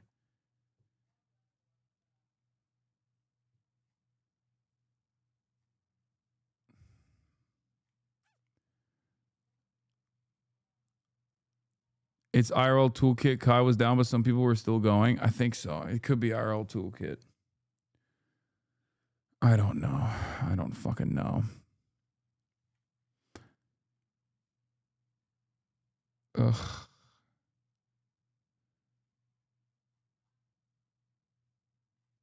It's fine now, I think.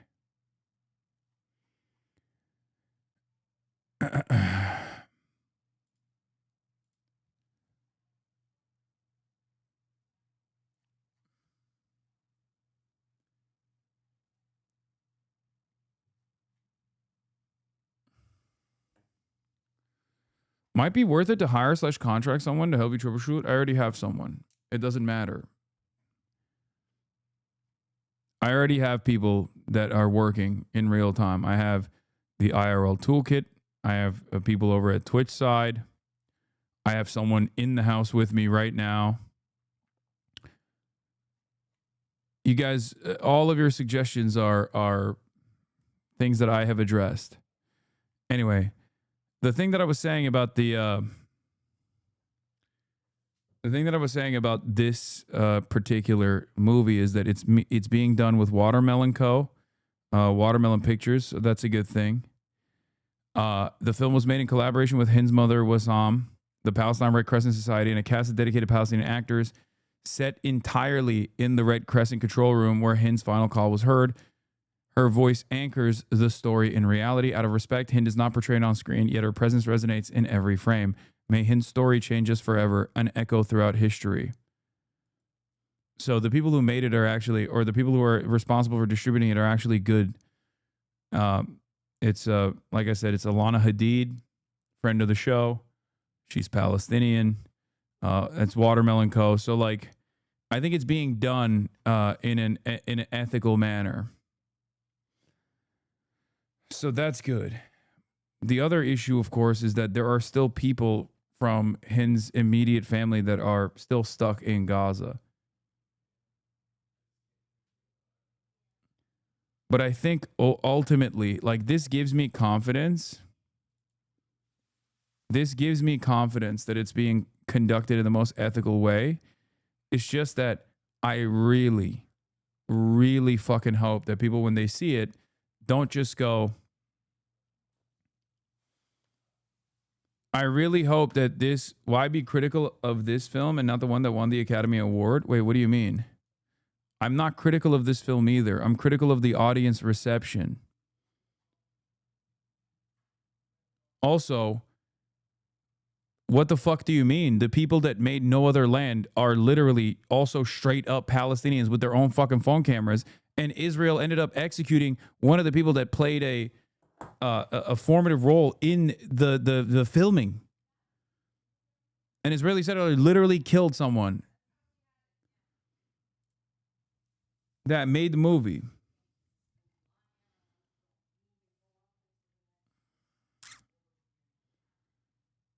I'm simply stating that while this is, like, I already said this. I told you, like, broad awareness initiatives is incredibly important.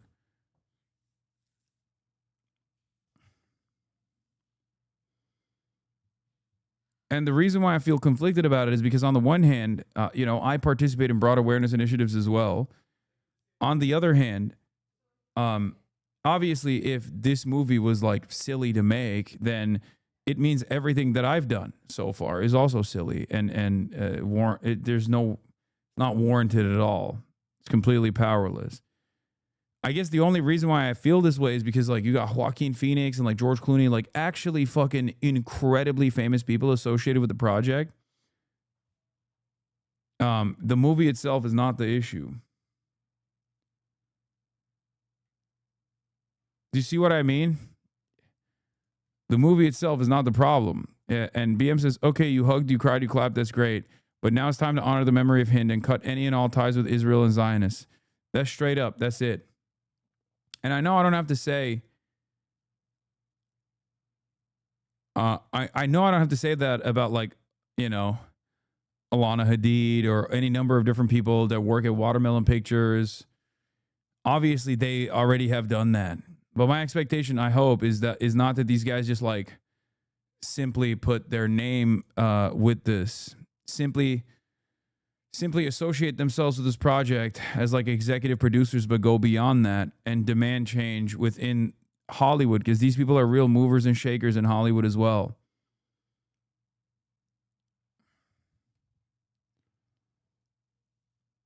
Do you see what I mean?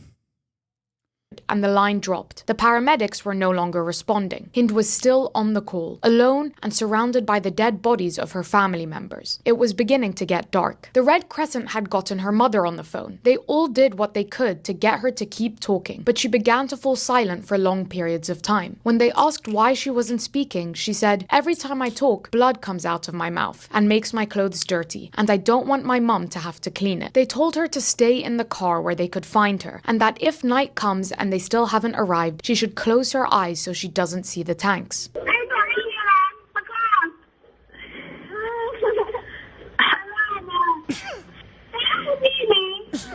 حبيبتي والله لو بإيدي لأجيكي The call broke off shortly after. They tried to call again and again, but no one answered. No one could reach the area for nearly 2 weeks. Once they did, they saw the Red Crescent ambulance that had come to try rescue her was a burned-out shell, with almost nothing remaining of the paramedics' bodies. Further up the street, the door and parts of the hood from Hind's car had been torn off. The windows were blown out and it was covered in bullet holes. A total of 335 bullets had been fired at the car. The body of Hind's uncle was still dangling from the driver's seat. The car smelled of decomposing corpses from the dead bodies of the 5 children piled together in the back seat. The family was buried together outside Al Shifa Hospital, and their murder became a rallying cry for activists around the world. Students raised awareness about Hind on university campuses worldwide, and the Hind Rajab Foundation was set up to prosecute Israeli soldiers accused of war crimes internationally. When Tunisian filmmaker Kauthar Ben-Hania heard the audio recording of Hind, she decided to drop everything and make the film, saying, "I cannot accept a world where a child calls for help and no one comes." She got the full 70-minute audio from the Red Crescent and testimonies from Hind's mother and others who had been over the phone, reconstructing the story. Once it was underway, names like Brad Pitt, Joaquin Phoenix, Rooney Mara, Jonathan Glazer, and Alfonso Cuarón signed on as executive producers. It was then nominated for the Golden Lion, the highest prize given to films at the Venice Film Festival, to mark important contributions to cinema. In a time where people are constantly exposed to short bursts of violence and suffering online, Ben-Hania focused on the retelling of violence through Hind's voice rather than video. In this way, she said, cinema can preserve a memory and cinema can resist amnesia. The movie, a simple story about a child being trapped alone and no one coming to rescue her, may do exactly that.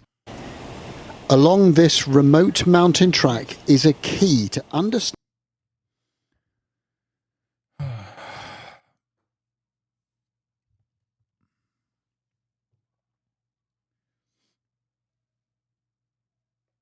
It's not just cinema, though. It's something that's actively happening right now.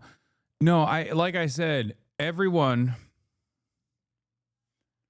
it takes a village. Everyone has a role to play in this. If you're an artist, you use your art to communicate and create broad awareness. If you're a movie maker, you use that. The only reason why I feel kind of conflicted is because, like, this is just an ongoing incident. Like, this is an ongoing issue. This is an ongoing genocide. You know what I mean? It's still happening. It's not something in the rear view mirror.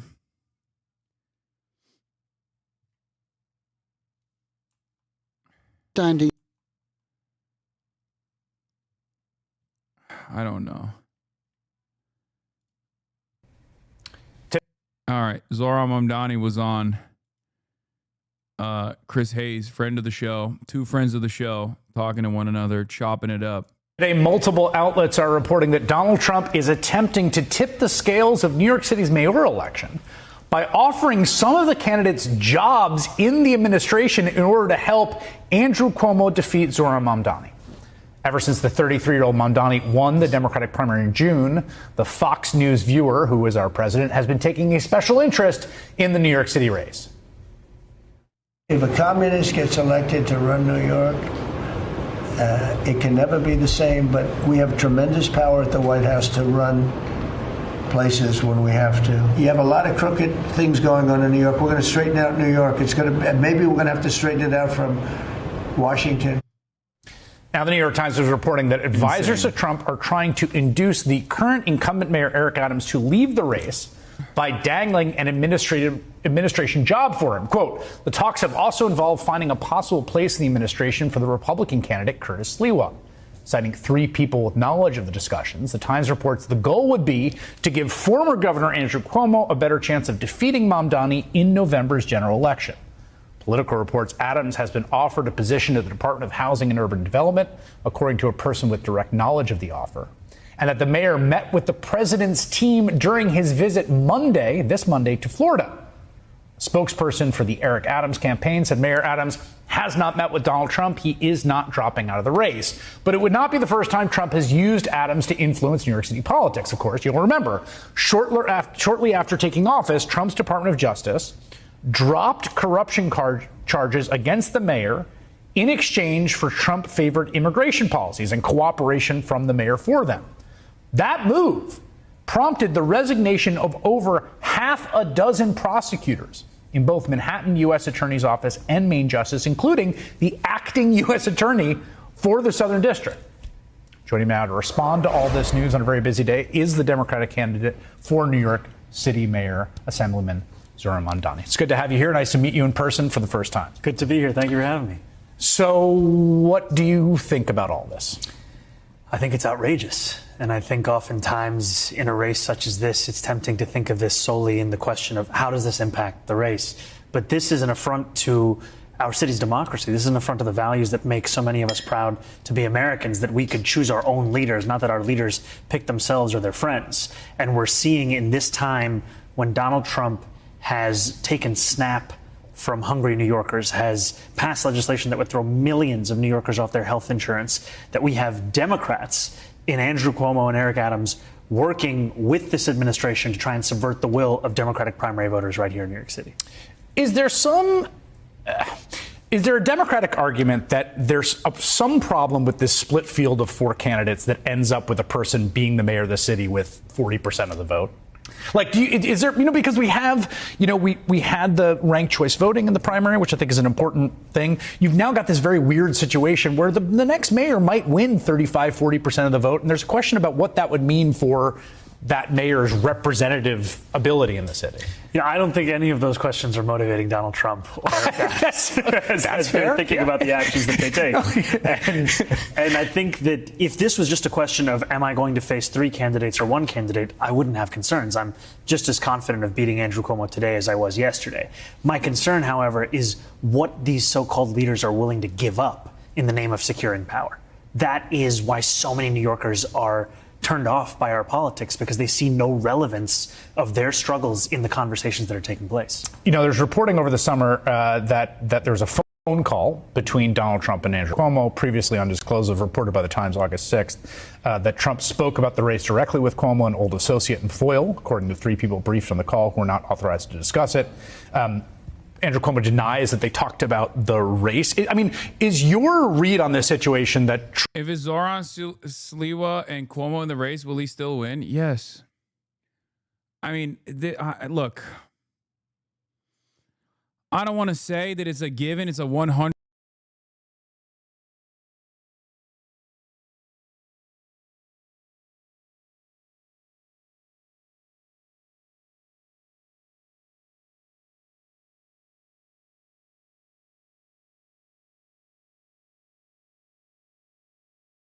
%, certainty. Nothing is, but he's looking pretty good right now. It's Zoran's race to lose. Am I effing again? Fuck. What is happening? This time it's Twitch side.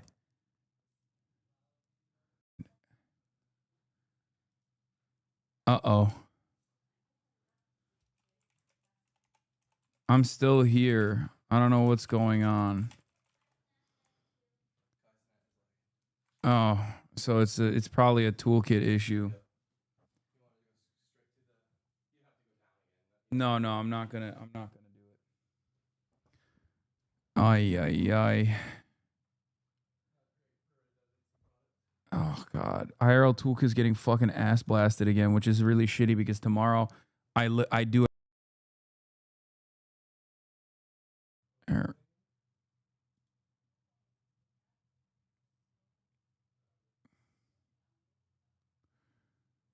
I did that so there's no delay.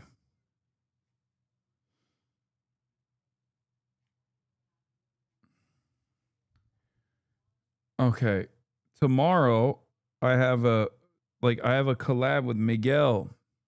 It's supposed to be tomorrow with LA Taco and Miguel. So I'm annoyed that if IRL Toolkit is busted again because it's getting like DDoSed again. Restart your router. Man, shut the fuck up. It's not my router. Oh my God.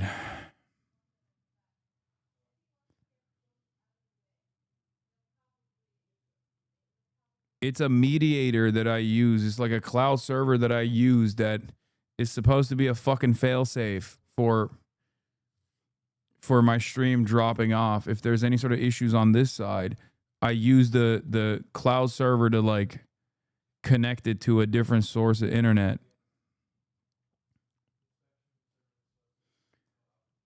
It's not about my router. Probably better to not explain that sort of stuff. No, people who are fucking attacking IRL Toolkit already know what they're doing. They see it. There's no getting around it. You can't just like hide that you're getting the service that you're using is getting DDoSed. That's the reason why Hasan the Whiner. That's the reason why Kai Cenat's dropping off too. 19-month subscriber banned. Permit. Have fun.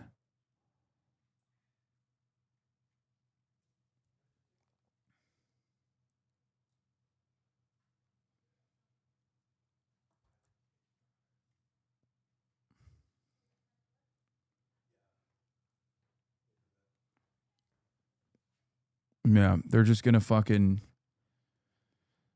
they're gonna go crazy on that shit until the Kai stream is over, pretty much. And it's crazy because it cooks every other streamer that uses the same servers. Well, not the same servers, but like the same structure. Trump is pulling for Cuomo. Absolutely. And I think Trump is making that very clear that this is his choice for mayor of New York City. It's Andrew Cuomo. And he's willing to use every single tool and tactic at his disposal to try and assist Andrew Cuomo in that same pursuit. And what we're seeing right now is to offer and consider positions for two candidates in this race to try and make this one-on-one. It shows just how threatened he is by what our administration would be, which is a fulfillment of the thing that he ran on but has since betrayed, which is a promise of a more affordable life for Americans. You know, for people that are watching this that consider themselves, you know, Democrats are sort of in the big tent, right? And say they're in the big anti-Trump coalition, okay? And you know, they've known Andrew Cuomo as a known quantity for a long time. And there's a feeling right now as they watch sort of Governor Pritzker in Illinois and Governor Newsom and, you know, mayors in Chicago and D.C. and Baltimore deal with this sort of Godzilla-like figure, right, who's sort of wreaking havoc all over the places, that we need someone who's strong, who's experienced, who can go toe-to-toe, who maybe is kind of a tough guy. And this Zohran Mamdani seems like a nice guy.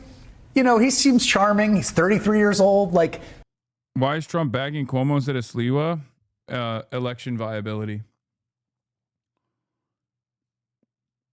If they get Sliwa out, who is the designated Republican on the Republican ticket, then he can push all the Republicans to vote for Cuomo. That's his only shot at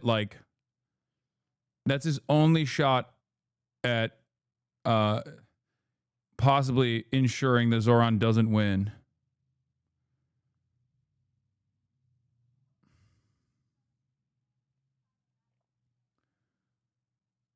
Sliwa is not going to win, obviously. He never has.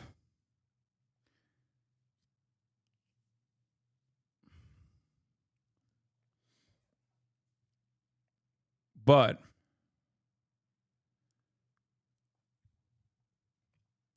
Andrew Cuomo at least is like has enough name recognition from like people that have voted in New York that he could potentially put together like a coalition of Republican voters and like Andrew Cuomo knowers to maybe ensure that Zohran doesn't win. Having said that, still very difficult. Yeah. Advisor President Trump have discussed the possibility of giving Mayor Eric Adams and Curtis Sliwa positions in the admin to clear the field and damage the chances of Zohran Mamdani. Worth considering what the point of this is. If Mamdani winning would be such an asset for the right, why are they trying to get him to lose? A sincere concern for the well-being of New York? A genuine fear that Mamdani will topple capitalism in the city? Do these seem plausible?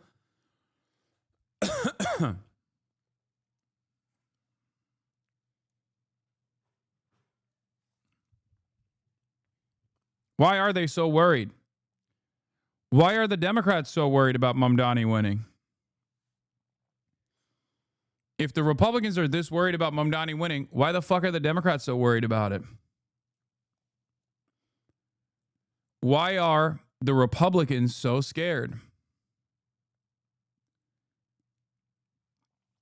No, Osito is joking when he says, is this a sincere concern for the well-being of New York or a genuine fear that Mamdani will topple capitalism in the city? No. It's because if you give socialists an ounce of control and power, it will unfortunately spark a light under the asses of every American that will look to this and go, wait a minute, there is actually an alternative. There are people who call themselves socialists who happen to be in favor of like real modest social democratic reforms and will fight for it tooth and nail. Why doesn't my local politician do that? That's what the Democrats are afraid of. Well, some are not. Some actually do think that this is good for the party.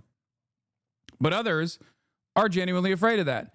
Republicans, on the other hand, are afraid that if this kind of populist momentum actually happens within the base of the Democratic Party, that then causes the Democrats to reflect on and by force change the trajectory of the party's policy platform, then all of a sudden Republicans are in big trouble because now they actually have to fucking get way more creative. They actually have to legislate. They actually have to concede on some of the anti-capitalist, the real anti-capitalist policies that might be getting implemented. That's it. That's it. Because as I've said over and over again, if Democrats were actual fighters, if they were the real left flank, if they were really on board with even like social democratic reforms, the Republicans would have to advocate against those reforms because they can't have that. They are beholden to their corporate benefactors. They're the right flank. But in the absence of any sort of initiative from the Democrats, Donald Trump can run around and fucking say stuff like, I'm the real working class hero. I'm the real hero of the working class. I'm going to save the American working class. Well, you could only get away with saying that because the Democrats don't try to become the heroes of the working class. They don't actually push for anything that helps the working class. They're just marginally better than the Republicans. They're dire Republicans. I don't think they're afraid. They love using socialism and Mamdani's the perfect thing to attack. If that was the case, they would literally celebrate Mamdani winning. Do you not understand? If Republicans truly thought Mamdani would be a spectacular failure for the Democratic Party, then what better opportunity than to let the fucking Democrats fail on their own so they can constantly present Mamdani as the failure, the celebrated National Democratic Party figure. How do you not see this? The thing that these people fear most is change. The thing that Democrats fear most is having to actually do their jobs. Having their constituents actually wake up to the reality that there could be better candidates out there. That's how Donald Trump won. Democrats thought that a right-wing populist charlatan like Donald Trump would be the best possible candidate. He would get destroyed by Hillary Clinton. Hillary Clinton did this with Donald Trump. They propped Trump up. And look what happened to the party. Now imagine if there was a Trump-style left populist momentum in the left flank of the Democratic Party. All of a sudden, the Democrats actually reflected the values that they are supposed to champion. They do push for those policies all of a sudden. What happens then?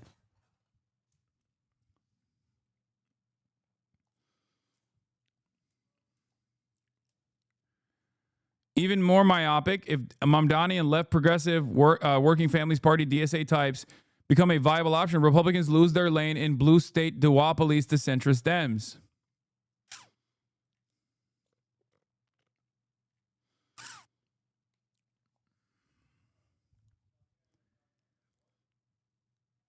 There's also the issue of Israel as well. They need to punish a guy who uncompromisingly said fuck Israel throughout the campaign.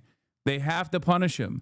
Otherwise, other people are going to be aware, other politicians, young politicians that want to make a name for themselves are going to recognize that, oh, if you say fuck Israel, you can get a lot of votes. That's also a terrifying prospect for many. Why are you mad at me? I'm not. What? Not only that, but that would also mean one of the most populous and blue cities in America would turn red because of how badly Mamdani would fail, further solidifying the right's hold on America. Literally makes no sense. Exactly. If they truly thought Mamdani would be a spectacular failure, they would let him win the race. They would let him win the race so they can always point back to Mamdani's failure as a clear-cut, obvious indication that socialism is destined for failure. Now, this doesn't end with Mamdani's victory. There's a lot more work that must be done because even after he wins, inshallah, there is still going to be a lot of hurdles thrown in his direction. People are trying to constantly fuck him for the same exact reasons that I just mentioned. Because those motivations don't go away once he magically wins and becomes the Democratic mayor of New York who happens to be a socialist.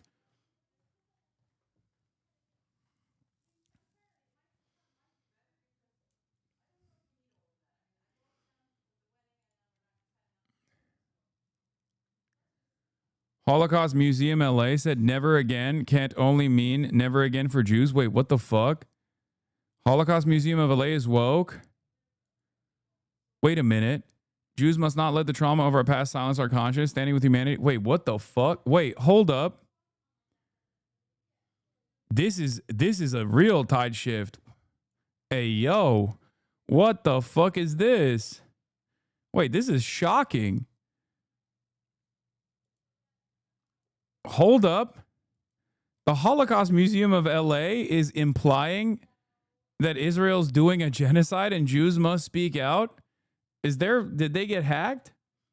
Or is there an actual tide shift happening? Because normally, a lot of the Holocaust museums in this country have been active participants and direct defenders of Israel's apartheid structure and its genocide. This is a unique change. Never again can't only mean never again for Jews. For the record,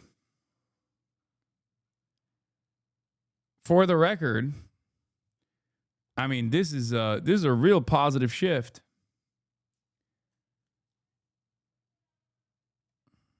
Yeah, Holocaust Museum, more like Hamasacost Museum. Fucking got him.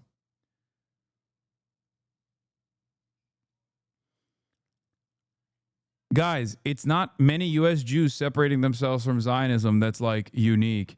These institutions for the past 23 months have actively attacked critics of Israel and used cynically their position as like the people that are supposed to educate people on the dangers of genocide and the Holocaust specifically to unironically call every single fucking critic of Israel a Nazi.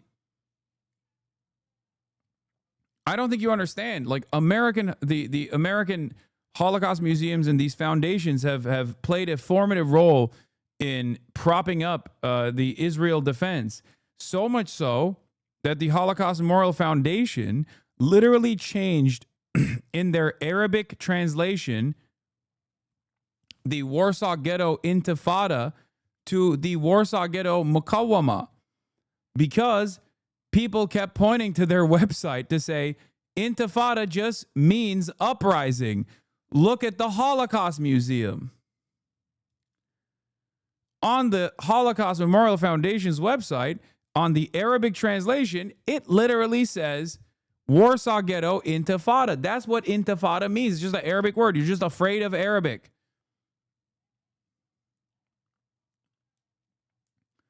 Now, this is still obviously not going hard enough, but within the limited confines of being critical, I mean, this is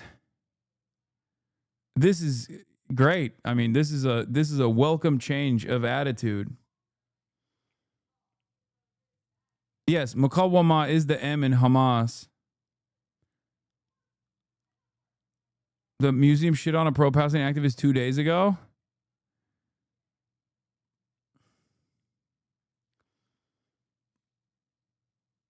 People are brought up to hate Jews even when they've never met a Jew? Wait, what are you talking about? Oh, you mean this? Harassing Jewish artists is not activism? Regina Spektor was recently interrupted and harassed at a concert in Portland by a pro-Palestine activist. Artists are not governments. Jewish people are not stand-ins for global politics. Let's hold space for real activism. If you want to make a change, we need to have meaningful conversations. She supports Israel's actions in Gaza. It's not like people yelling at Larry David or something.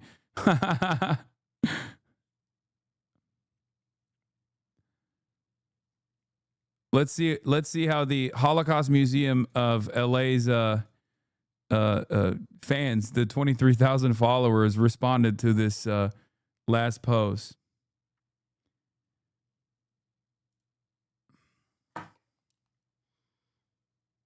Wait, did they delete the comments? What the fuck? Did they shut off the comments?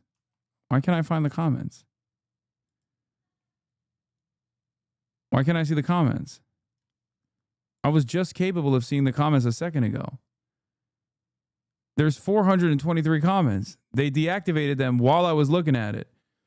Now, of course, what's crazy about this is, I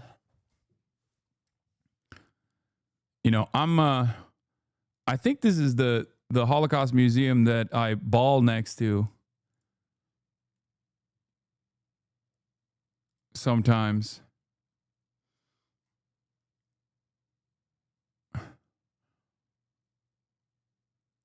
Did they just block you? Nah. Genocide against any group is wrong. We should all stand against it. But we can easily make this statement without all lives mattering. The phrase never again was really never again Masada Fall, poem by Yitzhak Lamar after liberated Buchenwald. At a time when the Holocaust distortion and denial are on the rise, largely due to the universalization of this is disappointing to see. What DEI department intern posted this? Oh, that's not. I can't express how much I appreciate this post. Thank you. Did JVP take over your social media? Jewish Voice for Peace, by the way. What exactly are you trying to say here? What in the blood libel hell? Let me know where to send me resume for social media job opening you'll be posting. So now you're using phrases that our haters use. Why all lives matter? Your own people. Don't all lives matter? The situation is shameful. What the fuck? They're doing the reverse all lives matter. Don't all lives matter us when the hostages are starving like Auschwitz victims for 700 days. Israel is starving them, you fucking moron. I did like it. Oh, shit. Oh, fuck. I didn't like that comment on purpose. Is Qatar funding you? Fire whoever conceived this post at Holocaust Museum LA. We're facing blood libel at astounding levels and you're making it worse with this bullshit. Bro, that's so funny.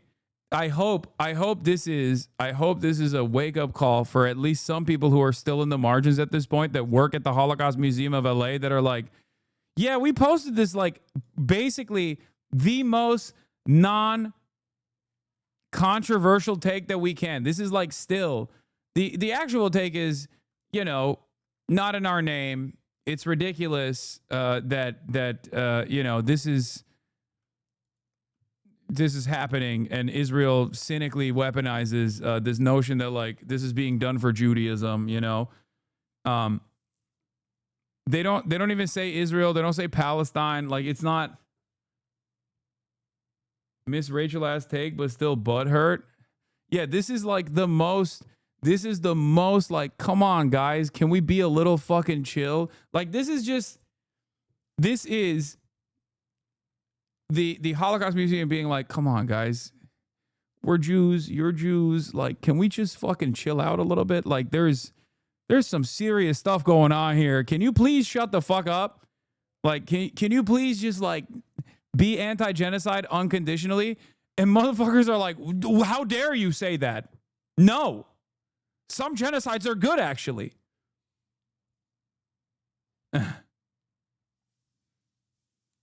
An 80-year-old lady on her laptop here in Long Island just fell to her knees in Starbucks. What is happening?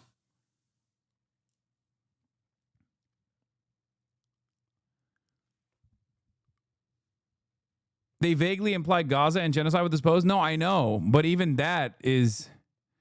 I mean, there's no way this stays up. I'm going to be honest with you. There's just no fucking way. You're going to have like major donors threaten to pull funding and shit, okay? I don't see this...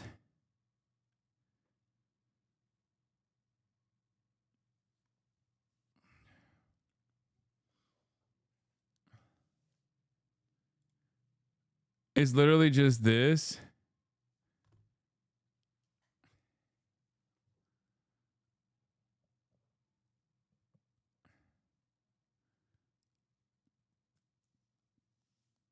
I hope they stay. I hope they keep it.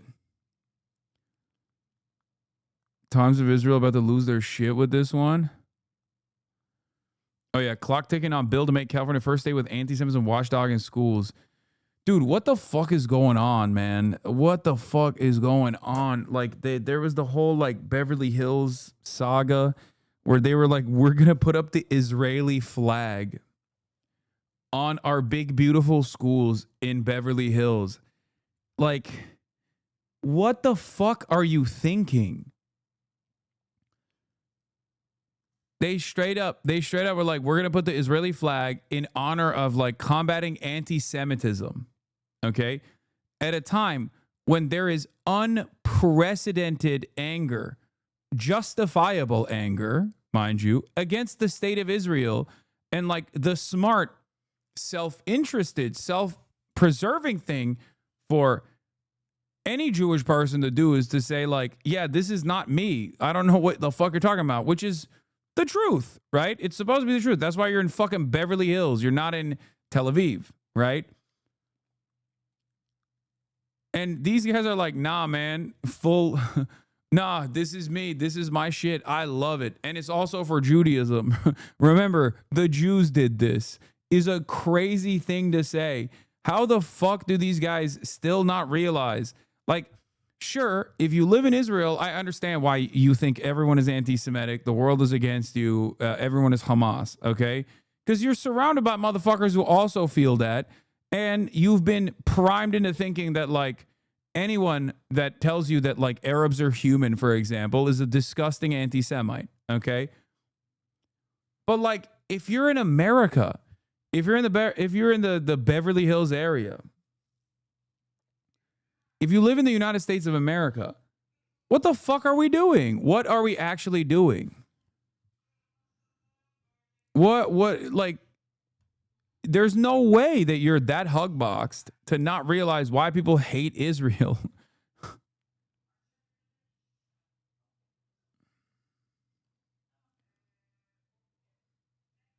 Anyway. Yeah, they scrapped the idea because of the backlash. The local report on it suggested that there was so much anti-Semitism that came from this idea. Flags in Beverly Hills schools. Tonight, while the school board reversed a controversial decision in what one board member says about receiving hundreds of hate messages. Fox 11's Chelsea Edwards is live in Beverly Hills with that story. Chelsea. Yeah, it sounds like the school board got a lot of backlash after this controversy. Yeah, no shit. What the fuck? Hey guys, in honor of combating anti-German hatred, we're going to put the swastika flag on. Like, what are you doing?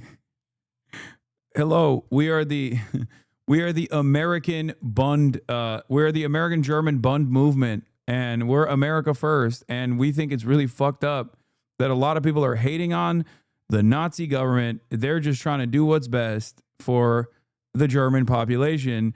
These hate messages these hate messages against the German population cannot continue. We need to put up the swastika flag on all of our schools to remind people that America stands with the Germans. Controversial decision about its plans to display Israeli flags during Jewish American Heritage Month. Now it's scrapping that idea. Yeah, like, dude, Jewish American Heritage Month? The fuck does Israel have to do with that? You know? It's not Israeli American Heritage Month. It's Jewish American Heritage Month. Motion passes. The resolution has been adopted. With that, the Beverly Hills School Board votes to revise a controversial decision that sparked a firestorm. Now, Israeli flags will not be displayed in the district schools during the month of May. Dude, oh God, Beverly Hills is so fucking annoying.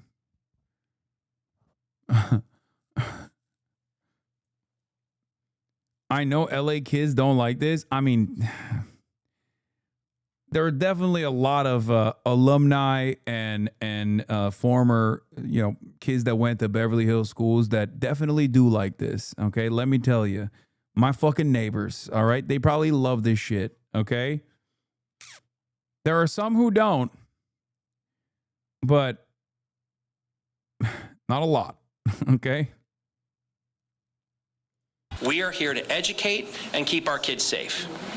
And this resolution, it just brings us back to an even playing field where we're not trying to take a side or run with a certain cause. It's neutral. Friday's emergency meeting was called after the fallout from a heated vote on Tuesday when the board narrowly approved displaying Israeli flags in schools as part of a resolution to fight anti-Semitism. Since then, one board member says she's received more than 400 hate messages. I don't know if you guys anticipated the amount of undue stress and self-inflicted wounds this did Your Persian neighbors? Oh, some of them, yeah. to our standing as a district. Just days after the vote. Yes, dude. Some of them. Oh my God, the Persians. Oh my God. Some of them are the most rapacious dick riders of the state of Israel. It is. Holy fuck, bro. It is crazy. Okay. You don't understand. You will never understand it. That's unironically part of the reason why I wanted to move to New York, is I can't stand my neighbors and their politics, man. Holy fuck, brother. Oh my Lord. Oh my Lord. Superintendent Alex Chernus blocked the move, citing safety concerns. I made the decision based on. Is that Shia Sunni divide type shit? What are you talking about? No, man, they're not Muslim. They're Persian Jews that live in Beverly Hills that fucking love Israel and are deeply ashamed of ever being connected to Iran, unless it's the Shah that comes back. The Shah writers. The misinformation out there based on the fact that this is a highly charged issue. I think the purpose of this resolution is to calm everybody down and make it very clear that when we fly the flags in front of our schools, it'll only be the U.S. flag and the flag of California. Thank you. Supporters of the original resolution said the flags would show solidarity with Jewish students. This was what was going on, by the way. This was fucking smack dab in the heart of Beverly Hills for like a year and a half. And they had drone coverage over it. They had 24/7 security so that nobody gets any ideas. It was crazy. This shit, I drove past this shit every fucking day, dude. Every goddamn day to be like, hey, by the way, just remember, this is... Like it felt like it's not an immediate comparison, but the vibe is so similar to having like a Confederate statue get placed right outside of a courthouse during like the civil rights struggle. You know what I mean?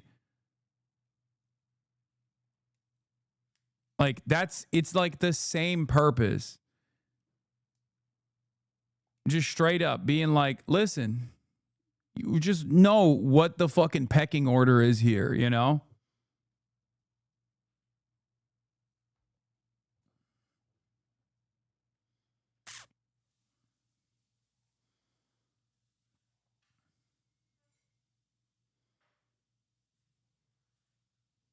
They had security protecting a bunch of flags? Yeah, because they didn't want anybody to get any ideas, okay?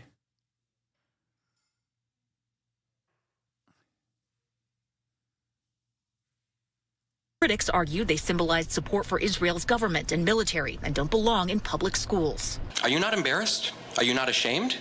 How did you, in front of the whole world, fail an open book exam with a cheat sheet? You proposed to curb anti-Semitism with a resolution. That resolution, as originally drafted, was steeped in anti-Semitic tropes. You need to remember why you're here. My goat. Hold on. Okay, Daniel Livshits. Okay, Daniel. Let me run that again. Let me run it back. Let me run it back for everybody that didn't understand. Whole world fail an open book exam with a cheat sheet.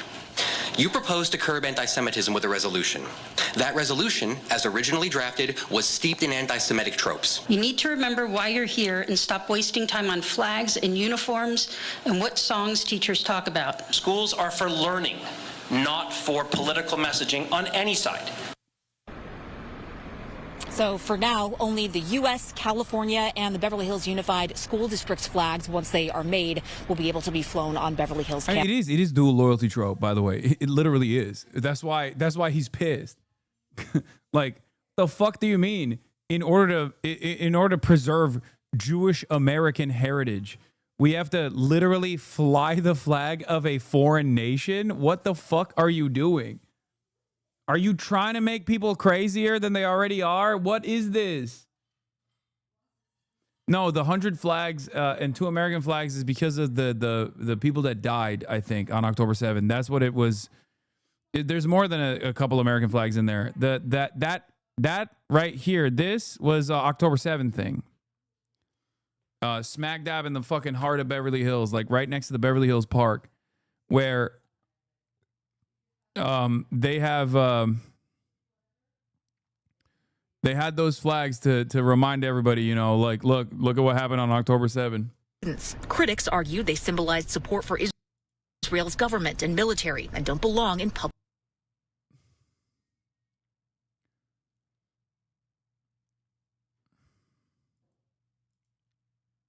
Now, only the U.S., California, and the Beverly Hills Unified School District's flags, once they are made. They had 3 mobile police towers and a cruiser a block away when I drove by one night. That shit was crazy. 24/7. 24/7. There was also drone protection as well. Do you understand? 24/7.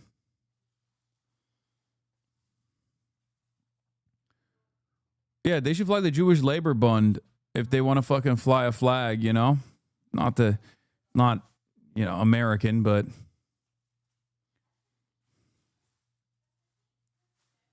be able to be flown on Beverly Hills campuses. The district says it's continuing to look for other ways to honor Jewish American Heritage Month. Reporting live in Beverly Hills, I'm Chelsea Edwards, Fox 11 News. I'll send it back to you. Go ahead. Do we have time for a question? So I thought the superintendent works for the school board, but he can overrule their vote, which they then changed anyway? He made the suggestion. He made the suggestion, and then they gathered for an emergency meeting today to make this vote, to make it official. So his suggestion was based off of what he considered security concerns, and that's what was echoed through a lot of this meeting that took about an hour and a half today, where they discussed, they made tweaks.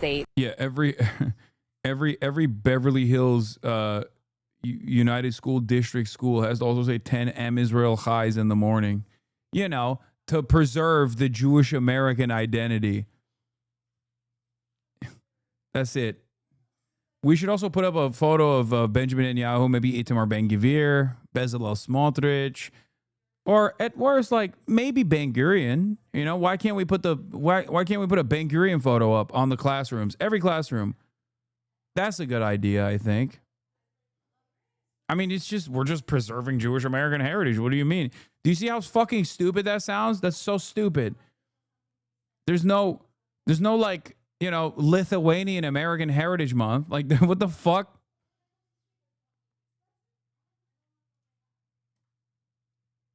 They changed the language to make it a little bit more neutral and to make it palatable for everybody. All right, Chelsea Edwards live for us tonight in Beverly Hills. We got a Baruch Goldstein altar ready to go, ready to rip.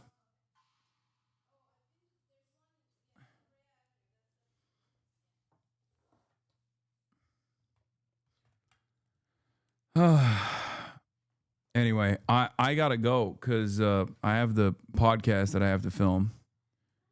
So gaming got cooked today. I apologize, but once again, we got some fun stuff happening tomorrow. Sorry to those I've harmed and wronged here. Apologies to all. But love you all anyway. And I'll see you tomorrow, okay? We're gonna do a hangout with Miguel. Peace, everybody.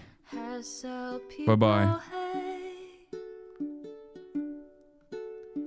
Sunny Los Angeles, California, says Hasan.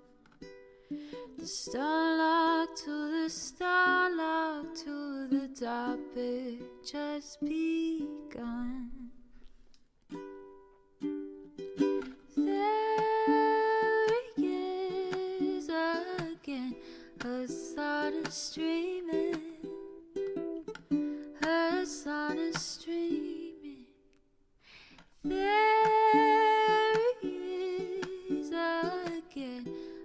Hasan is streaming. Hasan is streaming. Review in the P.O. box. Uncle Uger's face. Sad in Discord at chip prop. Great names take embrace. Tiny Bernie Sanders, LGBTQ Air Force. The whole left at your fingertips, Ane at your door. H3 crowded debate, the Young Turks online show. 3 full fucking years of this, plenty more to go. 90-day fiance talks of champagne bourgeoisie.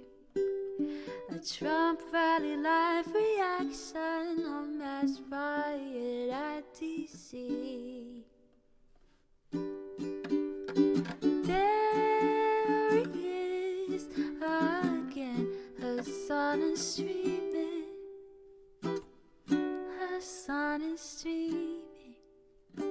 There he is again, Hasan is streaming.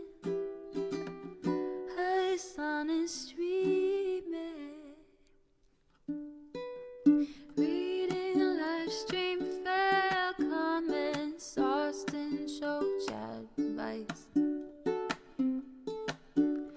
And all the ways the right-wing pipeline can suck you in online. JCS react, Lord frame gets broken, cover blown.